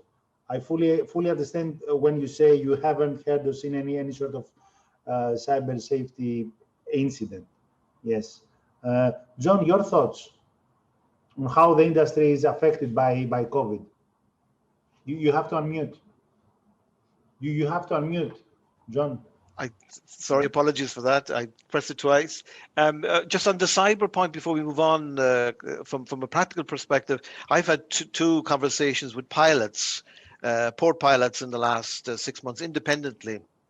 And they've just remarked that masters now approaching anchorages are more concerned about where they anchor for good quality signal, wireless signal, than they are for the quality of the anchorage position itself.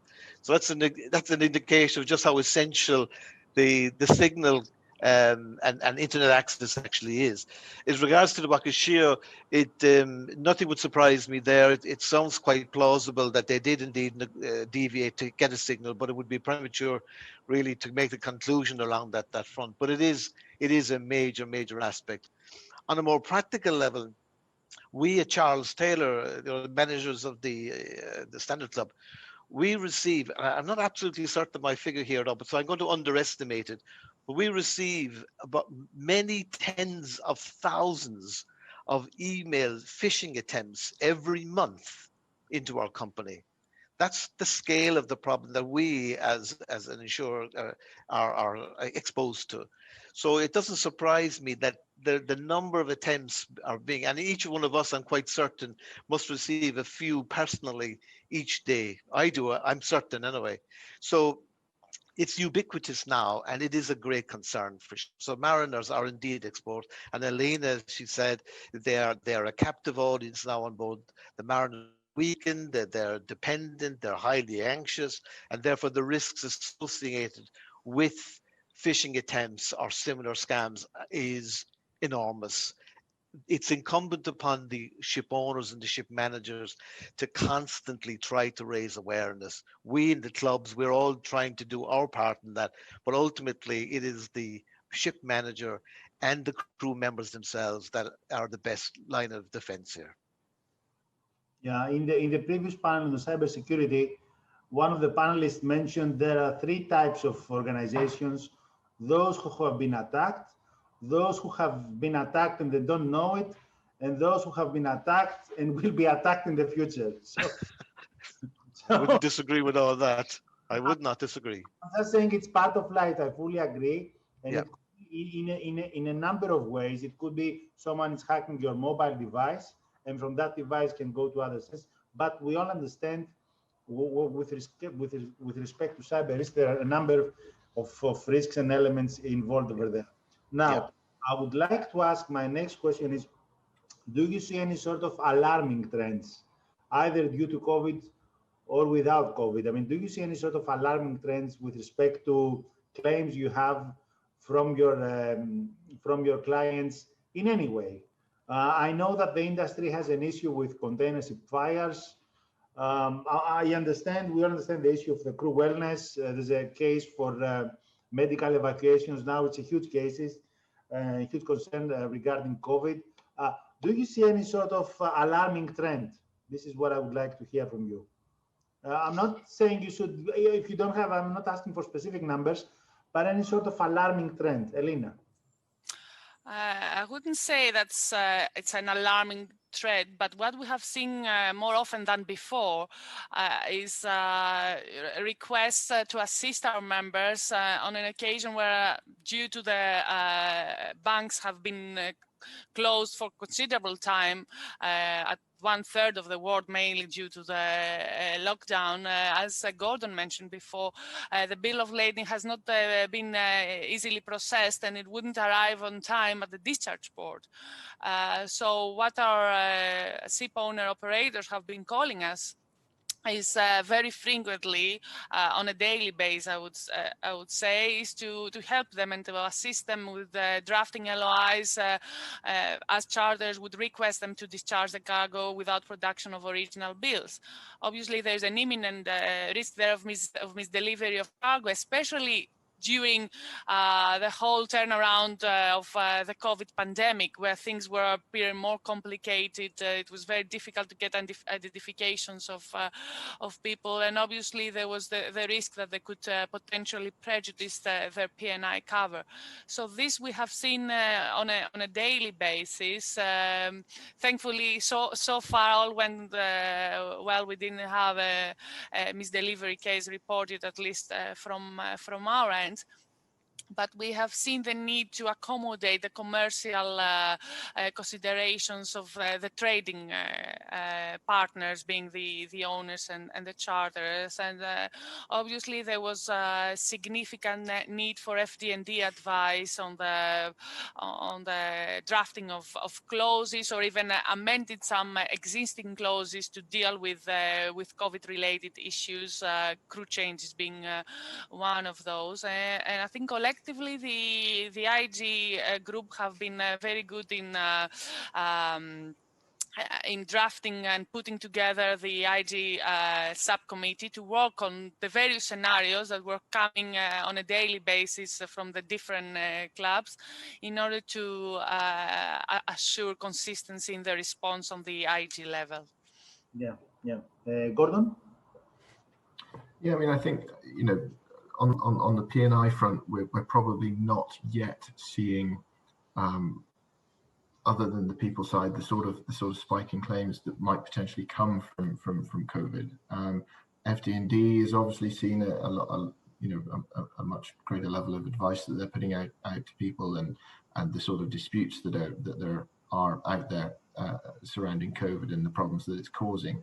But in terms of the other insurers, I think the hull and machinery guys are probably a bit more insulated so far from the whole situation, but they're probably starting to think about what's going to happen over the next few years as we see vessels coming out of layup, and whether whether everything's being done properly for reactivation. They're probably also concerned about the problems people have had in getting spare parts to vessels, and whether they've had to tighten their belts in terms of spares and that sort of thing.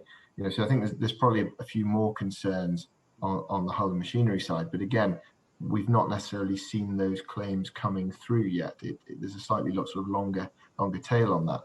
I'm sure as well that the loss of hire insurers are probably a lot more susceptible to the disruption caused by COVID, because critical spare parts, the planes aren't flying. You can't get spares around the world the way you could before COVID. But you know, we've seen a lot of people put in, you know, change the wording of their policies, but in stop losses for COVID-related issues on the loss of hire front.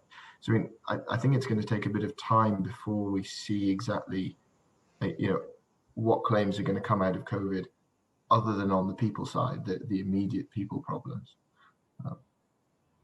Yeah, absolutely. Thank you. Eva.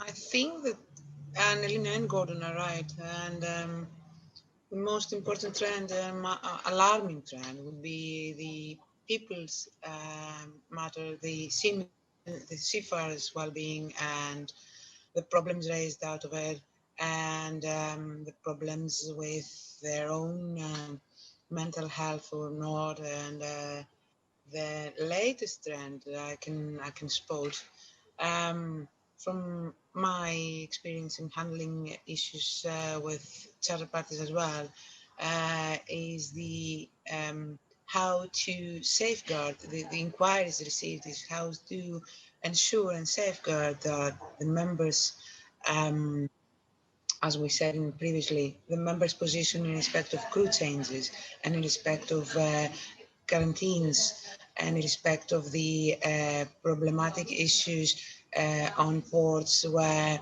the WHO considered as being on pandemic and on infectious diseases, etc. Most of the inquiries received is in this respect. Charter parties and clauses that be prepared and let's say proposed to charterers in a way that they will ensure and safeguard members' position, owners' position for the deviation, the crew deviation, and the effects of the quarantine, 14 days quarantine or 20 days quarantine. Yeah. John, your thoughts?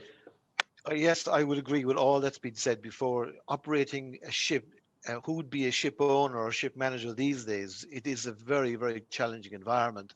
And of course, Eva, you're quite correct that the crew issue is front and central. It is the big issue. But a corollary and a parallel to that would be the implications for the vessel itself. Ship managers can't get on board their own vessels to inspect them. There's a lack of verification from class, from port state, from charters. Even our own P&I clubs are unable to get on board to conduct the routine surveys we would do. So this process, this time is just ticking away in front of us. And for sure, if you have a demoralized crew with all those operational risks, then you have a heady, elevated risk environment. And I think it's only a matter of time before more serious COVID-related claims do come through, I believe. But right now, no, from our own particular club's perspective, our data doesn't show any particular spike. There was one in April related to crewing around FPSOs and infections in that area, but that has been largely taken care of now, and it is being managed. But we don't see the alarm or the mega trend coming through that might have been expected. But I would say, given the way this whole process and this whole pandemic is extending, I wouldn't discount such an event happening in the future. Okay, I got this, and yeah, I understand the point. We expected something, yeah, as we said, we expected something to spike. Maybe we haven't seen that. Maybe it's early. Maybe we don't see that. We'll see. We'll see. The crisis, it will take months, if not years, to restore the situation back to normality. So we will see how it goes. But thank you for your feedback. I understand that. I would like to ask a quick one. If you have any sort of concerns with regards to remote inspections and surveys, you have concerns with shipping properly certified. It's part of keeping their insurance cover. Do you have any concerns with remote inspections? The classification societies have started introducing that. I'm not sure. I think this has not come to your attention yet, but do you have any concerns so far? Is anyone would like to quickly comment on this? I'm not saying you should. I'm just asking. if you don't mind, I'll take that. From our perspective, it is an area of course, it's a concern. There's nothing to beat the presence, the physical presence of a surveyor on board, talking to, touching, smelling, feeling the ship, the operation, the processes there. So trying to replicate that in a remote way is a very, very difficult thing to do. But in the absence of being able to do that, then the remote survey is one solution of sorts. It is an imperfect one also, and therefore there are concerns that it's not capturing the kind of information in detail that you would like associated with a survey. But it is expedient to do it, and despite its imperfections, it is one way, one temporary way of resolving this issue. But I'm quite certain that once the situation improves, there will be an army of surveyors board vessels in a concerted way, because that's the nature of our business. It will happen. Yeah. Okay. Now, in order to wrap up the panel, I would like to ask you to give me your feedback in less than a minute, each one of you. So I would like to ask, what should be in the top of our agenda as we move during this crisis and maybe post-pandemic crisis landscape, in order to improve the operational resilience of the industry? So what should be at the top of the agenda? What should be our key concern regarding operational resilience? Give me your thoughts. In less than, let's say, 60 seconds. I'm asking you to be brief, and I don't want you to have lengthy, statements about it. Elena.